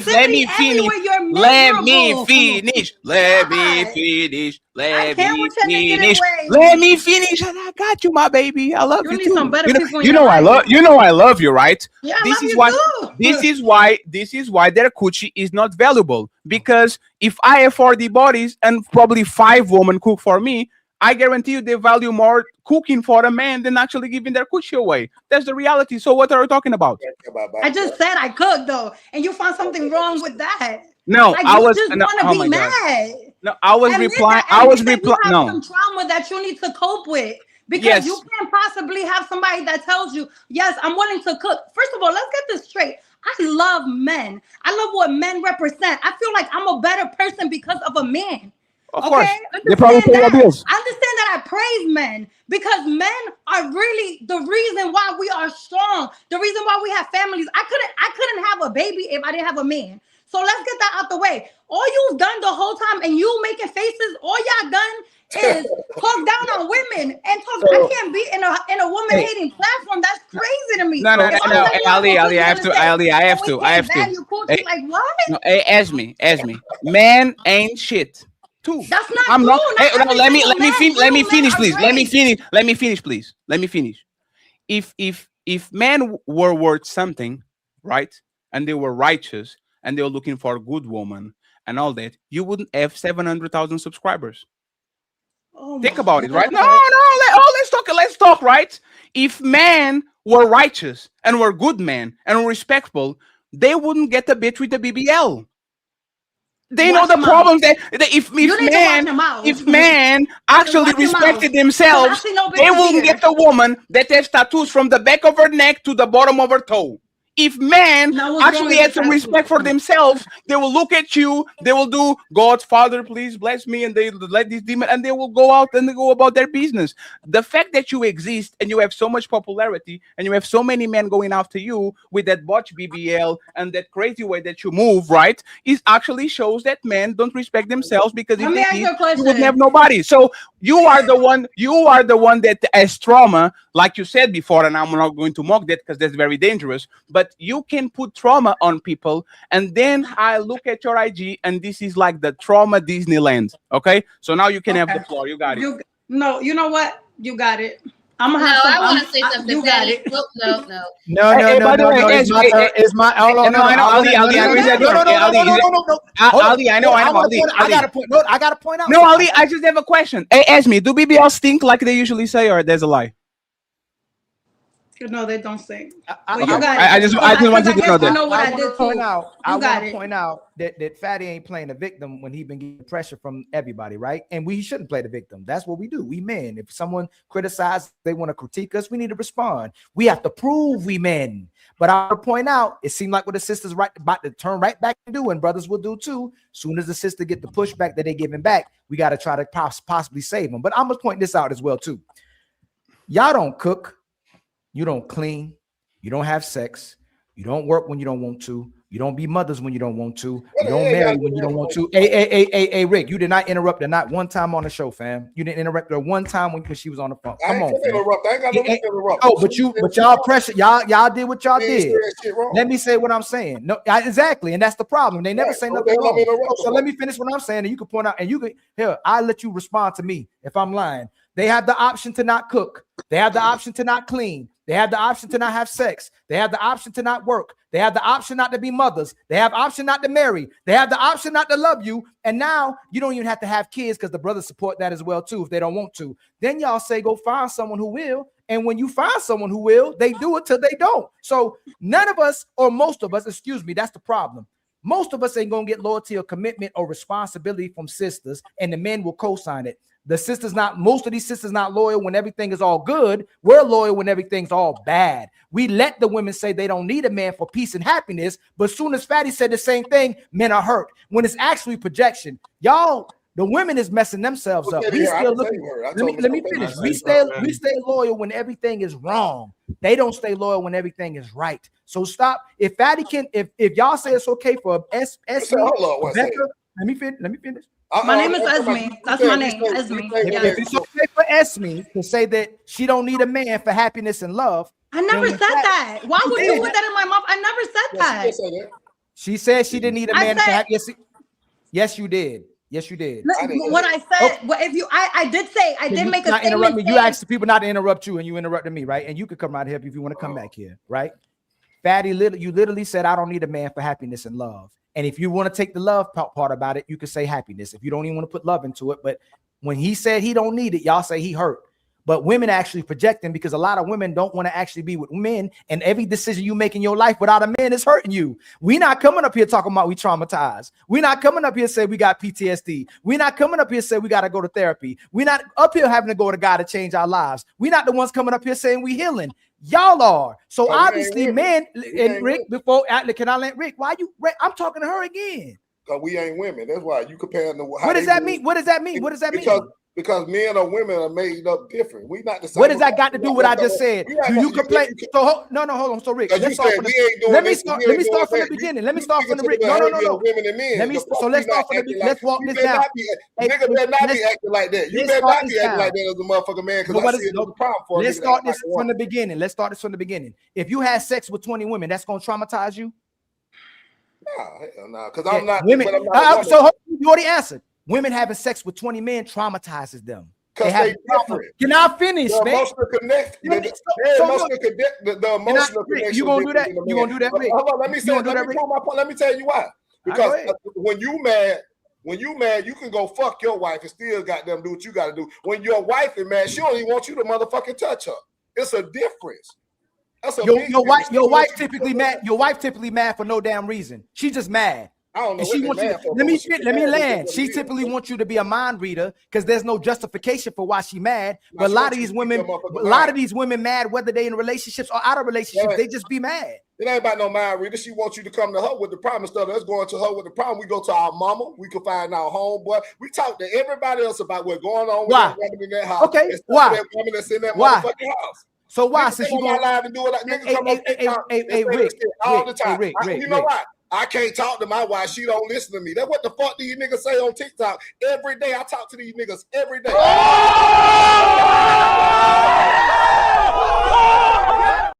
Exactly. I can't talk to my wife. Look what you're doing. But look what you're doing. Look. But you monologue. No. Hold on. You can't do that. You can't say, Rick. You can't say. You can't say. So if you can, how you say that? Talk to my brother. You just going off the ledge. You going off the ledge. No, you going off the ledge. You just said they say they can't talk to their woman. Exactly. She ain't trying to hear it because they don't even. She ain't trying to hear it. It's not. My wife don't listen to me. My wife don't. Why is that woman not receiving what you saying and how you feeling, nigga? That's a reason. I don't want what you tell me. Why isn't it? Why isn't it? Women never told. I ain't never been going through something confided in my wife, so she be like, "Shut up, bitch, and get the fuck out my face." You just said you contemplate to leave it. We just had a question in the beginning. Nigga to the wayside. So, hey, Rick, don't lie. In the beginning of this, when I asked you if you thought about leaving and you didn't mean it, you said with your wife there was times you was done with her. My wife, nah. You did. Yes, we can. I can go all the way. You did. Hold on. Stop right now. Hold on. I said I've been with my wife since I was in high school. I'm talking about as a young nigga. Who else was you with? Time in my marriage, it ain't been one. I ain't never left my marriage. Had to spin the block and come back. I've been here the whole time. You've been with your wife. Hold on. Now you mess. Hold on. You've been with your girlfriend and boyfriend. What the fuck I said when I was 16. Hold on. Time out. Don't do that. You've been with your wife since high school. High school. How can you have 3 baby mamas? Exactly. I got 2 baby mamas and a wife, nigga. No, how can you have 2 baby mamas? Because I met the other women. Come on, man, don't play with me, nigga. Because I met the other women before. My wife ain't the only woman I fuck with, nigga. I ain't. He's stuttering now. No. My wife ain't the first woman that I met. No. So you early, nigga. No. Rapping, nigga. So don't get it fucked up. No, Rick. You say how long you been? How long you been with your woman? You said 28 years.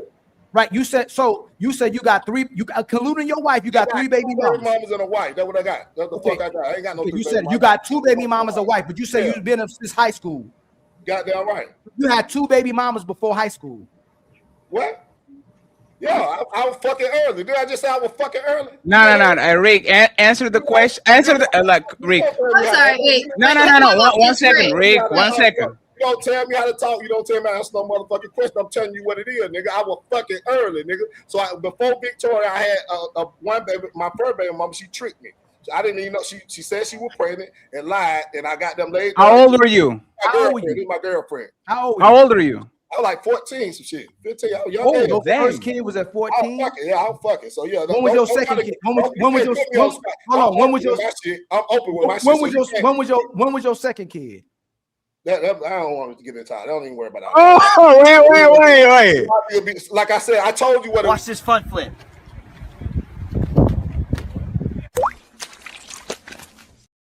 He told her when he like that in high school and shit. She was goddamn. Our relationship got strong when I got older. Rick, like, so you got a baby by other woman after you met your wife? I was fucking. See, I ain't never had a problem getting No, Rick. Now, Rick. Did you got another woman pregnant after you met your wife, Rick? I've been fucking. So, like I said, let me ask the question. Hey, Ali, thank you very much, Ali. That was a great question, Mr. Ali. Hey, we are going to wait until you get quiet. I got 2 baby mamas and a motherfucking wife. What you gonna do? And Rick, this is very important. Rick, motherfucking wife. Okay, hey, Rick. That's it. That's all, nigga. That's it. We are going to wait it out. Yeah, you talking about? Y'all nigga crazy. Hey, and shout out to Player One for doing the ill animation on the back. I appreciate that, Player One. Hey, Rick. I ain't never had no problem getting no woman, nigga. They ain't never been. Rick, one second. One thing I want to say, the women is not about to come and help them. I'm telling you, the way you were helping them, they're not about to come out. They will never, when you're in the corner, they're not going to. Hold on. Basically, he's saying that his relationship with his wife got strong when he got older. All these things happened during the time of his growth. Listen, I don't need about to say it today, nigga. I was fucking young, like I said, and I got two. You said you only dealt with one woman since you've been. You said since you've been with your woman, you only been with one. You only dealt with one woman. You ain't dealt with no other woman. That's what we went together like that, nigga. We was like middle school and shit. You said you've been with the same woman for 28 years. We went with no full-fledged relationship at 6. I was young, nigga. Running. Liar. I'm putting that on without you a lying fat ass nigga. Shut your fat ass up. Hey, Rick. Rick. I'm telling you, my motherfuckers. Listen, hold up. You can't play this shit with me. You can't. I told you I was fucking young and I had my kids young, nigga. I done took care of all my kids. I'm in a healthy relationship. My baby mama fuck with me and everything. Nigga, say that. I ain't never left. I always been chasing money, getting money. I had cars, money, code all my life. I ain't never been the type of nigga. I was popular in school, nigga. So I got plenty of cooch. I ain't never. So that's why I don't get on her crying about women don't do this and women can't do this and women. I ain't never had no motherfucking problem like that. You did what I'm saying? Hey, I'll pass the microphone to Will after this. So, Rick, was your second baby mama after you met your wife? Y'all, nigga, that's it. Ain't no trying No, that was not my question. I had my kid. Hold up, ain't no answer, no question. That was not my question. Did you have the kid with your second baby mama after you met your wife? I said I had my kids young. That's it, nigga. That's it. Yes, you said the first one. Okay. You said the first one. Okay. So you said the first one. Did you have your kids with your second baby mama after you met your wife? Do you got kids and a wife? No. What about you? Yeah. So I don't need to ask me no question. You ain't got a motherfucking wife. Did you have kids with your baby mama and after you met your wife? Wife other goddamn kids. So why the fuck it matter? Why it matter to you? What kind of satisfaction? What they gonna do for your life? What they gonna do? How they gonna help you? Hey, Rick, you are actually you, nigga, because I live a great life. My kid love the fuck out of me, nigga. So what we doing? What's the point? What's the point? So we kind of found out that Rick. Oh, okay. I don't have a problem getting coochie or none of that shit. So that's crazy. Hey, Ali, the fact that this question triggered this man says everything I need to know. This man that preaches about woman and all that shit met his wife, got another woman pregnant, and now all of a sudden he's preaching unity. About what the fuck one ain't gonna do, nigga. You might be. Watch this front flip.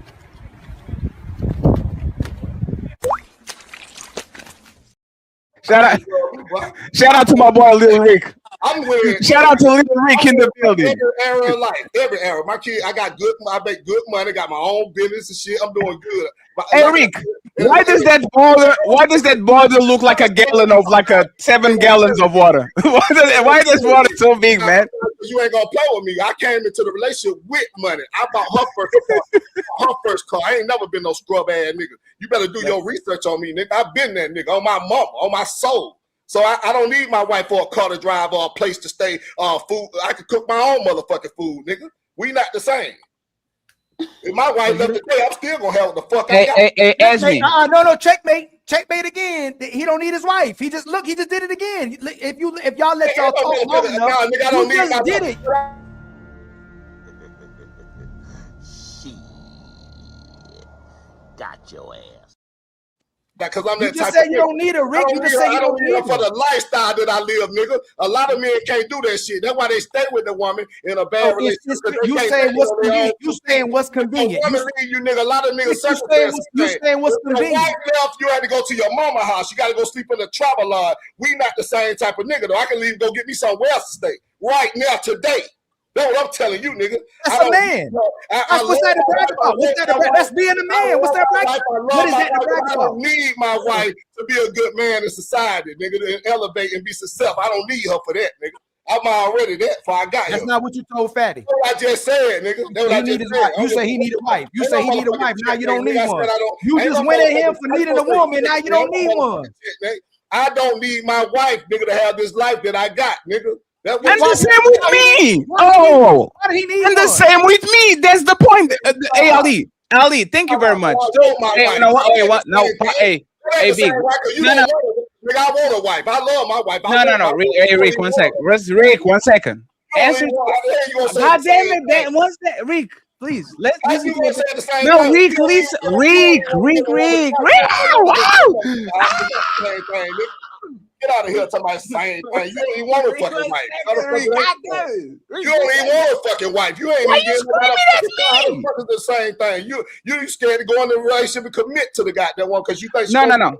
Hey. life a living hell. It's not the same thing. Can I reply, Rick? Talking about it's the same Can shit. I reply, Rick, without being interrupted? Go ahead. You lying like a motherfucker. Talking about the same thing. So what I'm afraid is that I get a wife and she does to me what you did to yours, which was having a kid out of wedlock with another woman. That's what I'm afraid of. You ain't God. You don't even believe That's what I'm afraid of, Rick. Is me getting a wife and then she goes ahead and have a kid with another man that is not even like you did. Like you did. You did. I saw you, Rick. I know what you did, Rick. About a motherfucker. You don't even I know what you did, Rick. I see you. Shut up, talk. Don't talk to me about I see you, Rick. You can't quote a scripture. You don't even know I see you.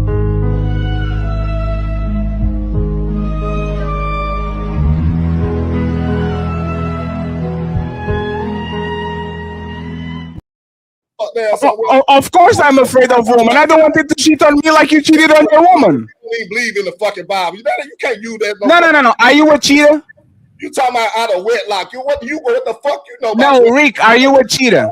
You don't believe in the Bible. Why do you Are you a cheater, Rick? Are you a cheater? Man, sit the fuck down. Hell no, I ain't no motherfucker. Say no. Say no. Rick, you heard that question the first 2 times he asked, Rick. Are you a cheater, Rick? Did you cheat on your woman with another woman and got a kid on her? Listen, nigga. When I was young, it wasn't serious like that. We went serious when I was girlfriend. When I was a young nigga, I got my wife in fucking middle school and high school. Nigga, we were young, man. Get out of here with that shit. If a nigga want to use that and hold it, I don't give a fuck. My wife is good. I don't give a fuck. What you want to take? Break that motherfucker down. Dissect how you want to dissect it. But it is what it is, nigga. No, Rick, you said you've been dealing with. No, Rick, you said you only been dealing with her for all those years, though. That's what the problem is. It ain't trying to be disingenuous. You said she the only woman you dealt with for 28 years straight. That's what you said. That's what messes it up. Ain't nobody trying to get you I said we've been together for 28 years. I was a young nigga when I got my woman. So the mistakes that I made along the way as a young nigga, if you want to hold me to the fight, just know as a grown man, I've been moving how I'm supposed to move the whole entire time. Never cheated in the relationship. Never left, stayed at my mama's house and came back. None of that, nigga. When I got my shit together, it was all the way together, though. You mean when you married, you didn't cheat when you married her, but you did cheat while y'all was in a relationship. I didn't cheat when because we were together, but not like that. It wasn't like that. What I'm telling you, we were young, nigga, just playing the field. We weren't even connected like that. Hey, Rick, how old is that kid? I was telling don't run the street. We were two different lifestyles. No, hey, Rick, how old is that kid? Man, get out my business, man. Get the fuck out my business. You know, if you say the age, you know, we're going to get you. Hold on 1 second. They know everything good, and I'm connected with all my children. I do not believe you. I do not believe you that. Nobody. No, it's not. It's the point that you will. You only talk about the positive. You only talk. This is what most married men do. They only talk about the positive. You only talk about the positive part about it. You get that. You get the information that I gave you, nigga. Do something with it. Rick, you don't realize. You don't realize how you're insulting I tell everyone. you what I want to tell you, nigga. After that, it's shut down. It's over with. Don't ask me no more questions about my kids and my wife. I'm done. Rick, you don't realize. Hey, if you can talk about my family and my life and all that, I can talk about yours. The fuck you talking to me? Nigga? I don't have no family, and you have 4 of them. You have 4 of them. Give me one. I need one. I ain't ask you shit about who you fucking, nigga. I don't play that shit. Hey, can I get just one family? Like, give me one of your 4. I don't give a fuck. I just need one. At the end of the day, you talking to me about my shit, nigga? What I got going on? No. Hey, Rick. Hey, no, Rick. Like, no, one second, Rick. Hey, one second. My wife ain't going nowhere. My wife ain't going. She locked in. We locked in over here. Oh, of course. Okay. Hey, Becca. Yes. Right? Fuck out of here. Should I be afraid of getting a woman and then she gets a baby on me? Should I be afraid of that? No, Fatty, you don't have to worry about that. But if Big Rick went through that, it is possible. I'm afraid. Are you the age? I'm afraid. Are you the age that Big Rick Don't was? worry about Fatty. Nigga. Don't worry about Rick. Rick got his shit together. You have a fat head. Rick got his shit together. I don't go through what you go through, nigga. Remember that. My mama don't clean. No, I know.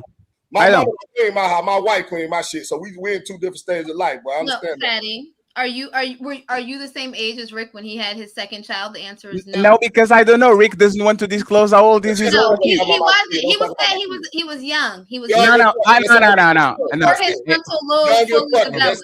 Now, hey, Becca, let me ask you something, Becca. Yes. If you were to actually, let's imagine that me and Rick are the same person, but we're not, because he's way better than me, right? Hell no. No, he's way better than me. He's way better than me, right? He's way better than me. Do you really? Hey, do you like? What is the most problematic person? The one that says, "Man, I'm guarded through relationship because I see what's going on," or the guy that says, "I was young and that's why I cheated on my woman." It would be like we weren't like that. We weren't together like that, and I have 3 baby mamas. You like me, my fucking nigga? You don't know what the fuck I was doing, nigga. You talking about cheat on my wife? You don't know the fuck. You don't know my life. How old is he? If I didn't say, don't worry about it. If I didn't say I was cheating, nigga, don't put that shit on me, nigga. He was not married. He was not married. I'm praying parent my shit. Understand something? You can never make me feel bad about something that I told you, nigga. I told you I got 2. No, I asked you. Not you didn't tell me. I asked you. I don't give a fuck what you ask me. If I'm telling you, nigga, then I don't give a fuck about how you feel or what you think about it. Baxter, this is the thing, right? Yes. So we can't give nobody a pass for something they still haven't been honest about and admitted to, right? Facts. What the fuck you talking about, nigga? That ponytail. No, let him finish, Rick. Hey, Rick, let him finish. No. I get what you're saying, but this is the thing, right? You telling us like, yo, lay off him. I get that. If right? you honest, you look like you like niggas anyway with that motherfucking ponytail. Look at this. Oh shit. Watch this. You ain't being honest. You got a fucking ponytail. I'm gonna let you talk. Go ahead. You ain't being honest with your motherfucker. You got a ponytail out the back of your motherfucker. And you can get a ponytail, Rick. That's crazy. If you don't want to get disrespected, don't say shit to me. I'm very disrespectful when a nigga come at me playing. I'm letting you know now. So if you how is he playing with you? You just said that you being honest. I'm not no woman. So if you come fuck with me, I'm gonna cuss you the fuck out. I'm letting you know now. So you can go and say what you gonna say. I'm letting you know. Man. So you ain't got to talk to me. You better bypass me. Go talk to somebody else. Hey, this man got emotional because we asked him about the life that he put out. I ain't emotional, nigga. I'm winning in real life. What the fuck? No. Hey, Rick, 1 second, Rick. Hey, Rick, I don't want to mute. Hey, Rick, I don't want to mute you, right? You more emotional than me, nigga. Rick, chill. Rick, chill. Rick, chill. It's because people then are going. Rick, emotional then, nigga. When you Rick, what the fuck you talking? I argue with niggas like that. You argue with women, nigga. Fuck you talking about emotional? That ain't shit emotional. I just stand on business, nigga. When it come to men, ain't shit emotional. Fuck okay, you Rick. So Rick, this is what happened, right? Talking about emotion when you going back and forth with women and shit. Yeah, Rick, on your mama. Okay, Rick, you bragged about. But then I say quit talking about my kid, man. I don't give a fuck about it. Oh man, god damn it, you can't stop it. I don't give a fuck about that. I don't want to talk about that. Let's talk about you. Why you ain't got kids and you ain't got a wife? Can we talk? I'm more concerned about your well-being than mine. Because let me answer. Let me answer. Your shit together, nigga. Let me answer. Establishing got nobody in your motherfucking life. Let me answer. If you're gonna talk about my life, then it's only right that we dissect your shit. And see Let me answer. Let me answer. You can't keep a wife and ain't got no woman. Let me answer. God damn it, you ask a question. You ain't got a wife and you can't keep no woman. Why you ain't got a girlfriend? Where the fuck your girlfriend at? Hey, my girlfriend is Esme. My girlfriend is Esme. If we gonna talk about what I got, we'll talk about why you ain't got what I got. Let's do that. Hey, Rick, let me explain to you why I don't have kids, right? Hey, come on, Rick, let me answer that. Rick, what's wrong with you? You want to answer my shit when I get on your shit? Then you looking crazy. No, you totally. I just want to talk for a second. So I didn't have kids because I know my daddy and I know my mama, and they raised me well to not put kids on woman while I was 14, 17, and after get my oh, are you going to keep talking? You wait till you 30. That don't mean. Yes, so I'm going to keep talking because you can't just be interrupting people like that, right? So that don't make you a better man than me because you. No, absolutely. I'm going to meet you because that's what it is. Like you can be over talking people. We gave you several opportunities, right? So this is what is happening, right? We have a responsible man with a responsible past that is bragging about his life. But as soon as we ask him about his life that he's bragging, now he's mad. You are the one that are putting, I'm 28 years. So if you are bragging about your life, I can ask you what's happening. Baby mama, you can't look. You ain't got no baby mama. You still can't fuck with me. If I had 20 baby mamas, I'm a better nigga than you any day of the week. Because you get baby mamas? Unmute yourself. You are now you're not muted. Yeah, hey girl. No women. No. Hey girls. Hey, 1 second. Let me ask a question to Esme. Hey, let me ask a question to Esme so we can go to the main topic. Okay, friend. I know you are the winner. I'm a loser. Okay. Yes. Hey, Esme. Let me ask you a question so we can go. Hey, let me. You can. Some niggas got it. Some niggas don't. Okay. So hey, Esme. Does a man get more value if he has more baby mamas than another man? We not the same. Okay. Does a man get more? Does a man get? Damn, she called a girl. Hey, does a man get? Oh my god. Hey, you know what? Hey, we're going to do this. Got it. You got it. Go to the next topic. You've been having women problems. This ain't your first time. You ain't just got the YouTube and grown up at your 30-year age. You've been having problems getting women and keeping women, nigga. Stop the cap. Stop the cap, nigga. Trying to add all this up. You argue with women talking about I'm emotional, but you fussing, popping your ass back and forth with that woman the whole life. You been on her entertaining, going back and forth with that woman, popping your neck and your ass the whole life. I argue with niggas. That right up my alley right now. I argue with niggas sound crazy. Yeah, yes, you are with niggas just like you. Hey, you were looking at Mount. You said, "Oh, Mount, you have a ponytail. I like it. I love it, Mount. Hey, Mount, you have a ponytail. I see you, girl." Ball nigga. You got a motherfucking ponytail, bitch. Look like a fake ass Brassatilla. I know you ain't motherfucking talking. Can we have the super chat? Why you a grown man with a ponytail? Let me know when you're ready. Let me know when you want to talk. I'll take my turn. You got a fucking ponytail. Eric is now stuck on the letter M. Come on, man. Hey, let's move on. Hey, but you ain't funny. You look. No, it's fine, man. Let's move on, dude. Hey, come on, bro. Buddy, can I say something real quick? Yeah, go. 1 second, please. Go ahead. Yes, go ahead. So like I never like I got baby moms myself. Like I would never like call no nigga like, yo, I'm not gonna be weird like that, right? But when you try to do this, why you keep interrupting this man? Let him talk, goddammit. He talking to me, nigga. He talking to me. I'm not. And you can reply in the end. You can reply in the end. Let him talk for a second. You try to do this thing where you try to continuously talk so nobody can press you when you try to dance around the question. I dig it. When you try and you talk, you've been talking for 30 minutes straight. So that nobody can ask you a question. So nobody can question your timeline. I don't care what bro did in his life. You can have 30 baby mamas. That's your business. That's my business. But you ain't gonna do a motherfucking thing about it. Come on, bro. Land y'all 3 for 3. They ain't battling. This is the thing. If you was like, yeah, you know, I cheat on my baby, I cheat on my woman. I didn't say I don't give a fuck. We niggas.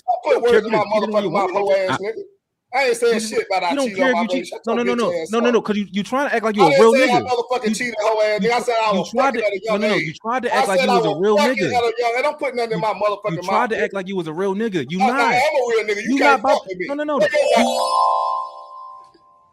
Liar. your You wife? not. No, no, no, no. You don't want to You got tell a us wife. about your life. Do you got a wife? You No, sitting no, in that no. old ass You don't recliner chair. Do want. you got a You wife? don't want to tell us Do about you your got a life. wife in that It's little bit cool. of tight You're ass jacket afraid of on? the That shame. tight ass church jacket on. You're Shut the afraid hell of up, old ass. shame. You don't want us to shame you for your life. I'm Bitch, I'm an actual doing real better nigga. than you. You Bro, over in that they old know I ass got baby recliner mom. They in know that about old my ass shit. church chair. That one of them church they Come had on, the bro. preacher at that church. Sit the fuck down. Don't give me no advice, nigga. Fuck Come out here. It's time for some super chats. Talk to me.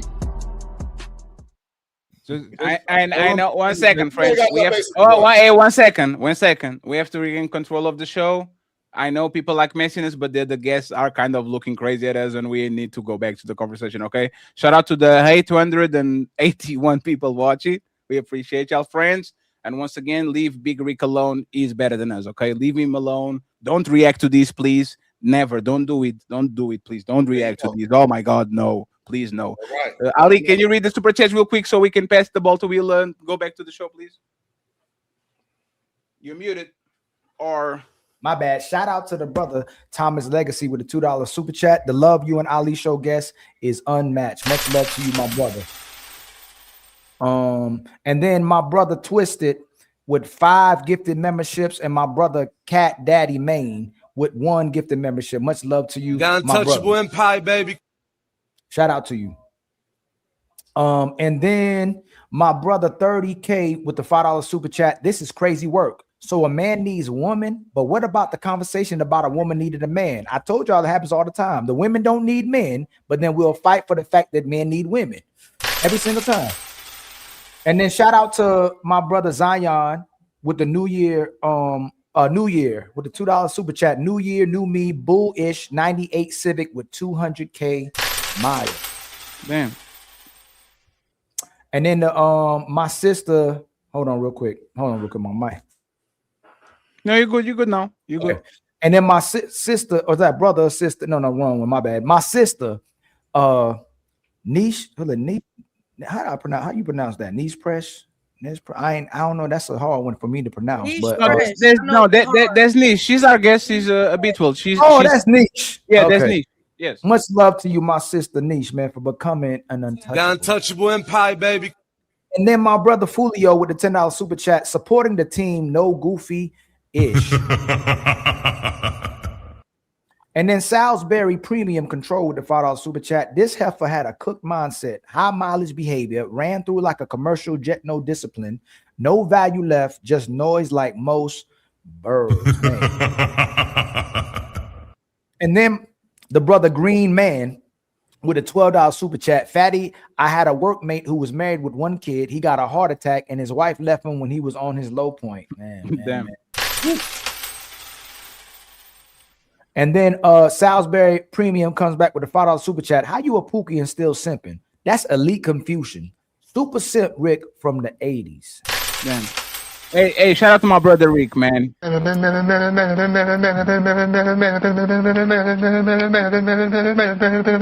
Eric is now stuck on the letter M. Hey, you need to get your neck out your motherfucking chest. You talking about Pookie, you need to get that neck out your chest. You look retarded as a motherfucker, whole ass nigga. Talking about Pookie. Bitch, I ain't never been no Pookie. You want me to bring my wife down here? I didn't call you a Pookie. Not you, I ain't talking about you. I'm talking about this fat ass nigga on this picture with no neck. Man, are we talking about my peoples, man?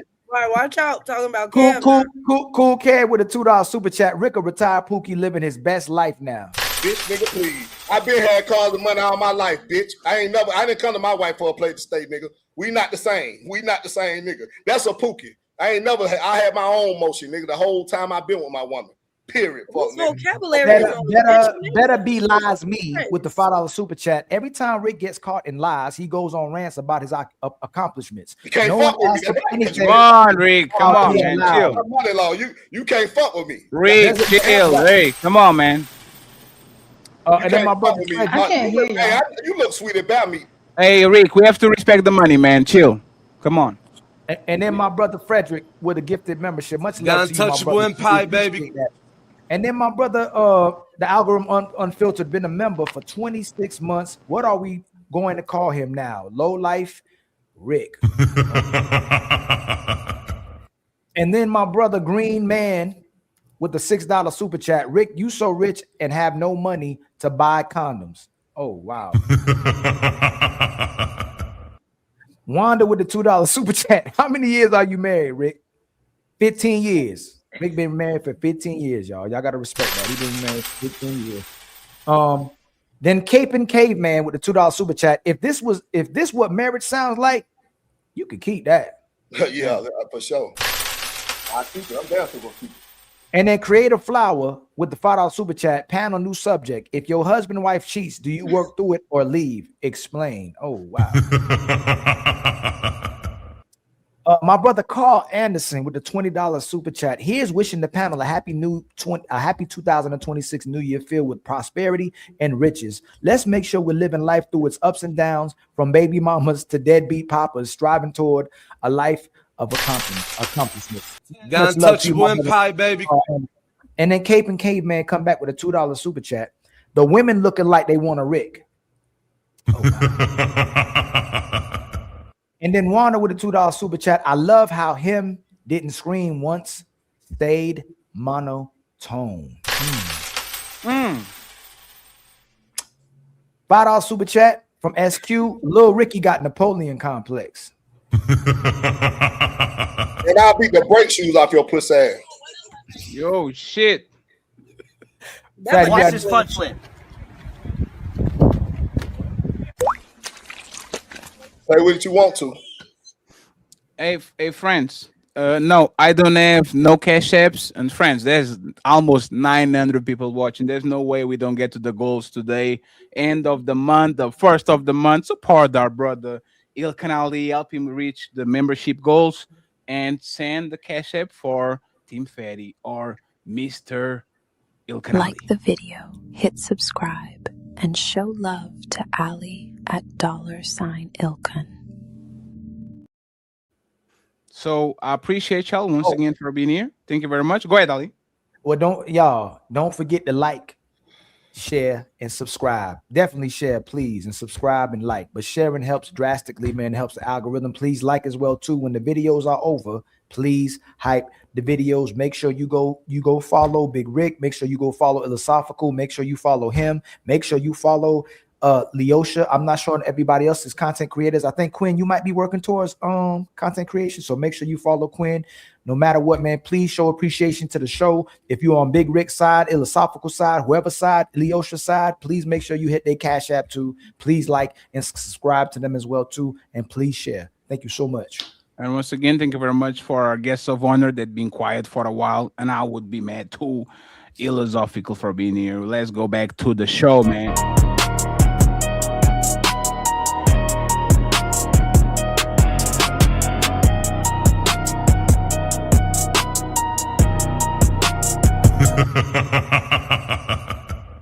Friends, can we start with question number 3, Ali? Real quick. Yes. And by the way, shout out to Wanda for the $10. I truly appreciate you, Wanda. Thank you very much. She is untouchable. Please, once again, follow Wanda. This has been an awesome show, but we're going to be a little bit more corporate, and we're going to have a serious conversation from now on, okay? So let's we already got the shenanigans out of the way. Let's go ahead and let's have the conversation. The third question. Yes, sir. So my brother Illa, man, starting with you, my brother. Is modern dating high risk with low reward for men? I'm gonna answer that, but a lot just happened. We can't just sweep that under the rug. I want to say this. You know what I mean? This is just fairness to the conversation. We all know the gripes that men have with women. I agree with a lot of them. We know some of the gripes that women have. I agree with some of them. But what I think is not fair, this ain't for nobody in particular, just for the sake of having a conversation. Because the conversation is we're having them to get somewhere. Well, I'm thinking, this is my ideal mind. I can't speak for everybody, but in my mind, I'm thinking these conversations are happening to get each other to open up more about what we really want or what's really bothering us or what we're willing to deal with or compromise. One thing I don't think we should do is make individuals speak for everybody else.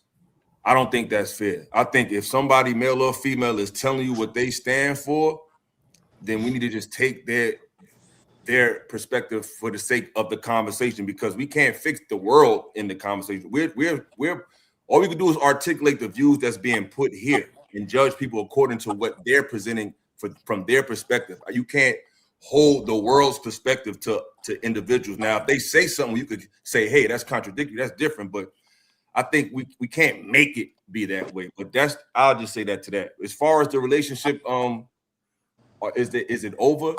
I don't think it's over, but I think what's happening is in the Western Hemisphere, in America, it might be. I think when it comes to Kai Cenat or young men like him, they don't have no social skills. This young generation they're just going straight to the bag. They never got a woman without the bag, without being viral, without some type of aesthetic. They don't come from that era where you had to go outside and run your mouth. You had to go to the club and talk to a girl. And y'all can hear me? Yeah, you're good. He's as me. Okay. They don't come from that era where you really have to Ali, I gotta go, man. I gotta feed my family, man. Hey, much love to you, my brother, man. Thank you so much for coming through, my brother. Listen, y'all. Shout out to everybody on the panel. Y'all have an amazing night. Stay blessed, man. Peace. See you later. Watch this front flip.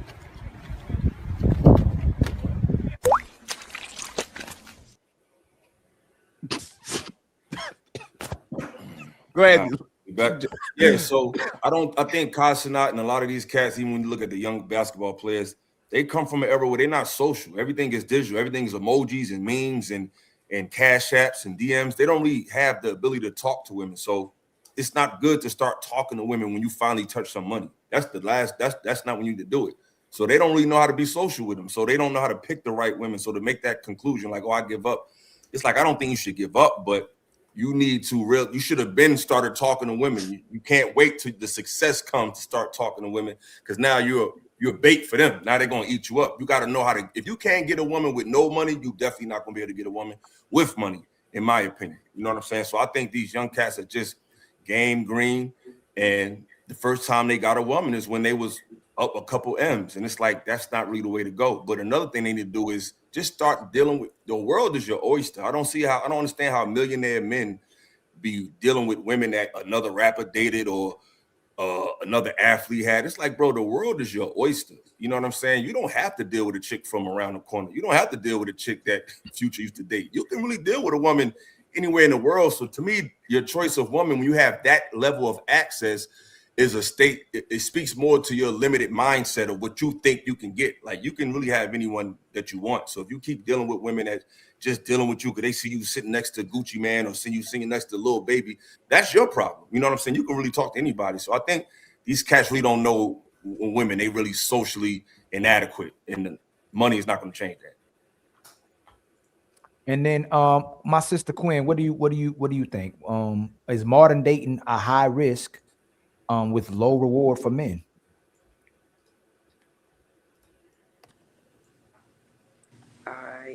Yeah, I definitely think there's low reward for men, because I feel like there's not a lot of quality options right now.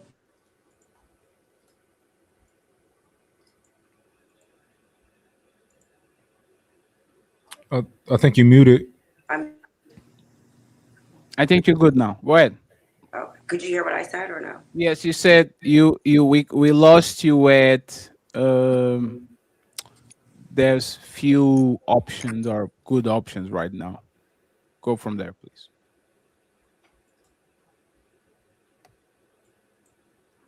Oh, damn. Was I muted? Everybody muted? Are they muted? No, we heard you. She's frozen for me. Yeah. Damn, she froze. And she looks like she's seated on a cloud. Like he's floating in there. And these on the top of the mountains. Look at you back. Ali, you muted, man. You have to mute yourself. Dang. August haven't spoke yet. Dang, boy. I don't know what's going on. So we get August in there. August, do you think modern dating is high risk with low reward for men? Yes. And can you explain why do you believe that? I feel like dating is a scam all in itself. Please forgive me. A scam for who? I'm kind of getting over a cold, so forgive me. Let me just go through it. Okay. I think that dating in itself, the whole dating thing, I feel like that's a scam. I think dating is a scam. Whether For you're who? both man, So woman. can you elaborate on the woman part? Why do you think it's a scam for a woman? Because if I'm dating you, I know the end goal, if I really actually like you, is for us to go do the stuff that we can do in my house. So what's the date for? How is sex a scam if you want sex too? You literally said that you give sex to your man everywhere. The last time we talked, you said that your man wanted sex on the Greyhound and you went to the bedroom and you got him a quickie. So how is it a scam for a woman to have sex with a man and man to have sex with a woman? That's my point. So why do we need to go and spend $300 on a date? Yeah, if but that's the goal? okay, I so feel how is it a scam for a woman? A woman is not spending $300 in a date. How is it a scam for a woman? Excuse me, but if I actually like you, I would spend that amount on a date. However, what I'm saying, dating in itself is a scam for a man and a woman. If I see you, you see me, we like each other, why we have to go out to these fancy restaurants and to these parades and do all this stuff, just to go back home and do what we could have did when we met each other at a bus stop. But how do women get scammed in those situations? Usually, it's the man that's getting scammed by spending money he don't got to spend. So, can you give us an example of how a woman can get scammed in the dating world? Like, how is she scammed? Okay, so in my personal opinion, I'm not going to talk for everybody. I'm saying in my personal opinion, I don't want you to take me over here and show me this and buy me burgers that I'm probably not going to eat and do all this stuff, buy me cotton candy and all this other crap that I don't even want or need, because I probably could have got it myself, just to, take me to the hotel room or back to one of our homes to go and do what we came here to do. So I feel like that's a lot of assumption, though. I mean, you're we like sex, don't get me wrong, but I think you're limiting a relationship or dating to just, are we cool enough with having sex with each other? And I don't think it's just that. I mean, what you're talking about is it's like the end goal for the relationship that you're speaking of is sex. It's like you're right. We don't need all of that if we just trying to get right. You're right, but dating and relationship is not just that. So you do need more than just seeing if we can get along sexually or not. Like, that's not the end goal. You don't think women think it is a scam if you just want to fuck? You don't think women think like that too? When we look at you men, know immediately. Yes, I will. You're right, but I could know I want to have sex with you immediately. That's not hard to figure out. What's hard to figure out is, are you fucking crazy? Do you have patience? Do you have the right character? Do you know how to carry yourself? Do you have intellectual ability? Are you emotionally intelligent? Do you have depth? That takes time. But I can look at you and say, all right, she got a nice body, her cute, her feet cute. Oh yeah, I hit that. That's quick. But do I want to stay with you for a lifetime? That's something that I cannot find that out from just hitting that shit. I agree with you. I just don't think it should cost $450 to do that. Absolutely. But there's one second, just 1 second, right? Well, just 1 second. A scam means something that you are unaware of, right? A man being taken for a foodie, right? Oh, I'll go take you to a restaurant, you pay the bill and you didn't get nothing. That's kind of like, we understand. A woman paying willingly is not a scam. She know the food costs X. If she orders lobster, the amount is going to be X, right? So now that we took that out of the way, what exactly, and thank you very much, Caping Caveman, for the memberships. We need more 5 friends on the Ali side. Please, let's get some memberships on the Ali side. So if we take that out of the way, August, tell me a way where women in mass are getting scammed when it comes to relationships.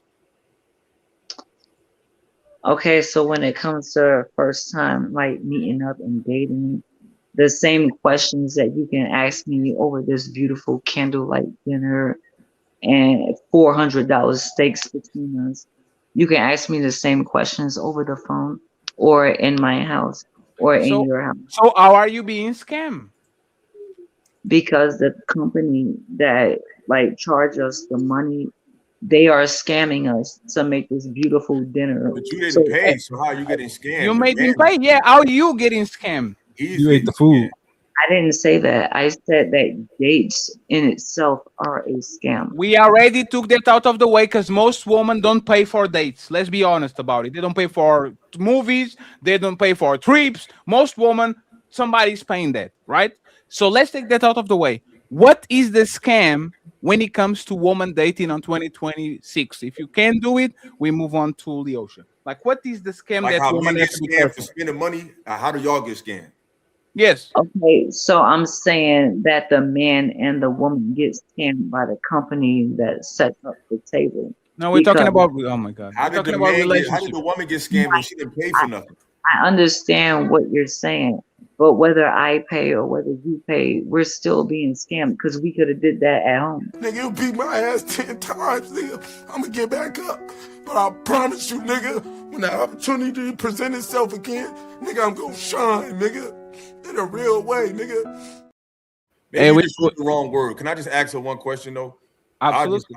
I'll give her a pass for that. But the problem is, August, is the reason why men even spend money is a precedent that most women have set. Like, you don't feel that way, which is respectable. But most women, whether men accept it or not is another conversation, but most women set the precedent for having to spend money on the dates and having to do all this. So if a man is doing that, he's actually been scammed by the consciousness that women have placed in a lot of men in believing that he has to do that. So if anybody's scamming in a in that field, it's men have been scammed by women's the precedent that they set. But you obviously don't feel that way, but a lot of women do. I'm not gonna hold you, sir, and this is no disrespect to anybody here, but I do personally feel like most women are stupid. What I do to you? Hey. Oh shit. I'm sorry. Why do you think they're stupid? Why do you go to that conclusion? And thank you very much, Becca, for being extra nice and gifting the Untouchable Empire 5 membership. Shout out to Becca. Let's go. So once again, why are women stupid? Ali, you muted. Why are women stupid? Again? So I can't tell you why they're stupid. I can tell you why I feel like they're stupid. Sure. That's two different things. Sure. I mean, like, most women are looking for things that don't even matter at the end of the day. You know what I mean? Mm-hmm. Like, I mean, women are stupid. Like, I am a feminist, but I believe that most women are stupid as hell. I can't hold you. I can't hold anybody on that. When people say women are stupid, I'll be like, yep, that's why I don't chill with them. I don't hang out with them. No. Why do you get to that conclusion? What is the reason for you to get to conclusion? And by the way, shout out to Mr. Charlie J. He came through with a $100 via CASHAPP. Ooh.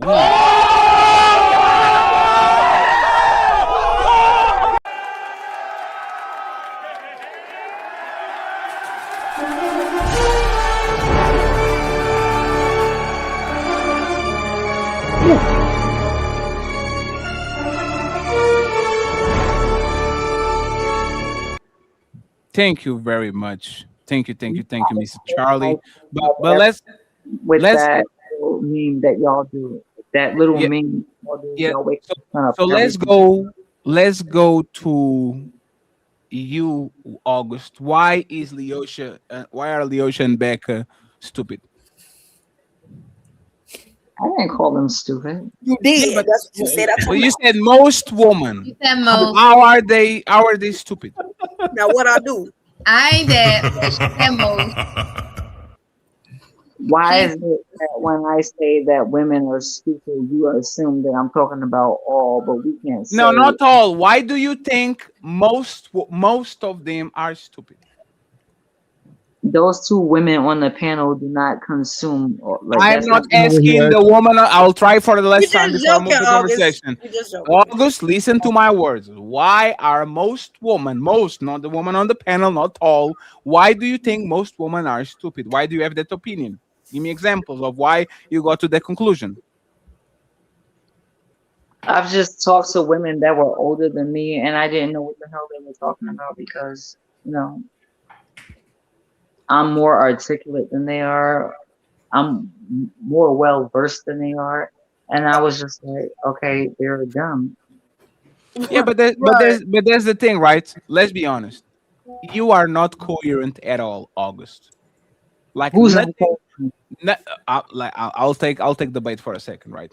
Nothing that you've shown us, August, and we actually like you, and you're looking good today. Shout out to you and your husband.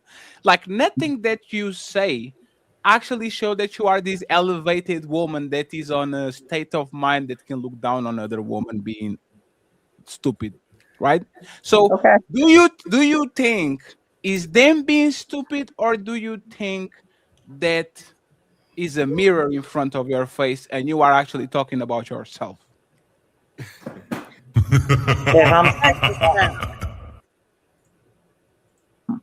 If I'm talking about myself, then somebody can actually go and prove that point to me. But don't make me. Oh no! Oh, go ahead. You got Leo, it. Don't be hating. Oh man, hey. He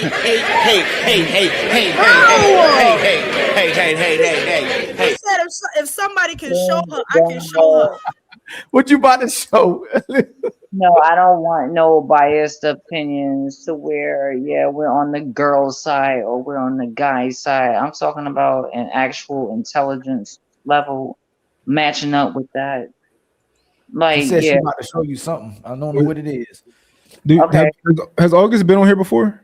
Oh yeah. That's why I said I can show her something because it's only. Is this who she is, or is she like under the influence of something, or is this just no? That's her. That's her. Oh my God! You know what's crazy? Because August, I noticed your face earlier. Oh man, hey.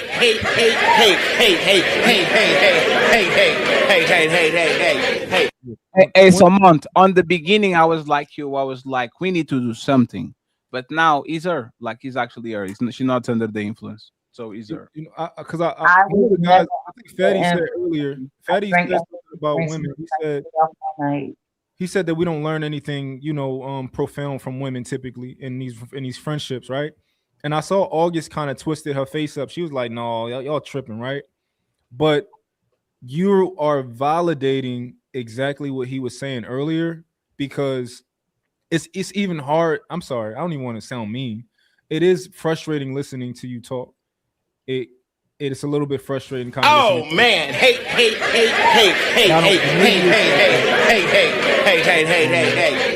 I'm gonna give you the benefit of the doubt that maybe you sick, you took cough medicine, you coming off of something. I don't know. But, no, there's her. But you know what's funny, Mont? I actually rather do August than other woman because I can mute her and she will never notice. It's like, see what I'm saying? other women, they're going to be on your neck. But the thing is, August did her bid. August has a bunch of kids. She has a husband and all that. My question is, if August can get a man, and she actually supports us. And she supports us. She pulls up. She actually supports us. So my question is, if August can get a man, put some 7 kids on him, be on YouTube, support, like what is y'all excuse? Like what is y'all excuse? Because I don't understand. It's time to do. We don't have excuses. We don't have any excuse. Well, I don't have an excuse. There's no. Yeah, but Leosh, there's the thing, right? Leosh,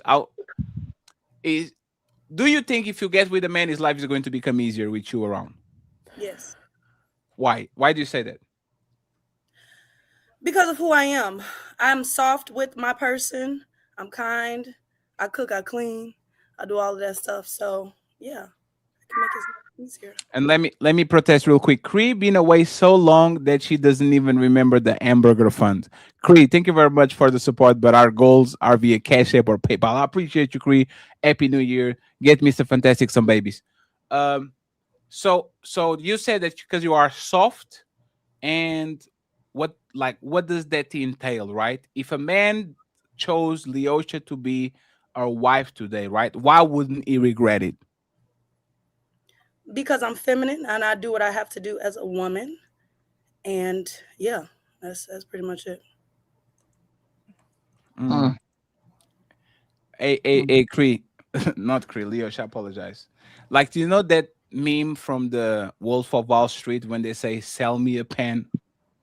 No, I don't. I don't know what you're talking about. It's like he says, like they are on the business and says, "Sell me a pen," right? And the man, or sell me this bottle of water, and like people get confused about it, right? Or not confused, but they try to go for what they think it works, right? If your future husband is around these 800 people that are watching the show today, and they are looking at you, and Leosha looks good, so they already like the physical, like what will be the biggest sell pitch that you actually could give them that will make, you know what? There's my future woman. That's exactly what I'm looking for. Sales pitch? I don't have to. I don't have to have a sales pitch to. You don't? No. How? Because I don't have to talk to get my man. Like I said, if I'm around my person, which I am, I'm soft, I'm feminine.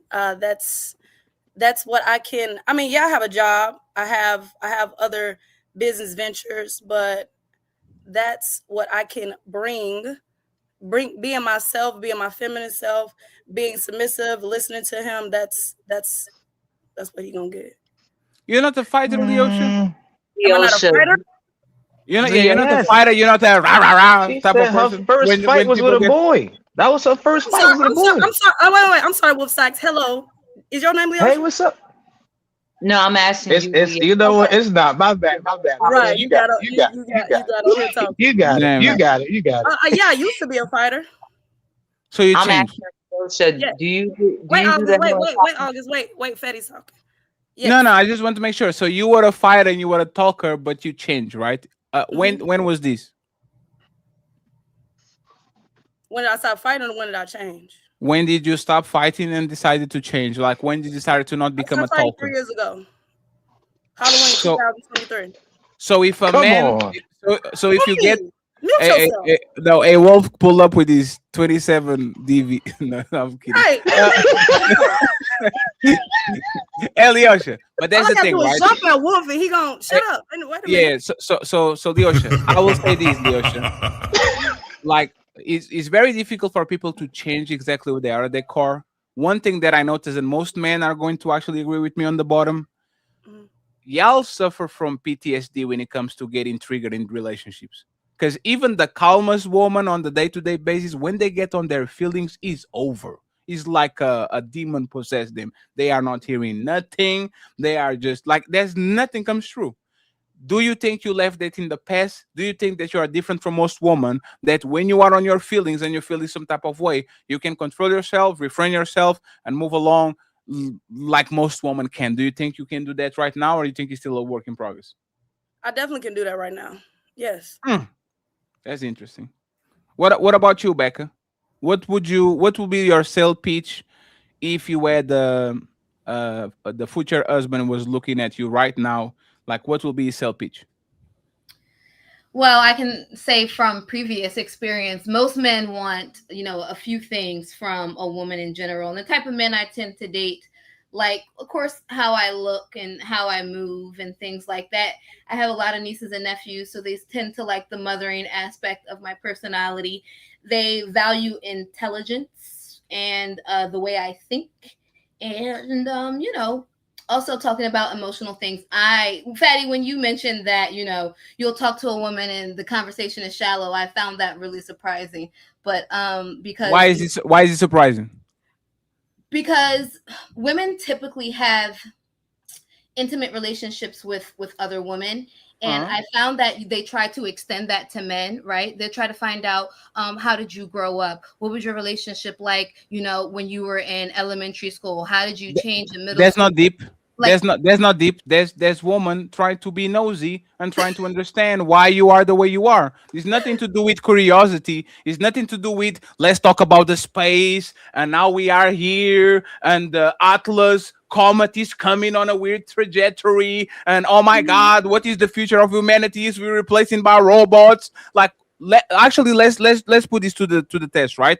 When was the last in-depth conversation that you had with a female friend, and what was that about? it was about Revelations, a chapter. Let's take the religion out of it because there's everything the good to go like I respect it, right? No, that was literally No. I'm not mocking it, right? Religion. Let's go with religion. Okay, but there's the thing. What woman that go to church every Sunday and know all the Bible verses and all that shit? Like for them, it's not deep. For them, it's like I don't know. Let's take that off the way. I'll grant it, right? Other than that, when was tell me what was the in-depth conversation that you had with woman that you're like, damn, this is deep. This is a very in-depth conversation about philosophy, about the space, about the bottom of the ocean, about animals, about soul, about when was the last time? And well, the last in-depth conversation other than religion that I had was about the ability to apologize and what actually makes an apology that's just lip service versus an actual state of changing who you are or what you're used to doing for someone. And that could be, we went through significant others. We went through parents because a lot of Black people say their parents never apologized to them. So we talked about that aspect of it. Like, how do you apologize to your friends versus how you apologize to a spouse? And, what does that look like? Accountability, it went into all those spaces and how society has set us up or some people up, accountability and apologizing. So that was the conversation. I'll say this and then y'all got it, right? The fact that 30-something-year-olds have to debate about how do you apologize to people is hilarious. Well, it was Becca. I'm not being condescending, but that's right. Hey, Ali, how do you apologize to people, Ali? I'm sorry. I'll never do it again. This is not the debate. I'll give you an example. It may not. This is on the surface level, deep conversations. Let's say I say, man, we talk about existence, right? Your mother and father created you. Their mother and father created them. Their mother and father created them. And you get to a point which hurts everybody's head. What created us, right? But if we have to ultimately get to a place talking about what created us, would that mean that ultimately there's something much greater than creation if we can't even identify what created us? But how is it even possible to be created from nothing being something and something going back to nothing? So that's like an in-depth conversation that's on the surface of even deep level conversations that we have. You get what I'm saying? That's the kind of conversations we'll have. So when we talk about a conversation about saying I'm sorry and holding yourself accountable, we don't look at that as an in-depth and deep conversation unless you start going and expounding on why the apology doesn't happen. The psychology of why somebody obviously wouldn't apologize, but how deep can you go into that as well too? And typically it'll be surface level. Oh, they didn't have a mama, they didn't have a daddy, but we all know that conversation. It ain't that deep. Someone will say that. You get what I'm saying? So I do. Past that, what is a in-depth conversation that you ever had with a woman that made you think like that made you think about the other conversation I was talking about, that the fact that if you were contemplating create a theory that something must be greater than creation for creation to exist. Now, see, for me, that conversation is going to be different because of my viewpoints of God being biblically based, right? So while you can have that in-depth conversation, to me, that's a shallow conversation because I believe in the Bible, and that's very clearly put out. Just an example. No, it was an example, but I could say your conversation is shallow right away too, because there's over 5,000 deities. There's over 5,000 gods that exist and someone else's God. And you will right away turn back to the person and say, that's a shallow conversation because they don't think like you. That's shallow. But you just did the same thing when I said that I had a end-up conversation I absolutely about did not. apologizing. You summed it up to something shallow, which was just I say I'm sorry when there's actually way more levels to apology than do we talk about Christianity in this country? Yes. Do we talk about Jesus in this country? Yes, we do. That's not in-depth conversation. We talk about it all the time. So it's not the same thing as yours. It's not the same conversation. Ali, but I actually think I disagree with like it is like deep conversations means that these things that are going to actually make you think after the conversation is over. See what I'm saying? And a lot of these people is like they go to the therapist, they talk with the therapist, and they don't think nothing of it after they leave. The conversation might be deep there, or they might go to the church and talk with the pastor, but as soon as they leave that church, they should just woof. You see what I'm saying? So I would say that the problem with women a lot of times is that they don't insert themselves into deep conversations. Is that first they make it superficial, and we have the proof. Look, go on TikTok. Like the conversation is always surface level. It never gets deep, and once it gets deep, it gets crazy, right? Or it looks like women don't have a good retention when it comes to getting information, because how many times do a man or a woman have to talk to you about apologizing for you to actually learn that shit? You learned that when you were 2, when you were 5, when you were 7, when you were 14, when you were 19, when you were 22. Now we are at 30 and we're still having conversations about how should apologize and what trauma you had. No, there's no trauma to be had. I don't care if you got burned in a motherfucking airplane crash and that's why your mama didn't give you milk. Apologize. You did something wrong. Apologize and move along. It's very easy to say, my bad, I did something wrong, I will not do it again. And if this is the type of conversations that women still having on their grown age, I can imagine what is actually happening inside of their houses when their husbands, supposed to be people that actually can relay the information and they can actually agree, disagree, have an in-depth thought, add to the situation. For the most part, women are not interested in nothing other than men. I say this, and I'll say it again. Women are jealous of PlayStations because, once again, men usually have hobbies. Women play with men. That's their biggest hobby. I will play with this motherfucker in front of me. I will play him out of his piece. I will try to convince him to something that he doesn't do. Like, I think he's really that. So, for the most part, how are women that for the most part don't even have hobbies? They don't like art. They are not the biggest consumers of art. They don't are the biggest consumers of sports. Like even like how are women like no actually sorry like are most women interesting? Are most women more than surface level? This is what we get from me by the looks, by the things that I'm going to say on a surface level. Are women more interest than are most women interesting? Go ahead, Hila. And Becca, you can go after Hila. I'm gonna say this. I think that I think a lot of the depth from women is kind of pretentious. I don't think it's a real depth. And to be honest, I don't think they need to have it. I think where they need to have the depth that they don't have it at is emotionally, ironically. I think they don't have the emotional depth that they claim. I don't expect the woman to be able to have no deep conversation with me about a certain stuff, because even the women that I do meet that be so-called deep, they be some of the most coldest ones you can imagine.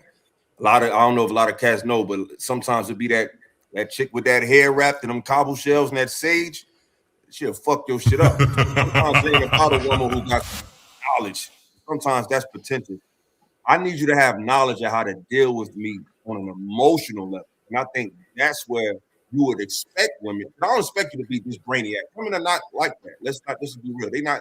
You might find women that's into that type of stuff, but most women are not into the depths of things. And I think that's by nature. I think they have a natural naivete to open the door for you to teach them something. Because if they knew everything, what would be your place? So I think they have a natural way to be naive. So you have a natural ability to fill in that naivete. You know what I'm saying? It's like you see a woman in the movie, she's walking through the woods. Oh, what's this? He said, oh, that's this.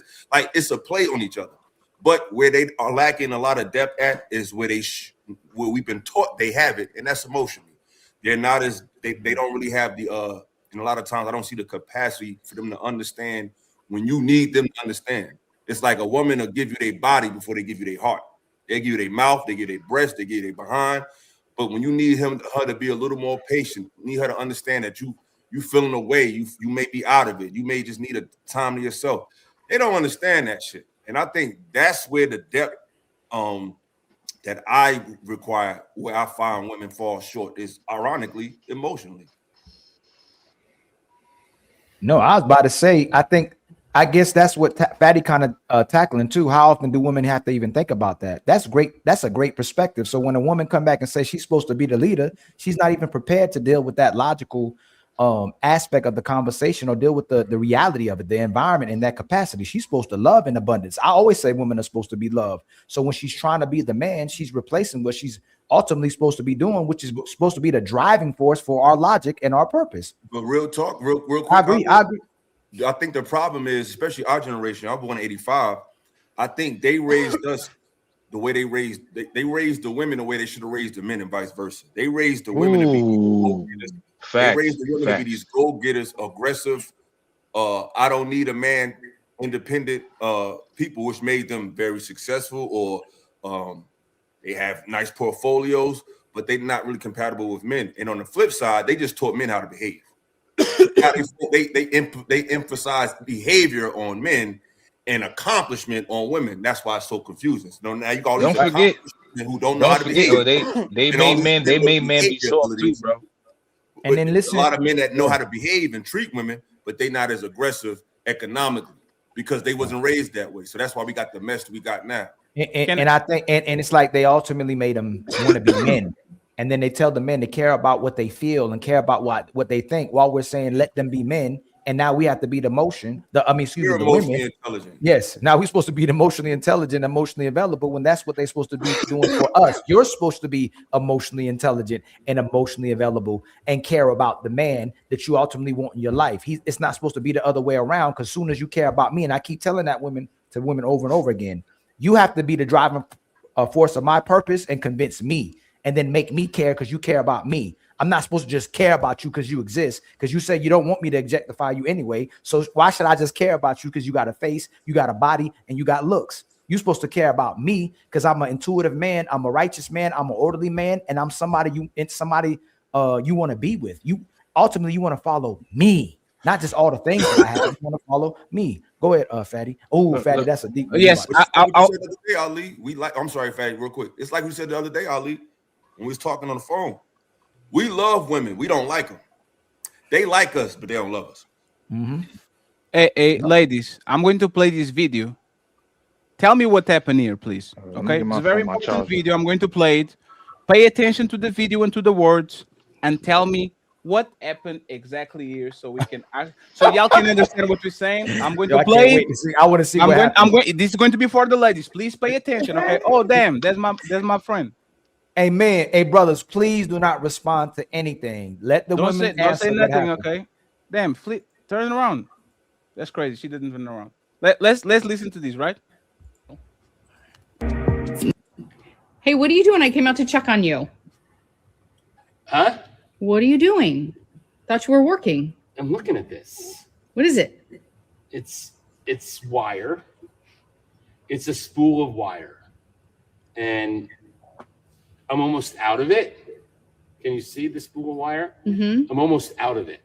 Okay. And I've had this spool of wire for like 40 years. I bought it like this it's not a piece of a long time ago, but it's like 40 years of my life is in the wire that's gone. Does that make sense? This is what's left.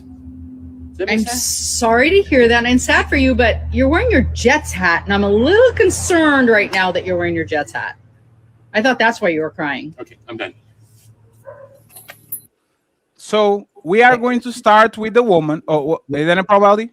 I want the smartest woman on the panel to start first. Yes, I was going to say exactly the same. Hey, Miss August, you said that most women are not smart. Okay, the smartest woman. So we are going to go first with August, and then with Queen, and then we go to Leosha, into Miss Becca, and actually, Miss Bean, you go next after Queen because you are new here, right? August, what did you got from that video that I just played? You're muted. You're muted. Just go off mute. And mute yourself. What do you got from that video, August? Yeah, what did you get from the video? I thought that was so sweet. My dad actually does that, so I just thought that was sweet. Okay, so what you got from that video was that Fatty, it was sweet. Fatty, no, yeah, Fatty, just move on. Okay. Don't do that. Okay. What about you, Queen? Let me mute yourself because you look far away from you are on the cloud. What did you got from that video, Queen? I thought that was really sad that she didn't acknowledge anything he said at all. He was going through it. But what was the message that you got from what happened there? That she completely ignores what he's going through. She didn't. Okay. So we are 2 for 2. Let's go. Where is she? Did she left? Bean. She up there, Bean. She up there. Oh, he's up there. Damn, goddamn it. I'm blind. My bad. Bean, what was how are you doing, Bean? What was the message that you got from that video? Damn, you muted too. That's crazy. They ain't trying to come out that mute. Try now. Hey, hold on, Fatty. Sometimes, hold on, let me see something. Hold on. You taught me a trick. Let me see. That don't work. Is the boxes? Hear me now? Yes. Oh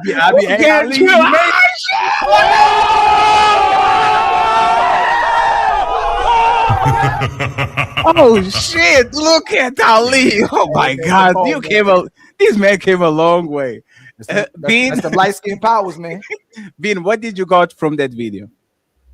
She failed to read the room. Like she definitely, I don't know if it was intentional or not, but she didn't pick up on, like, he was really kind of like struggling with the fact that this sentimental piece of like wire, for him it was a little bit deeper than just running out of a spool of wire. Like that wire had been with him for like 40 years. So instead of acknowledging that, providing him some comfort and reassurance, she went to like change the subject and not, acknowledge what he said. Okay. Move on to the next one. Let's go back. What was the message that you thought that like video portraying? Eliasha. I mean Becca. I'm sorry. That she don't like the Jets, or that he wears his Jets when he gets sad. Okay, perfect. And finally, Leosha. What do you thought these things mean? What is the message of this video? Please, Jesus. She wasn't paying attention to him. One, she had her camera out trying to see what he was doing. That's one, recording the whole situation.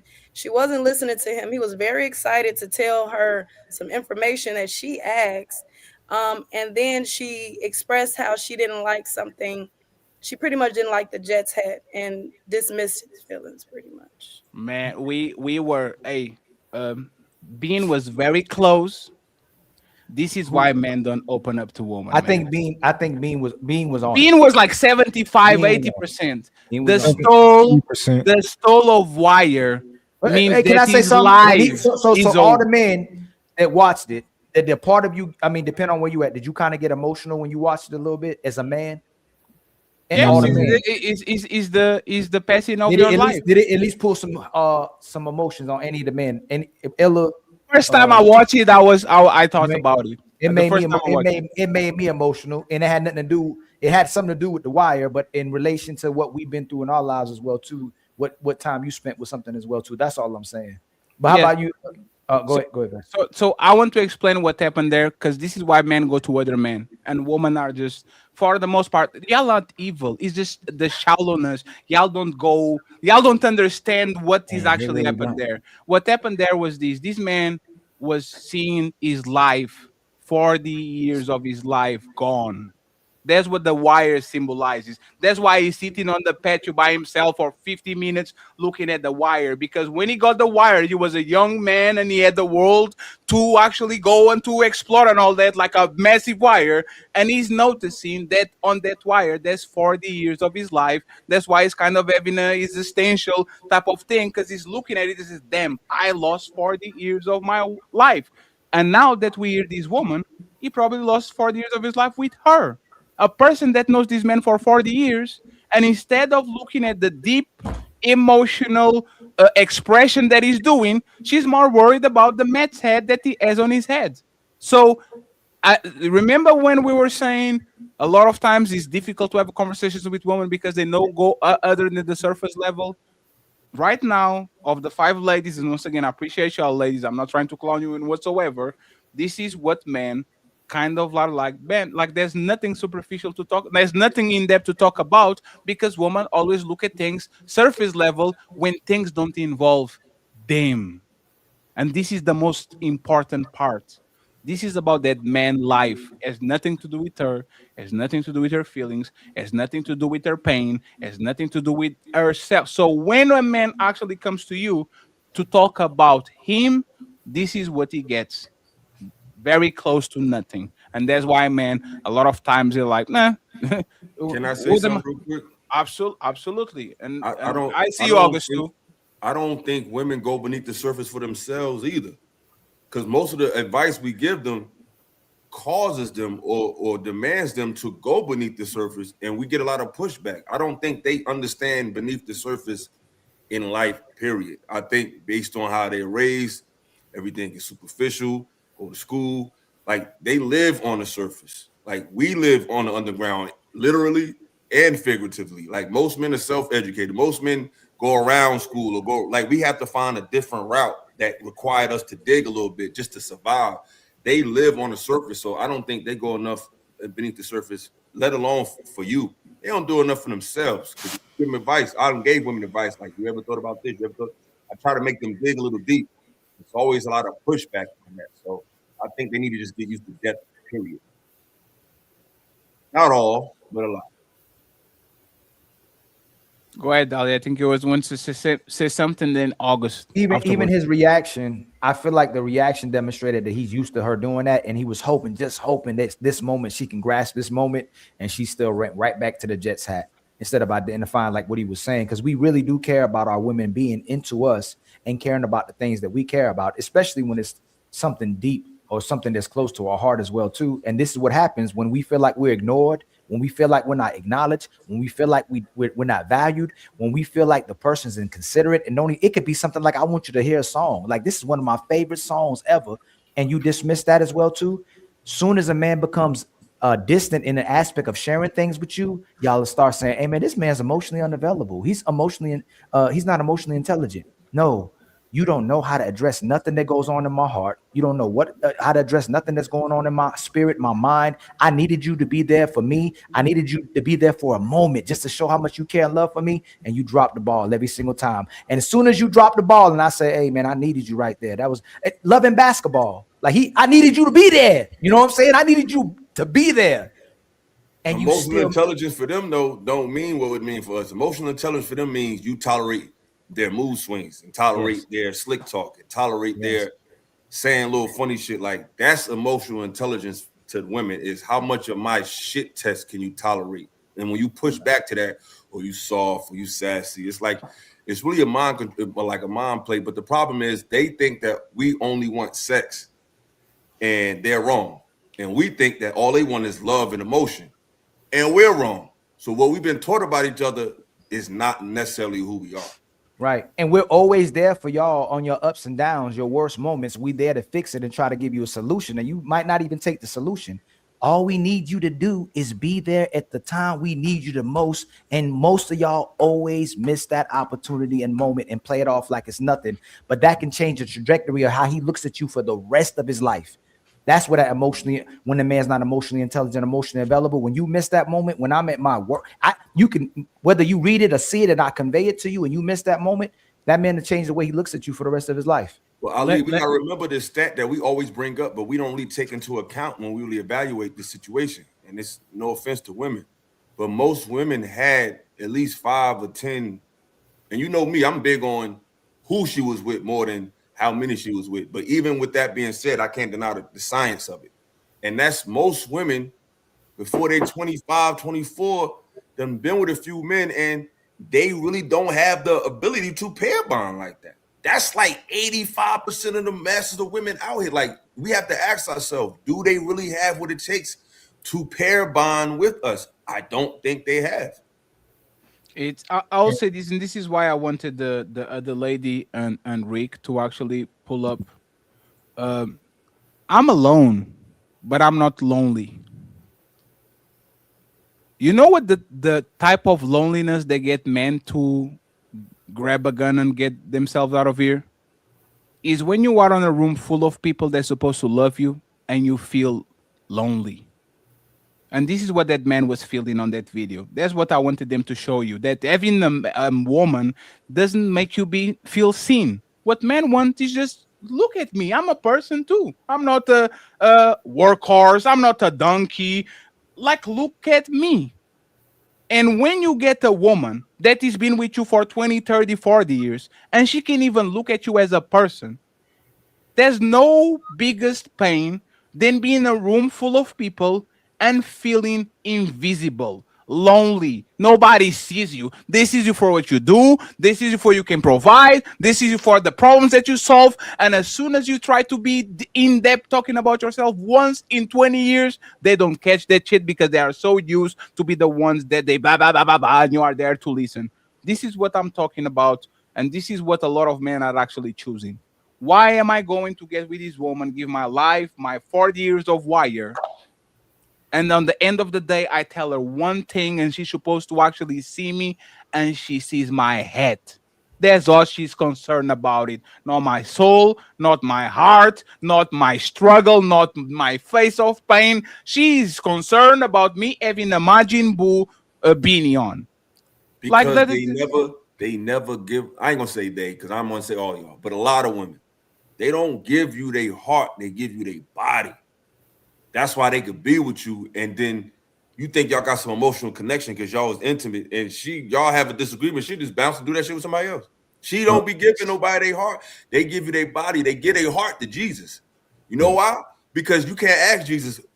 Jesus can't say, yo, you know you fucked up, right? God can't say, yo, you know you should have did. God can never hold them accountable. They can say, God said, God said. So they give their heart to somebody that you can never ask them about the person. But people that they can literally interact with, they give them their body. We get their bodies. And that's why men be so damaged from the situations, because they really be putting their heart with these women. But that woman just gave you her body, bro. She never gave you her body. Hey, let me say this and then both of y'all got it, right? Do you know what is actually funny about this conversation? A woman will tell a stranger that she's trying to hurt that you are hurt. Like the conversation that we had with the lady before. Hey, shout out to her. I have no problem with her. Who hurts you? You need a hug. But when a real man that really loves her and is in front of her actually is hurt, she never asks that shit. She never comes to her man and says, do you need a hug, baby? I got you. You're going through something, baby? I'm going to make it about you.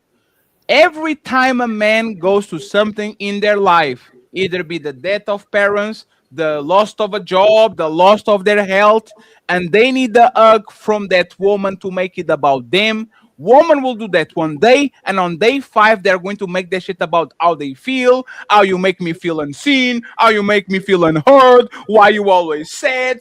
It always go back to them.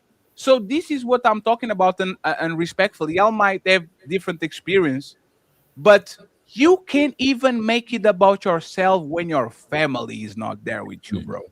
Like, I saw so many men that lost a dad, lost a mom, lost a sister, and in the middle of grief, instead of that woman says, this man has my back, so for this year it's going to be all about him, they turn around and they make it about themselves. Why are you always mad? Why are you always sad? Why are you always, like, if you don't have my back on my worst moments, is it really a benefit to actually be with you and respectfully you make it about yourself? I'm gonna push back on your points in a second. Can I just say this real quick, and I'm gonna shut up. I literally went through that, and it's to show that it's not just black women, and it's not just American women. It's y'all a lot of the time, but it's an epidemic. I was dating a woman in Spain, right? So we was like really getting close, like about to get engaged and everything. I went to see her. When I came back, I went through something with my daughter. I had to move my daughter in with me. I took her mother to court, and she was staying with me. Like I found out some things about my daughter I never knew. So when I found out, I just said, "Fuck, you live with me now." And my mother came to visit when I did that. So I wasn't as available for old girl because we would set up certain times to talk because we on 2 different time zones. So I had to set up certain times for the talk. But I got my daughter with me now. My mother staying with me just for a little while, not to move in, but just when she could watch my daughter while I'm at work because it was an abrupt situation, like an emergency. I had to go get her. So I'm dealing with, my mother and my daughter and the stress of the drama of that. And then in the midst of that, like the second week my mother visited, my mother dies. This is this year. My mother literally has a heart attack and dies, right? So the girl stopped talking. She said she started getting dissed. I said, "What's wrong?" She said, "I just don't feel like you." She said, "I don't feel loved enough." I said, "I'm focusing on my." I said, "Yo, my availability is not the same right now because I'm dealing with what I'm dealing with, and I need you to hold me down right now."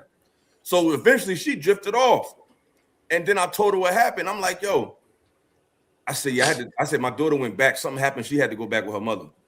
She said, "Well, I feel like our goals is not the same." I said, "What you mean?" She said, "Well, I feel like you gave up on your daughter." I said, "Hold up." I said, "You got mad at me for focusing on my daughter over you, and now that my daughter's back with her mother, you saying, well, you gave up on your daughter." So it's like either or. She didn't give a fuck. When I was focused on my daughter, you was mad at that. When I said, "Okay, my daughter going back with her mother, now I got more time for you," you still mad at that. It's like, yo.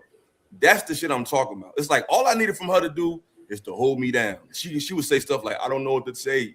You don't have to say shit. Like I had a friend that told me, "Yo, your mom," and if you watching, I ain't trying to play you, my boy. I love you. But he was like, "Yo, your mom's passed. I ain't know what to say. I ain't want." It's like, yo, when people lose lives, they don't need you to say nothing. They just need to know that you still give a fuck and you still love them. You don't have to. It's nothing you can say to bring my mother back. I don't need you to tell me nothing about like she's gone. I feel alone now. I feel vulnerable. Both my parents are dead. All I need from you is to know that you love me. That's it. And that you care about me and that you're here. That don't even take words. Sometimes that just takes presence. And she couldn't even do that shit. So that's an example of that emotional depth that you be needing. They do not have it more often than not. Ella, I just want to say thank you for being that vulnerable. Oh, go ahead. Thank you. And by the way, the people that are above, because August can actually talk. That's all. But I won't. August and Dope Daddy, just Flower, if you can. Thank you very much for being here. Happy New Year. Go ahead, and then we get the people upstairs. Go ahead, Flower. Go ahead. August. Oh, so. Oh, I thought we was giving it to August. No, we're going to let him uninterrupted go. I'm trying to tell her this to hold on, so you can just go real quick and address what Ella said. Well, yeah, not really to address what Illa said, but give him his flowers for being able to articulate and express himself in that way.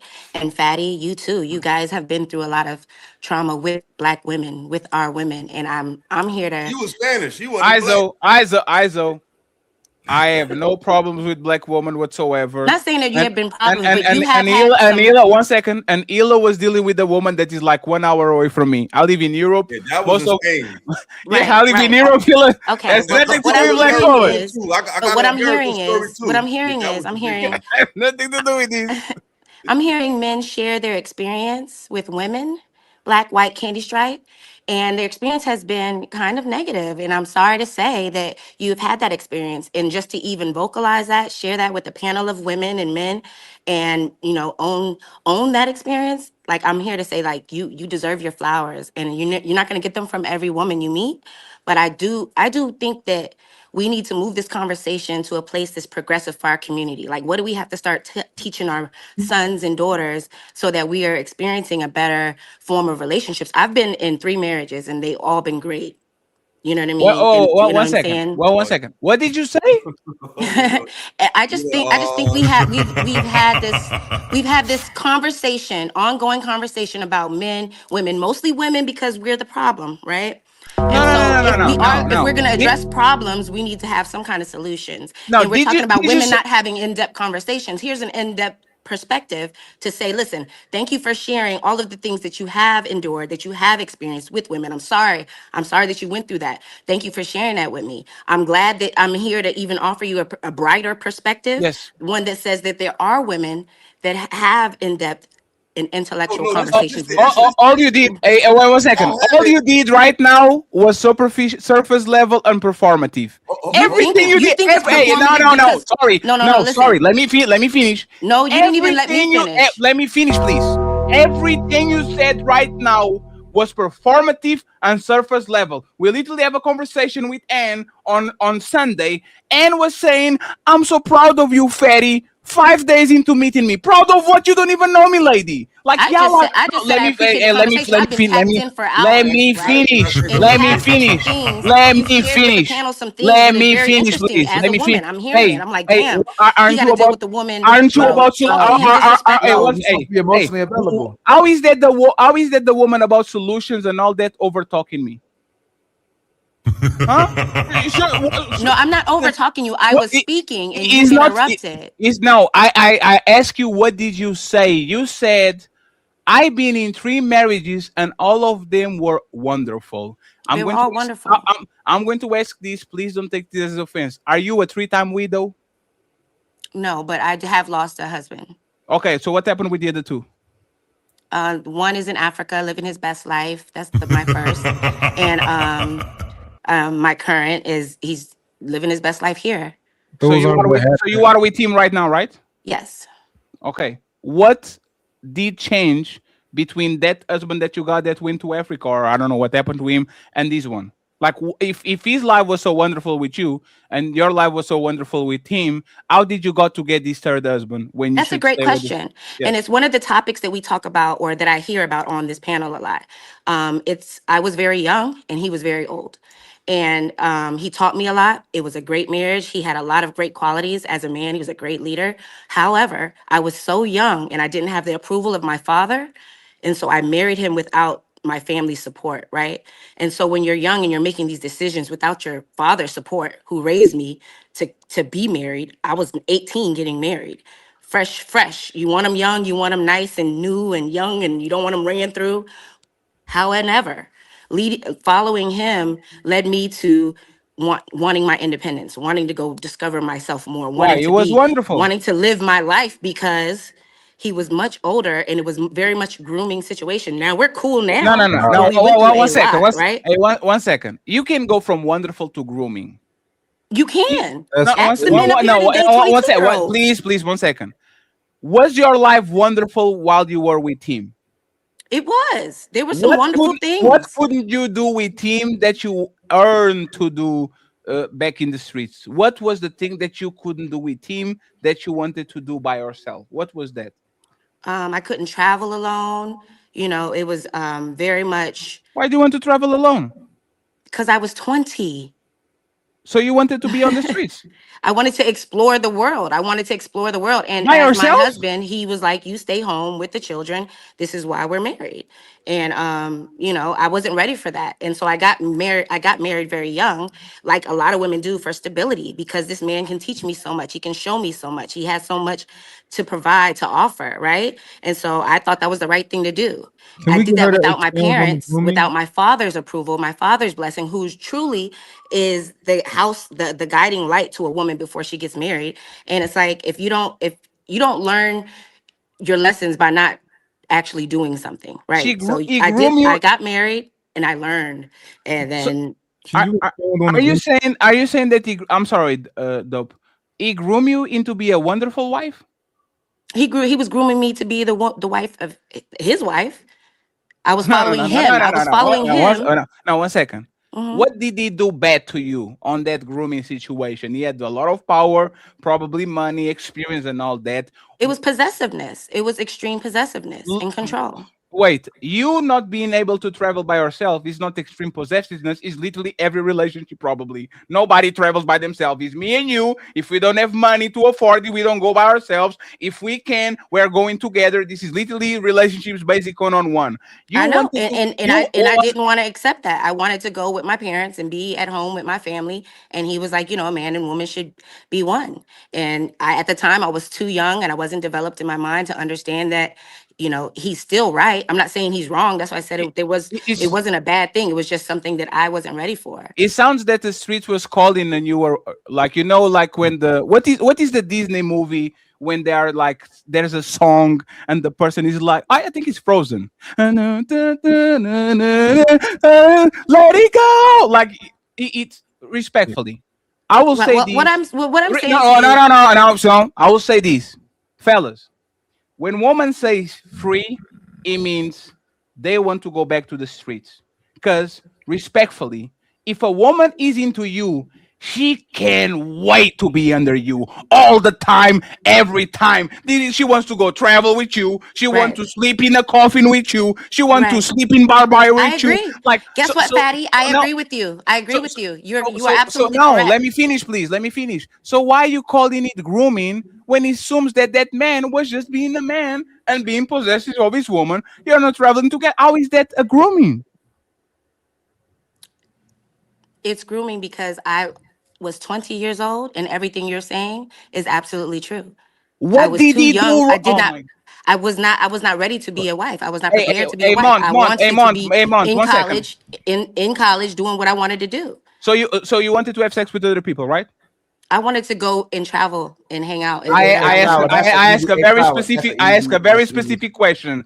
There's two phenomena that's happening right now. One is the woman that was a hoe before, so she wants to get married. She has itch that she wants to go back on the street. And there's another phenomenon where the woman that is cuffed so early that she feels like she never lived her life. So what she wants to do is do the Tia Mori. I graduated from marriage, so I'm going to hit the streets, get some long, thick, short, tall, and then I go back to whatever is going on. Were you a part of the second one? I'm sorry. Was I a part of the second one? Type of I'm going to be single so I can live my life, go get 7 boyfriends, street trips, all of these, and then when I'm mature, I go find a husband. Were you a part of that lifestyle? I was. Okay, so there's no more questions, no more. You got your understanding? No. I'm now I understand exactly what is happening. Well, Fatty, can I ask you a question? As long as you're not going to attack me so I can chop your head afterwards, but yes, you can. No. Absolutely. Would you say that majority of your relationships with women have been good or bad? Bad, a lot of it because of myself. I was very immature and I did what I wanted to do. Right. Yes. Can I ask something? Just 1 second. What is the point exactly? The point is that's the same for a lot of people, men and women. Yeah, but wait 1 second. But if I married young and I got a great woman, I wouldn't put the blame on. I wouldn't say I was groomed, right?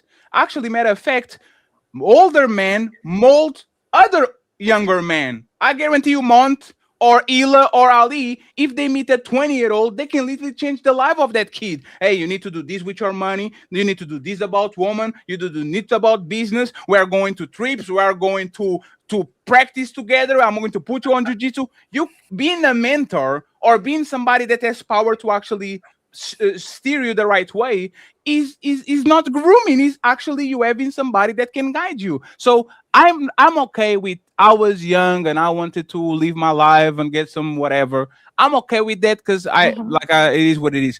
Yeah. I just don't like that it looked like it was all about you, but you couldn't wait to deflect and say it was possessive. I was groomed. You asked me what my experience was, and I'm telling you what my experience was. Okay, so in that story, who is the villain? I can be the villain. No, it's not. It's not Ken. In that story, tell us a definitive statement, right? In that story, who is the villain? That older man that wanted you to be his wife and was controlling and possessive because that's what men do, or you because you wanted to run back to the streets? Who was the villain? It was definitely me in the streets. Okay, we've already established that. So you're asking the same question over and over again. So next time you do that BS story, drop the grooming and drop the possessiveness and drop all this shit. No, Listen, no, I wish we could get him on a live. He would say the same thing. Respectfully. Those words are dangerous. When you call a man a groomer, those words are extremely dangerous. And you came on the pen. Let me talk, please. Let me finish. Let me finish my show. Let me finish my point. You came in. Kumbaya, oh man, I'm so proud of you. Ela, I'm so proud of you. I'm so proud of man. And I still am. That's still true. Can you stop talking? Thank you. And as soon as you had the opportunity to throw your ex-husband under the bus, you did it immediately. Grooming. Hold on, Fatty. Not only that, when Illa gave you his encounters with women, and you talked about Fatty as well too, you went straight to black women and what they've done to men, but you dismissed yourself and you said what happened to you was grooming, instead of saying you did the same thing to another man. And what's ironic is a lot of women and men say they won't listen to nobody but a married man. So like Fatty is saying, most people would be molded by married men because women want to listen to married men, and the so-called single men want to listen to married men to see how they can be married. But you turned that around to being molded, even though you got with a man at 20 years old. It meant you cooperated with who you want to cooperate with. He didn't have to mold you. You weren't going to do nothing 20 years old that you didn't want to do. And this is what we mean by how women will say use dangerous rhetoric, because a man can't get y'all to do nothing that you don't want to do. You only do what you want to do. So that's what he's saying. You took the time out to talk about the experiences we had and call out black women. And then we had to go back and say, call out women. I said, no, you said black women first. You said black woman. You said black woman. Well, I cleaned that up by saying what I meant was who you dealing with. Who you dealing with? I know, but that's not the point.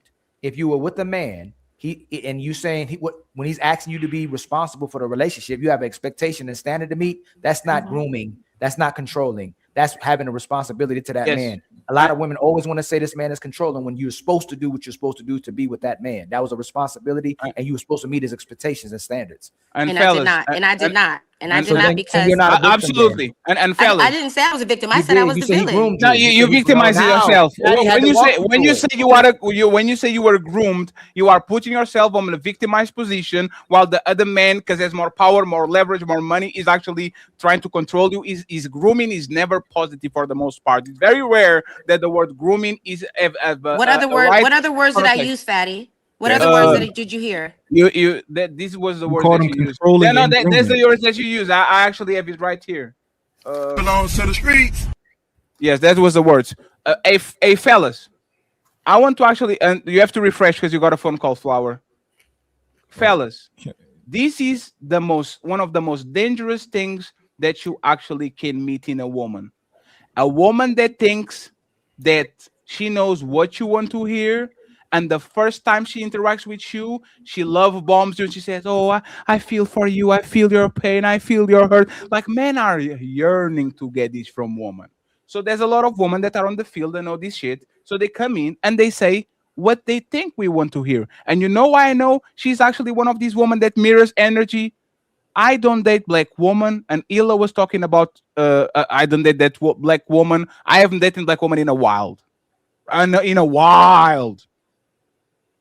Shout out to my Brazilians. Ila was talking about a Spanish woman. Mm-hmm. And she came in, oh my God, I know black woman did so much harm to you. Like, that's what most people on this space talk about. So you, now all of a sudden, are trying to make sure that you tell us what we want to hear, because that's how you get the pick me label. This is actually the true definition of pick me. A woman that will pull up, tell you exactly what you want to hear, mirror your energy to get in your favor, and you look at her life, and her life has literally the same problems that the hyenas that are on the other side are doing. Literally the same thing. I was young. I wanted to go back on the streets. He groomed me. He was possessive.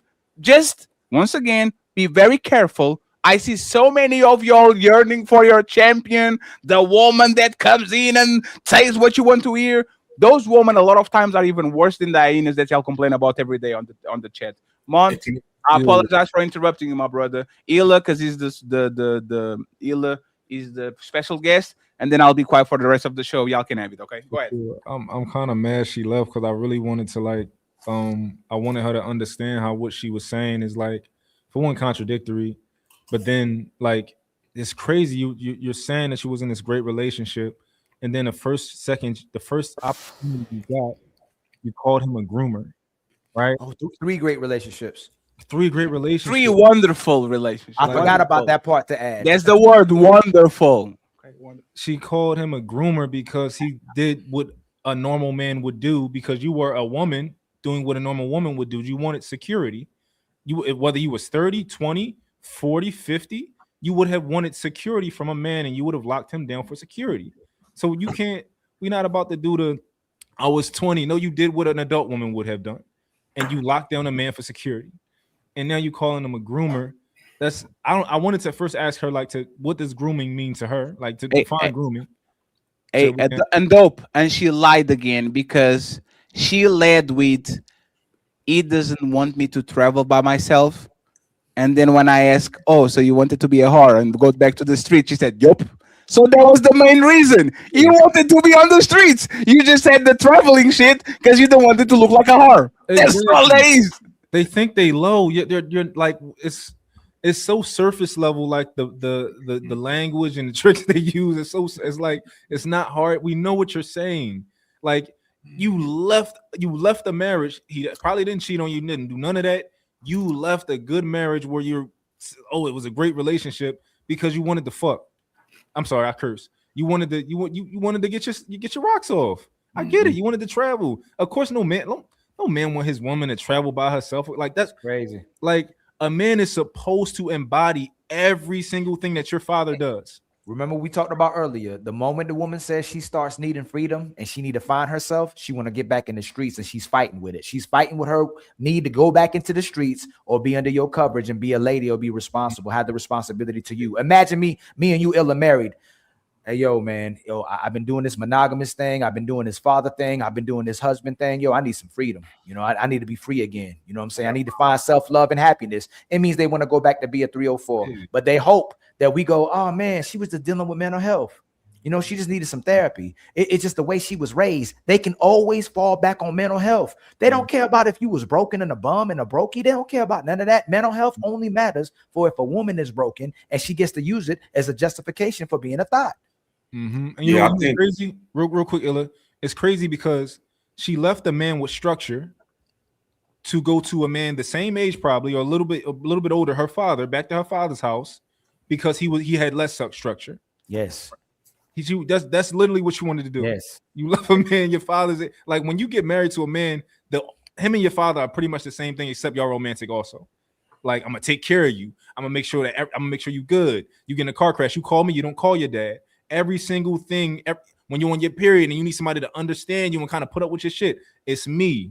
Like, every single thing, like, you literally left adult man who took care of you for another adult man who's going to take care of you, but except not give you restrictions and let you go with your friends and go do what the fuck you want to do. So yeah, I think she came in the right way, but like y'all said, she kind of exposed herself because, first of all, this word grooming has been used.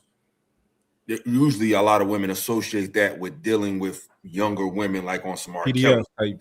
That's for one. But for two, groom is what he's supposed to do. They call it the bride and groom. So let's stop acting like that's a bad word. Like, he should be grooming you for him. But what I want her, I wish she was still here, because I wanted to ask her at that time. She said we had children. He wanted me to be a mother. So it's like, did you have 2 children at the time you was trying to go outside, or was he trying to keep you inside to have children? Because that, to me, says a lot too. Because if you already had 2 children with this man and you still trying to go outside, that says a lot.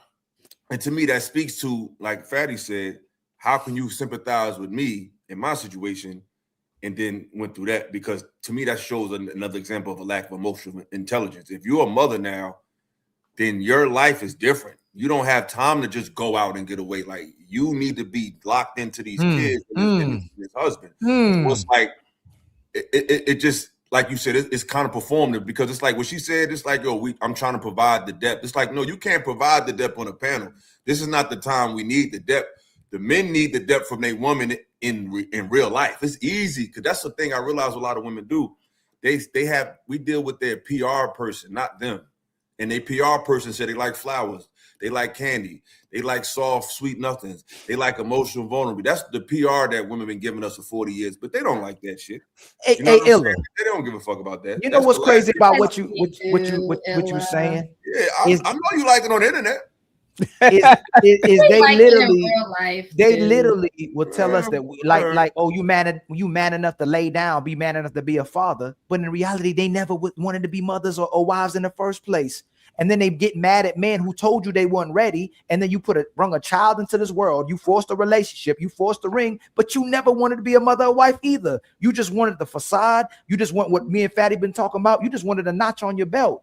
You didn't really want to be a mother. You really didn't want to be a wife. You just wanted a fake badge of honor, because why y'all so tired of the things y'all say y'all committed to? And then when we talk about men not needing to have relationships anymore, even though we love women, oh, y'all hurt, y'all got trauma.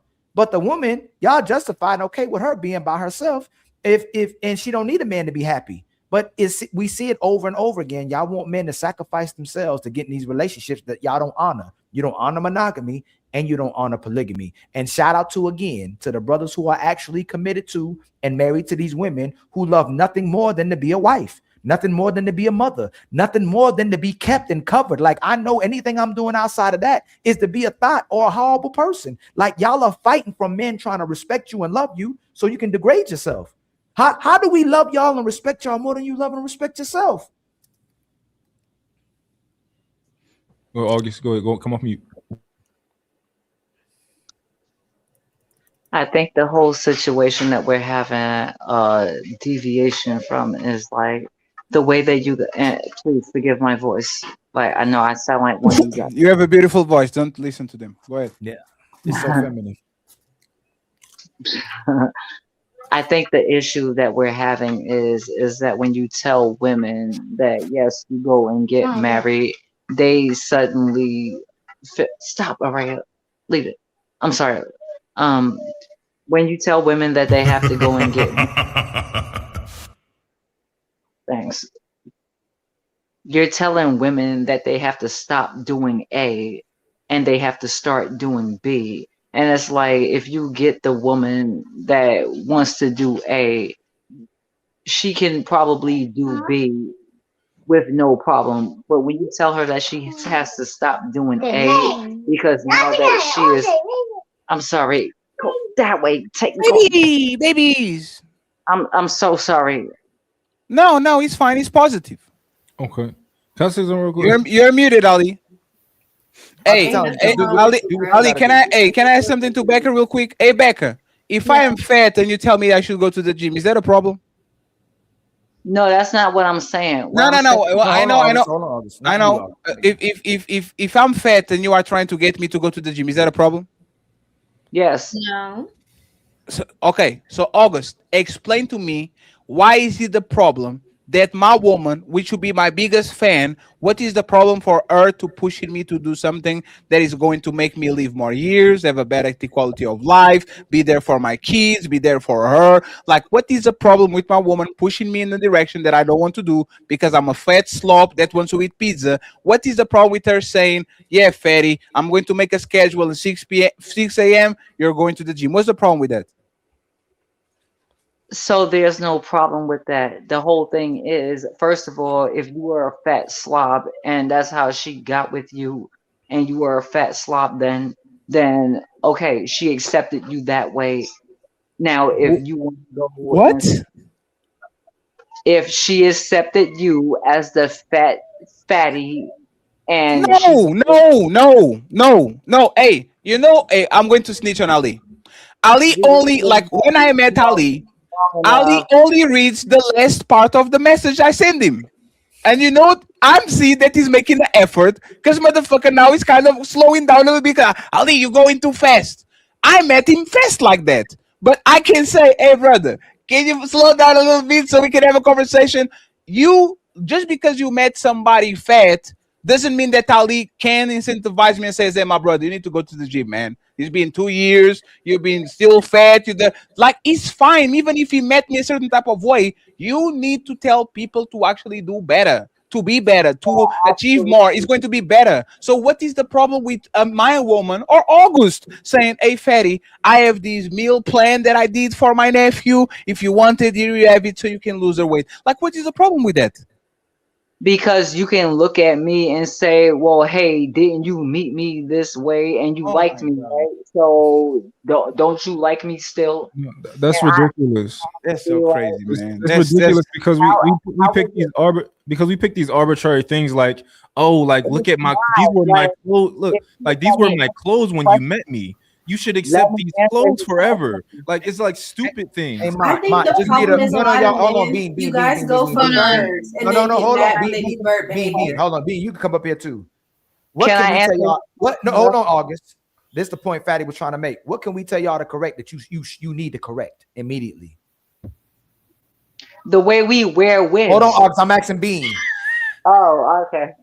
Cool. What can a man tell you to do immediately for you to correct? Like as women as general or me personal? A general? And you know it's general. You know I ain't just talking about you. Okay. I do feel like we could definitely be more into No. I'm not talking about ideal. What can men in 2026 tell women they need to do and they have the right to leave her or she needs to correct immediately? What can we tell y'all to do where you go, babe, I need to do that right now. I need to change that right now. Stop cursing. Hey, August. Hold on, August. I said Bean. B-E-A-N. But honestly, that's a good one. Or it's just like No, that's not a good one because you ain't gonna stop cursing either. Because there's men who come up here and say they like their women cussing as well too, but that's not one you're gonna change. I'm asking you, what is something that most men can tell most women you need to change this right now, and it's accepted by society without them getting pushback from society, and she has to change or she gets left. Go. drinking. No. Hey, come on, Bean. What? Come on, Bean. Hey, Bean, you're telling me if men are with women who have a drinking issue and like drinking and going out, that she gonna go, you know what, babe? I need to change that right now. You can divorce me. She gonna do that? This is my No, I'm asking you. I'm saying so fat. There's all the men on this. Even the brother just came up. Anything y'all ask us to do that you want us to change that is for the betterment of the relationship, most men say yes immediately. Is that causing you a problem? Is that angering you? Is that making you shut down? Is that making you play a victim? Are you saying you're no longer happy in a relationship? What do I need to do to make sure you're happy? Because all y'all do is keep moving the goalposts over and over and over again. We can all sign up contracts right now on how to make a woman happy. You're not going to be able to make her happy. Everybody knows that. Anybody in a relationship, anybody in a marriage, whether if they're going to tell the truth, you can't truthfully make her happy. She'll be content and she'll be like, damn, she'll fight herself. But most of us can't make y'all happy. I'm going to ask again. What can you tell a woman in 2026 that she will immediately change and has to change it and it will be supported by society? I can't think of anything because for one, right. So watch. So watch. You can't think of nothing because y'all have no responsibility. If I put my hands on a woman, will all of society say you need to stop that right now? Most society, yes. If I lie to her, do I need to stop that right now? Mm-hmm. That goes. If I cheat on her, do I need to stop that right now? Most of that goes 2 ways. If I'm not helping cooking, do I need to start cooking right now? If I'm not helping cleaning, if I'm not helping with the kids, a man has to be you and him now. Y'all go, I had to be the mother and the daddy. There was no man around. It's because you didn't want to be the mama. So he leaves you to go find a wife, but he typically can't find a wife. And if he settles down with a woman, essentially she's probably better than the chaos he was dealing with previously. He's just not going backwards. There's nothing we can get y'all to do to work at being better as in today's society. Y'all can shame us all day to be better men for y'all. We can't shame y'all to be better women for us. Everything is stop shaming. Stop trying to control her and stop trying to manipulate her. If y'all loved us the way we loved y'all, we'd have an amazing relationship. Y'all don't love us the way we actually love y'all. Y'all like us till you don't benefit from us no more. Y'all don't love us. You like us till we benefit you. When we don't benefit you, you out. Y'all don't actually love us. We stay with you when things are bad. You leave us when things are good. And when you That's meet not true somebody, statistically, though, Ali. I mean, statistically speaking, right? No, you answer it. Don't.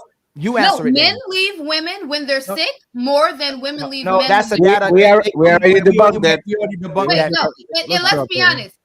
She wants a check. That's why. If she stays, she wants a check. That's why. No, that's let me finish, ma'am. Let me finish, ma'am. Most men and women are still staying. They're saying that The people who leave, there's more men that leave, but most men and women still stay when something's wrong with their wife and husband. We already debunked that. But women keep using that when going, men beat women, men delete women, men delete kids. It's a small percentage of people who do that, but when women will use that to conflate that with men. So there's a moot point. Most men and women stay by the bedside of the person that they love when they're on their deathbed or when they have a disability. But we can say, yes, it's true. So you can take the time. We already did it yesterday. You can chat GPT that, right? So I'm asking you the same thing. Tell me what men can tell a woman to correct, what she will immediately correct it and has to correct it with the support of society for the man. For the man. Mm-hmm. For the benefit of the man. What does she have to correct immediately if she's not doing it? I would say one of the things is communication and No. Most people will agree. Hey, Becca, no. Ali, let her commit. Of women is not positive, nor is it productive for a relationship. The way that most people are communicating right now with their significant others, we watched that video, how she communicated with him. Well, Don't say women. Don't say, hey, Becca, stop saying most of us. Say women, the way women communicate with their men, not men. Women. Women. Yes. Women. Yes. Well, I said us because I'm a woman. Yeah. So I'm asking you, if a woman doesn't correct the way she communicates with her man, are most men leaving her? Yes. No. Stop that. No, they're not leaving you. Most women are. They don't leave it. They conform. Men will look at their woman and they suffer in silence. They will conform. So the happy wife, happy life. The happy wife, happy life literally means I don't want no problems, so I'm going to conform to what she wants and what she says and her drama and all that. It never, society doesn't push women to understand men. Society push men to actually talk like women, try to understand women, try to be woman mind readers. It's never the other way around. So that never at all. We don't, there's really no benefit outside of trying to have a family with y'all and love you and be with you. There's not a lot what men benefit from when we're with you. You're not going to be emotionally available, like y'all say, emotionally intelligent. You can't communicate. You want men to be mind readers. You don't just say what you want, because when you do say what you want, that don't make you happy either. And you asking for too much. So you just wanted to be a mind reader now. You don't communicate. When we tell you exactly what will make us happy, and most will still refuse to do it. And by the way, Becca, you know how we know that women actually understand how men talk? When we're talking to y'all sons, short and sweet, y'all actually tell us to do that shit. That said it, no more conversation. When we are talking with your kids, we literally, like, if you are short and sweet, women actually applaud that shit. Because they want the kid to do what they need to do, and it's done. It's over. There's no conversation about the PlayStation. Daddy says so. It is what it is. But as soon as we start short and sweet with woman, it's always a 7-hour conversation that is 1 hour this day and 3 hours afterwards. And like, this is what's conforming to woman. Most men rather not fight with their woman and having it their way than actually have to explain to a woman like a kid that this is what we're going to do, and you need to conform to the way that I talk, because if you understand when I did say that shit to the kid and it is what it is, you should understand when I try to do that thing to you. But women never fall down unless they have something to lose. Woman never says, you know what, baby, you are the man, you got it. It is what it is. It's why? By the time that we're done, I'm doing what you actually need me to do. Real quick, I'm about to leave. Can I ask you a question real quick? If that's the case, then what does the term nagging come from? That's what it is. It's literally what it is. I told you something, and you are going to. Oh, he's snoring. You're complaining about the same thing over and over with no purpose.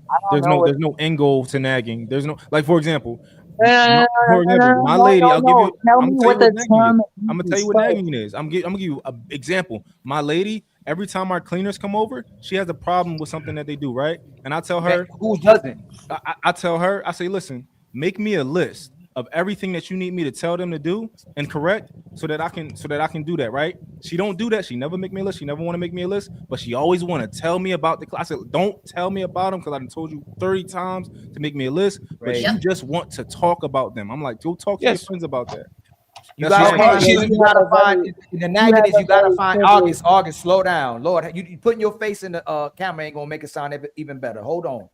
when they're nagging, they're repeatedly criticizing or critiquing something that usually don't even need to be critiqued or criticized. They just have to find something wrong with something. That's the So nagging. Ali, let me ask you a question. Can I ask you a question, Ali? No, it's not. You're not allowed to ask a question anymore. Go ahead. I'm Go joking, ahead. August. Go ahead, August. August, you know I'm joking. Yeah. That's what y'all do. What you just did to me, that's what our women do. That's what they do, just like that. Can I ask a question? Can I ask a question? Can I ask a question? Can I ask a question? Go ahead, August. Y'all don't let people get a word in. But anyway, let me just ask you a question. For real. No, for real. Like, We love you too, August. all the men on the panel could just answer this question since y'all are so much better with the kids and everything. Here we go. Yeah, here we go.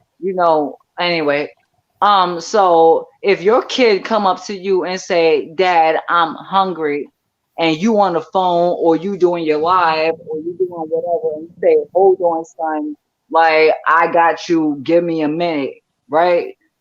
And then he come back 2 minutes later because you ain't give him crap, and he's like, Dad, I'm hungry. You like, hold on, son, like give me 5 more minutes. I got you. And then he come back half an hour later. That's not nagging. I'm hungry. That's not nagging. No. Hold on. Because y'all will say that is women. That is no. That's not nagging. That is nagging. No, nagging. No, nagging. No. Stop. Hey, August, stop. 1 second. Stop. Wait. August, 1 second. I'll pass you the microphone, August. Nagging is this. Are we there yet? Are we there yet? Are we there yet? Are we there yet? Are we there yet? Are we there yet? This is August, please listen to what I'm saying. That's not nagging. If the man promised you something and he's not doing it, that's not nagging because he is actually not keeping his word, right? But shit. No, please. Oh my God. 3:00, and now it's like Tuesday. You said you was gonna take the trash out on Sunday. You still didn't take it out. And then are you talking about your man? You say, am I talking about my man? Yeah, it sounds like it's personal. Are you talking about your man? Hell no, I don't go through that type of shit. So what the hell? Like where does this come from? If the person goes, like, come on, no. Telling me that you don't have a life experience outside the one person that you're with. Like, no, that's not what I'm saying. No, that's not what I'm saying. What I'm saying is that not what other men do. Okay. We all know that. Hey, August, when you say he's nagging, right? You say you're nagging. You're nagging him because he didn't take the trash out, right? I said if I'm nagging to take the trash out, right? You nagging him. He should take the trash out without you asking him, right? No. Huh? No, that's not what I said. No, should he take the trash out without you asking him?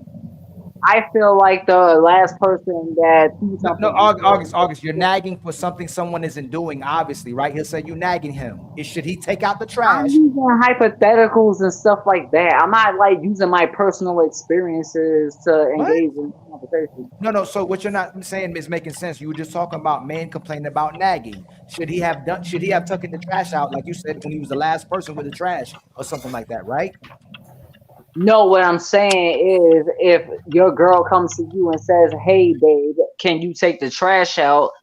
You will consider it nagging if she asked you 3 times or 4 times. No, he wouldn't. No, he wouldn't. If 1 second. No, he wouldn't. Like, let's do this, right? I'm playing PlayStation. Hey, August, August, you have to stop talking until you can listen to me, right? This is when it becomes nagging because our mamas did that shit to us too, and probably our dads. You're playing PlayStation. You're playing PlayStation, and your mama comes to you and says, "Throw the trash out." And you'll say, "Mama, at 3 p.m. I will do it." And she will come at 11 a.m., at midday, at 1, at 2, when you clearly told her that it was at 3 that you're going to do that shit. That's nagging. Once it's 3 p.m. and you don't do it, that's not nagging anymore because you are not doing what you're supposed to do. So she'll come back again and says, hey, I told you to put the trash out. That's not nagging. The nagging is what you do between the promise that you did or what you said and when she wants the result. That's the nagging part is why you didn't throw it already? Why you didn't cook this? These things, like finding excuses to fight, like Mon said, to actually find some problems. Y'all don't want to solve problems a lot of time. Y'all just want to complain about shit. And that's what the nagging is you are going to complain about your best friend, you are going to complain about your coworker, you're complaining about your job, you're going to complain about your kids, and then the next day you're going to wake up and you're not going to do nothing about it because all you wanted to do is nag, nag, nag, nag, nag, and tell exactly how bad people are, but you are not going to do nothing about it. That's the nagging part. Yep. And once a man starts nagging you, hey, hold on, August. Hold on, August. Once a man has to start nagging you to cook, once a man having to nagging you to clean, once a man nags you to have sex, y'all typically done with the relationship. You get frustrated with the man nagging you. The fact that can I land, please? Y'all cannot take a man holding you accountable for the commitments that you have made, and typically you will shut down and find a way to leave that relationship because he's holding you to the agreement you made because you typically change. You don't want to nag, you want to be able to nag a man, but the fact that a man can't nag you to do what you're supposed to be do is the problem. How come you know when he's supposed to take the trash out, but you don't know if you ain't get that man sex yet? How about that? Y'all know he's supposed to take the trash out at 3, but you know you ain't giving head this morning. You know you ain't let him beat the brakes off at you that night. Like, y'all will nag about the things that you say someone isn't doing, but never address the things that you're not doing. And when it starts becoming like that, he may stop doing it when you're asking him, but he still does it. He still gets it done. Y'all don't be getting nothing done. That's the problem. You asking for everything. The nagging is really when y'all getting the most from him, and he not getting no output from you, and you just still complaining. So you can point every time he points out what you're not doing, you start nagging back. That's what it really is. Because y'all never know when your man ain't had sex. Go ahead, my brother Sean. Excuse me. What's going on? Yeah? Hold on real quick, August. He ain't even talk. He ain't even his windshield wiper did more talking than he got to talk right now. Yeah, it's interesting because I like the definition that Fatty said in reference to nagging, and it brought a lot of clarity when he said that you made a commitment, and then prior to meeting that commitment, you're told about that commitment constantly. So that definition, if we're going to go with that definition, then yes. If we're not, similarly, venting could be the same thing or synonymous with nagging, because women like to vent often and men like to resolve. So when you're venting, it sounds like complaining to us, yet you enjoy it. Your girlfriends enjoy, hey girl, what's going on? Y'all enjoy that with one another. Men typically don't like venting, which is something commonly that you guys do enjoy. And we rather have a resolution, because when you're venting, it sounds like a complaint, and we don't like hearing complaints. Right. Can I share for y'all what happened when the difference between, like, so women can't even take when their kids are nagging or when their kids are vetting, right? Let me show y'all something. Watch this. Where is it at? Watch this. This is a father with 8 children. Let me put your brothers and sisters in the back. He's only took 1 nap today, so we'll make them a bottle and then put the other kids in a basket. Give them 2 ounces until it's time for bed. Okay, come here, baby. They're both acting, I promise you, baby, are lazy. Here, grab it. Here, grab it. Telling you, they're good actors, y'all. Let's go lay her down. I got your bottle. Calm down. Here, no, you grab it. Don't be lazy. No, I'm not playing these games, River. Here, grab. Come on, Willow. Don't try to steal your sister's bottle. Here. Grab it. No, grab it. I don't care. Grab it. Now, that's the little version of kids nagging, right? Now, watch what happens when kids. It looked like kids are nagging with a lot of women, and she's going to admit what really happens. She's going to say it herself. This is what women try to hide, right? Watch what happens with this mother when her kids are giving her a hard time.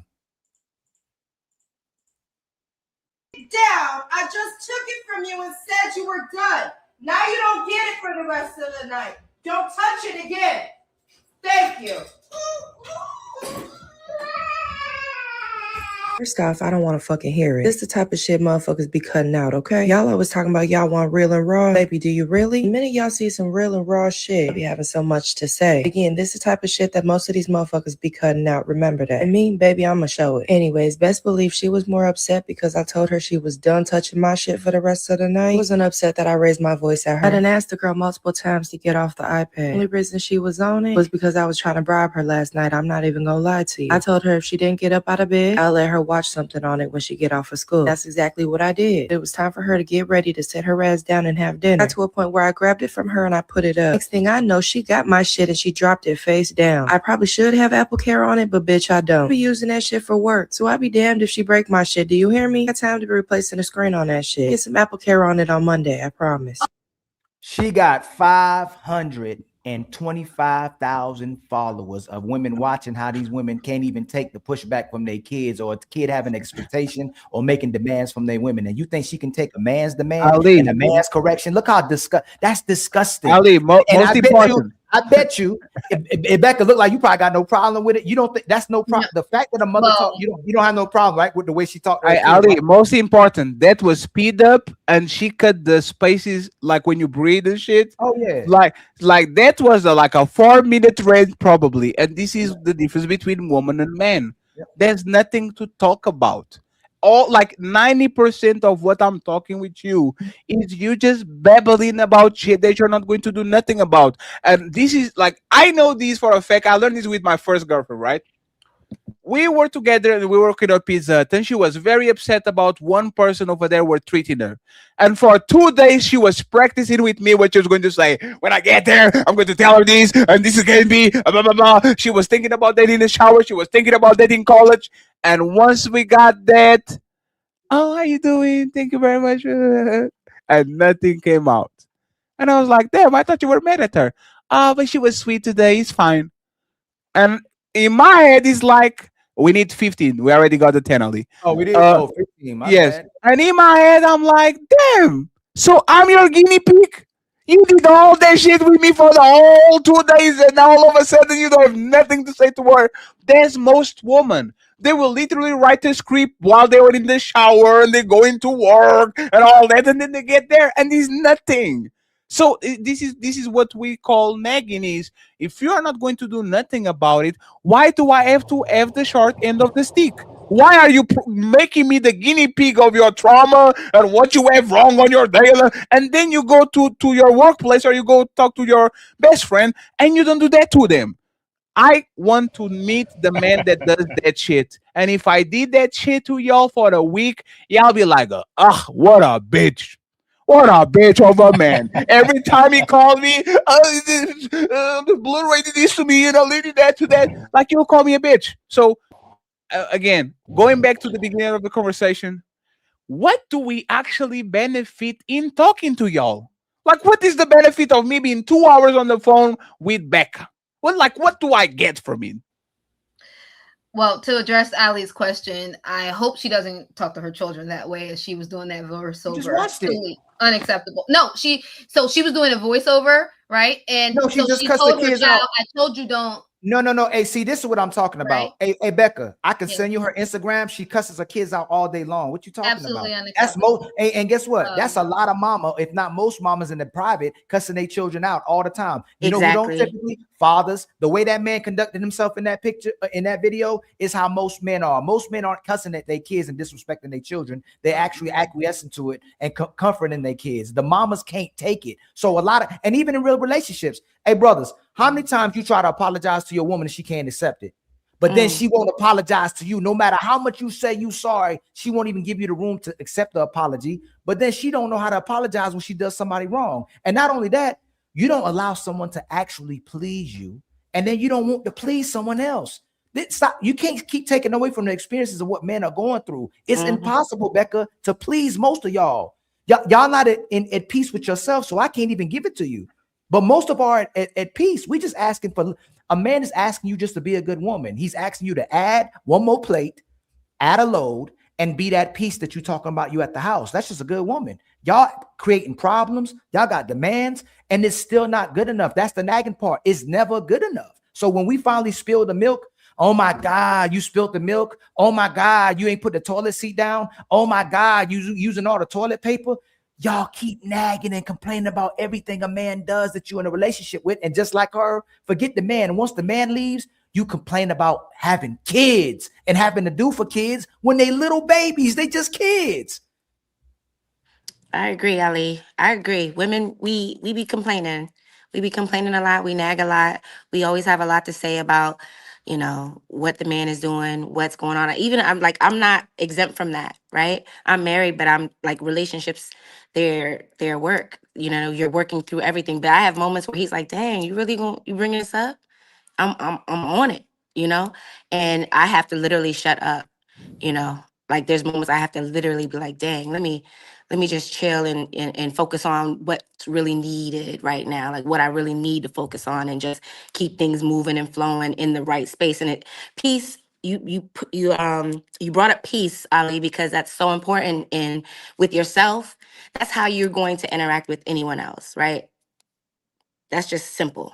So there's a solved issue, right? You don't have that issue anymore of nagging, talking, want to negotiate, No. I don't argue. I'm very humble in the presence of my man. But there are times where I, fuck up and be like, damn, you know what I mean? You didn't put a trash in the bag. Like, you know what I mean? I'm in here cooking and I want to throw something away real quick. But I didn't have to bring it up. I could just quickly go and get a trash bag and do it, Were you always like this, or there's something No, that you this is acquired? years. This is years of learning and years of, learning how to, tap into a more feminine side, like of just being a wife, being a woman that it is kept. He is taking care of a lot and holding a lot for the family. And there's things that we could do to bring a more peaceful environment. And we literally don't be doing it. And out of ego, I think maybe, or just out of like a lack of consideration of what, our men are carrying. But I'm not exempt from that. I do believe, and I agree with Ali, women, we have a lot to say about nothing. So you got to that state with the current husband, or you were that with the ones before too? I wouldn't say the ones before, but I would definitely, I would say that now I don't complain as much as I have in the past. Years of grooming. Years of learning. Oh, now he's Who learning. He's said not that? grooming. Oh my goodness. Now he's learning. He's not grooming after all. It was learning then. I said teach. I said a lot of different words, but we focused on one. At the end of the day, the conversation that we're having is important because there's so much to learn here. And it's not just to attack one another and say women are, these, ridiculous human beings, but it's just to hold us accountable and to accept accountability. No, that's not no. A lot of these women are horrible human beings. That's why y'all never change. Is no one to just tell you garbage. Like we'll tell you if a man a deadbeat, he trash and he cheating on his woman and he's a piece of ish. Y'all say it all day long. You just don't want to say women are trash and your mama is trash. That's the problem. What I will say is flower. Let me just do it this way so I don't just come at you because you just did it again. Y'all will say things that are nice for us and it sounds good, and you'll go back with still trying to align with the sisterhood. The sisterhood is garbage. It's trash. It's poison. It's toxic. It's evil. It lives backwards. It's garbage. It's no more sugarcoating. No. Bump the mental health. Bump the therapy. Bump religion. Bump it all. You're no matter what you're getting under, you're still garbage. And I'm not talking about you, and I'm not talking about majority of women on the panel because it's never only women on the panel either. Right. Most of y'all won't even come on here. You'll talk about your daddies because your mama told you about your daddies, but y'all still won't take the time out to talk about how garbage your mamas are. But in private, you'll talk about how trashy your mama was and how she possibly pushed your daddy away. Until we start telling women they're trash and you bring the shame culture back, all that means nothing. Because all we do is say, hey man, it's because she ain't have a daddy in her life. She ain't have a mom in her life. No, it's because she don't know better. She emotional. She's not logical. But then y'all brag about having the highest enrollment rates or the highest college rates. So y'all so educated, but can't use logic whatsoever when it comes to being with the man. So again, until we come to a place with sensible men, righteous men, orderly men come up here, try to tell women the truth and they accept it. And we say that these women are trash. Nothing's going to change. Well, you're right. I could say that there are some trash women out here. And I hate to see it. I hate to see women up here, you know, trashing, disrespecting men, disrespecting themselves, speaking all kind of out of just, you know, soft femininity, just talking reckless. Like, it's ridiculous to see. I've seen women curse their children out in front of me and then continue to talk to me as if that was okay. And it's just repulsive. You're right. What's gonna change society? You know why men are being better than men than their fathers, supposing their grandfathers? We're cooking now, we're cleaning now, because we just get told we're shame, we're toxic, we're sassy, we're gay. So men are trying to be better men every single day because no matter what we do, it's not good enough. No matter what we do, it's toxic. No matter what we do, it's controlling. No, we're not doing this like we can do, like when we had this conversation, it's most. It's no more some, because they can keep backing up out of it. When you say some, it's just out in the air. It's 50-50. It's right. some No, women out no, I there. agree. It's I agree. bad I women agree. out I there. agree that we can say most. It's most. And it's seeing women literally addressing women when they doing it. If Blu-ray disrespects you, if I disrespect you, if Fatty disrespects you, the man will call it out collectively. When women are doing the disrespecting and they doing that fake girls sisterhood stuff, women rarely check them. They never really checking them. When they being disrespectful, they're in their masculine and they're supported by the women. Don't judge her. Stay out of women's business. But if the men come up here and say certain things, the men will address them collectively. The women are, like I said, the sisterhood is way more powerful than motherhood. It's way more powerful than being a wife. It's way more power than love now. Like, it's y'all just doing, most of y'all are doing what's in the best interest of y'all, even if it, like Fatty says, even if you racing to the bottom. So Ali, right? And I think you brought up a lot of great points. What would you say that women need to do, the women that want to correct themselves, that don't want to be unrighteous, that are coming from a very unvaluable place, or with the place where you're saying the women are absolutely ridiculous out here, right? Trash. How do they get to treasure? What would you suggest the women do? Before I answer that, from all your years of being molded and groomed and learning, what do you think they should do? I think they should shut up, accept accountability, accept responsibility for who they are and the energy they bring. They should just shut up. That's what's gonna hold on. Listen what you said. Your tip for them is to shut up. Well, to be mindful of how they speak. And be mindful how they speak. Is that going to fix it? Right now, if we tell women shut up and be mindful how you speak, that's going to change our situation right now. For men and women, for a woman in a relationship, be mindful how you speak. Be responsible for the energy you bring into the relationship, right? And be committed. Be committed to that. I'll say this. If you can't love somebody, don't hurt them.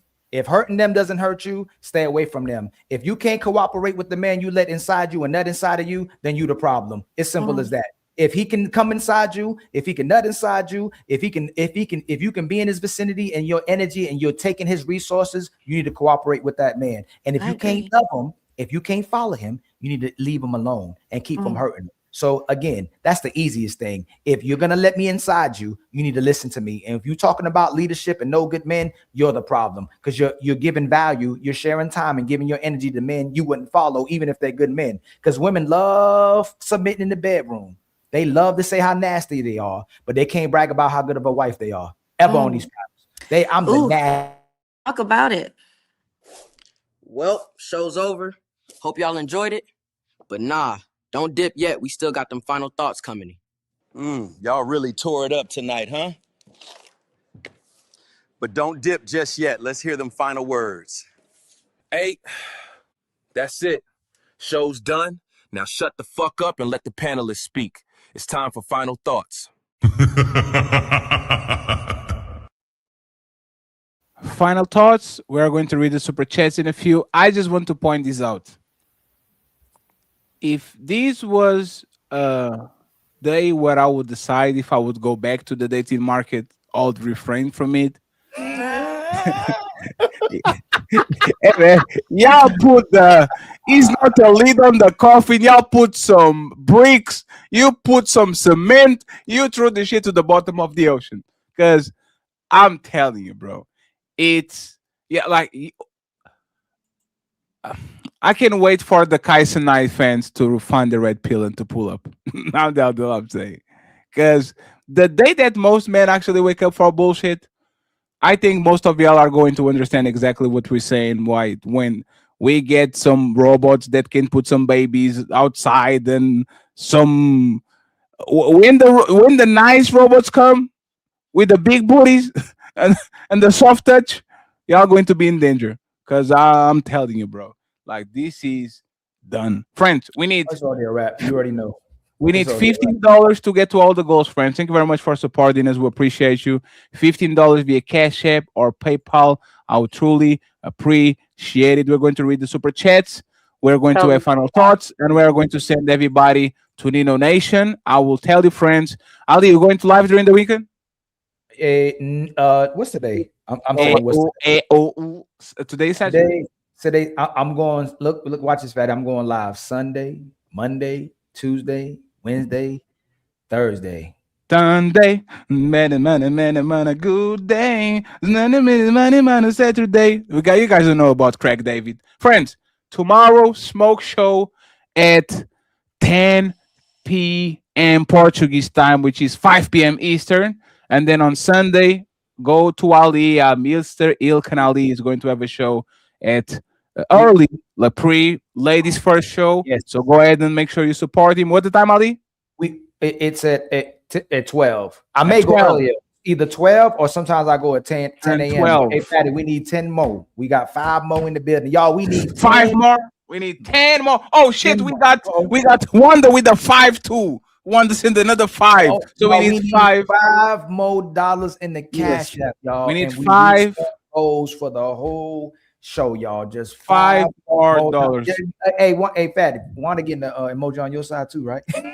I have a bunch of emojis that I need to I didn't update the emoji for 6 months, but I will do it. Wanda been going in, man. Thank you very much, Wanda. Wanda be holding both sides down. And friends, Sunday show, we are going to talk about New Year, New Me. Lily Phillips, the woman that had sex with 1,000 men in 12 hours, found God. She's Christian now, and she said, New Year, New Me. So we're going to talk about, hey, do women deserve redemption and men too? Like New Year, New Me. Do y'all believe in people that make New Year resolutions?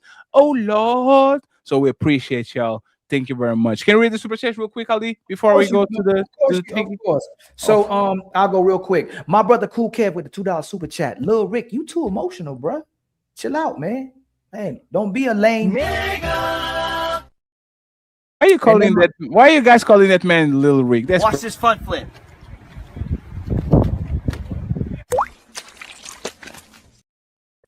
And then my brother with a Cool Kev with a $2 super chat.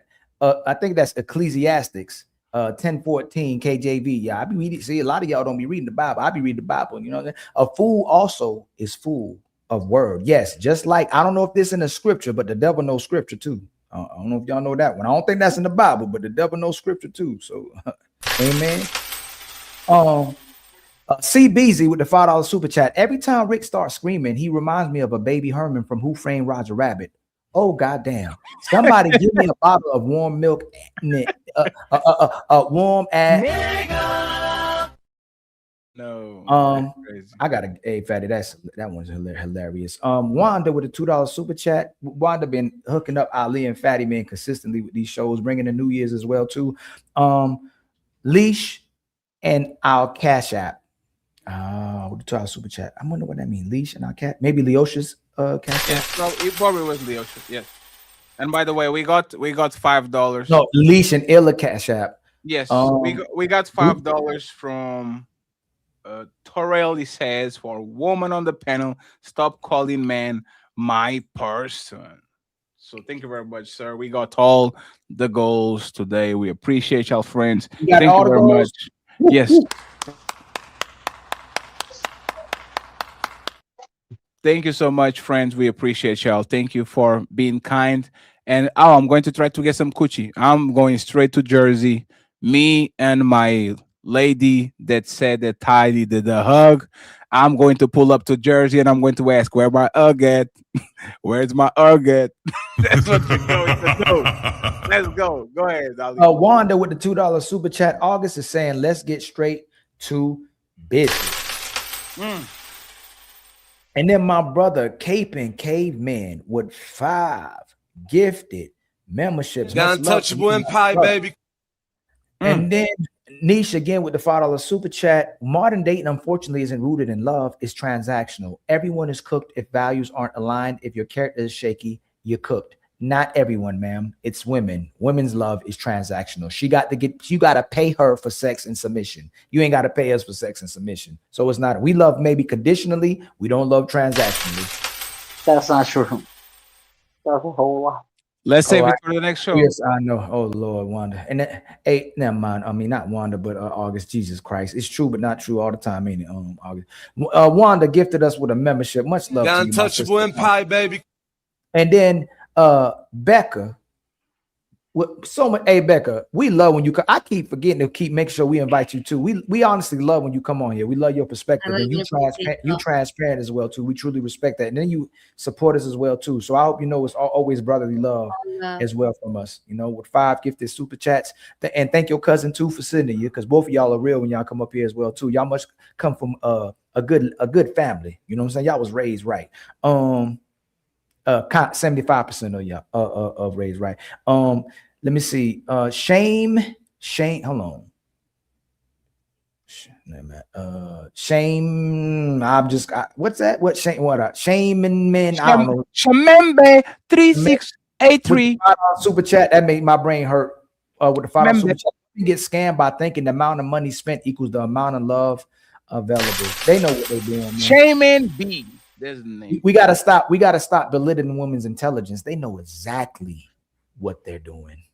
And doesn't mean they're smart, but they know exactly what they're doing. Shout out to Cree. She's back. Cree, since Cree got into the relationship with Mr. Fantastic, she hasn't been around, but sometimes she pops in and she's not part of it. So shout out to Cree. Congratulations on the engagement with Mr. Fantastic. It's not true, friends, but I'm putting it there on the universe. I was about to say we are going to be invited for the wedding, okay? Cree, don't forget about this. Shout out to Cree, the sister Cree, with the $25 super chat. May 2006 bring prosperity and positive opportunities. Wishing nothing but growth in the new year.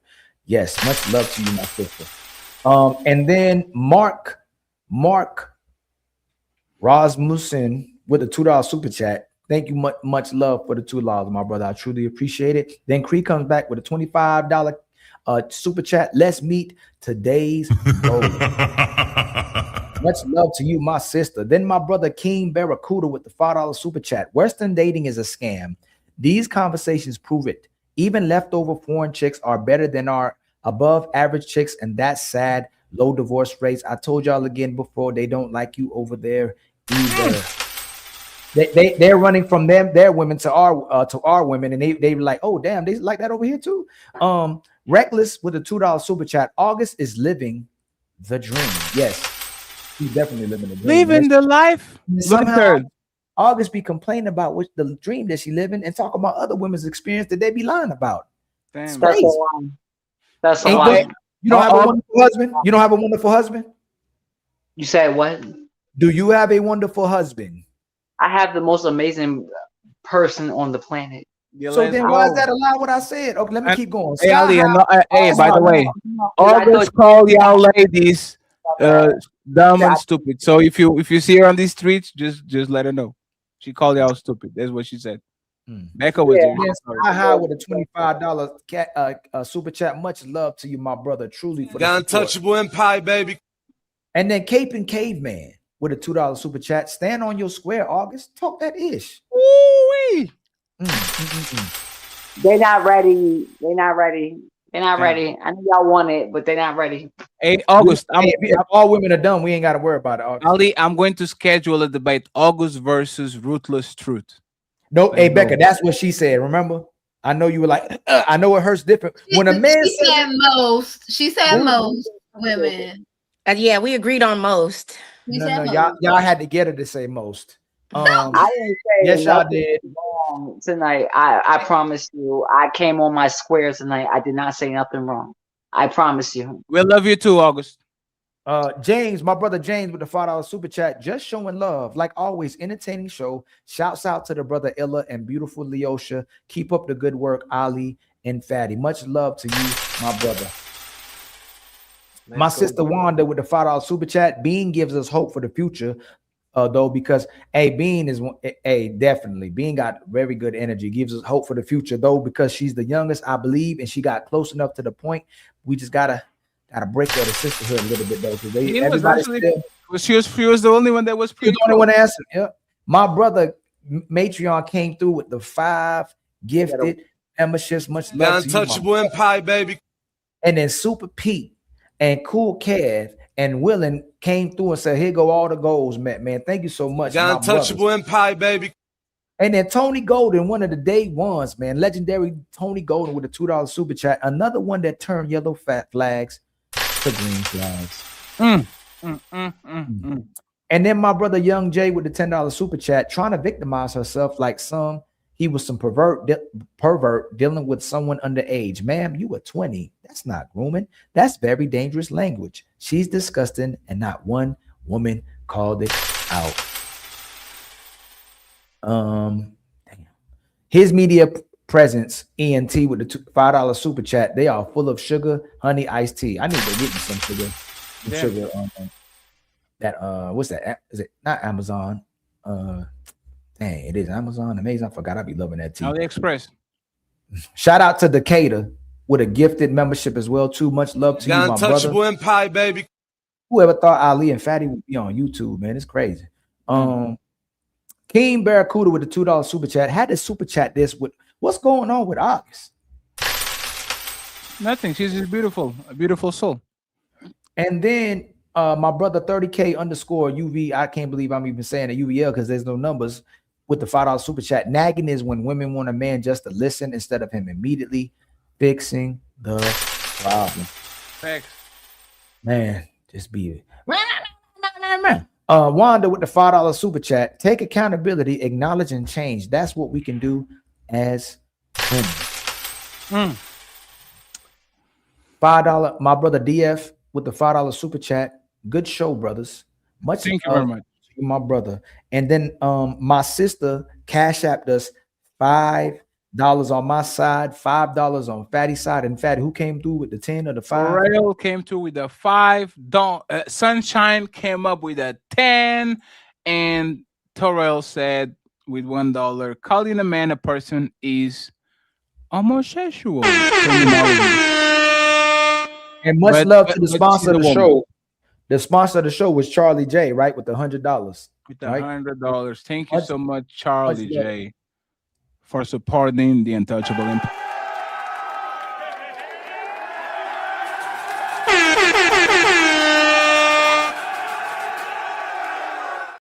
Friends, final thoughts under 1 minute, and everybody going to Nino Nation with the redirect. Friends, we've been going crazy lately with the pre-recorded videos. Please keep liking, hyping the video, dropping just one comment saying that you've seen. We are going to go wild during 2026. We're finally going to go corporate. So make sure that you support us just by liking and hyping the videos, commenting, and all that, friends. Okay, I appreciate y'all. And once again, the best is yet to come. Hope you guys had a great 2025 and that 2026 is the best year of your life. Anything as something inspirational to get us out of here? Or are y'all going to nag? Blu-ray, how many robes you got? Oh shit. Oh, I need to borrow one. Oh, you want to borrow one? Huh? Time to Blu-ray. Hey, Blu-ray, that sounded like flirt. That sounded like flirting to me. Sound like she want to try them out. Watch this. Hey, Blu-ray, sounds like she wants to color coordinate those robes on the thing. It sounds like she wants to pull up. Hey, you know what? We are going to leave you. We are going to leave you alone so y'all can talk. Nobody's watching. Bye, y'all. I'm down, man. Jeez. Damn, now y'all got shy. That's crazy. Oh my God, got you a room. Hold up, Trey. You were supposed to show me the player skills, man. Damn, Trey, that's crazy. No, my nigga Trey, I hate it to be. Hey, friends, we love you. We appreciate you. Team Fatty, Ilkan Ali, Miss Queen in the snowy mountains. August, always lovely to see you, and Dope Daddy. We appreciate you. The Untouchables are signing out. Find the song we're playing on Patreon. I'll send you to Nino Nation. Peace.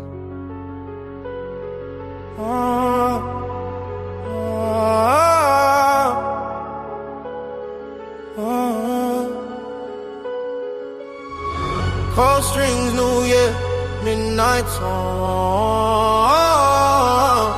2020 says, yeah, the truth gets shown. I am single, said it out loud. Peace over noise, I am done with the crowd. All went cold, mind stay clear. New year, new code, I am staring here. Super panel live, Friday 5.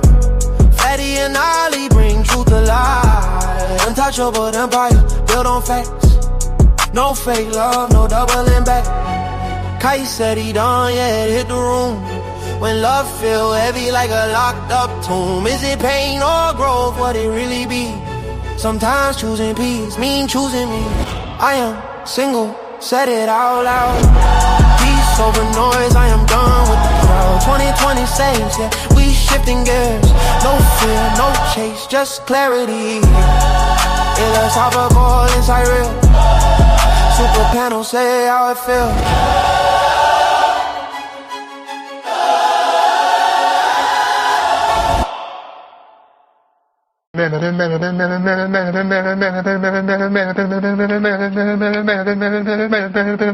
Eric is now stuck on the letter M.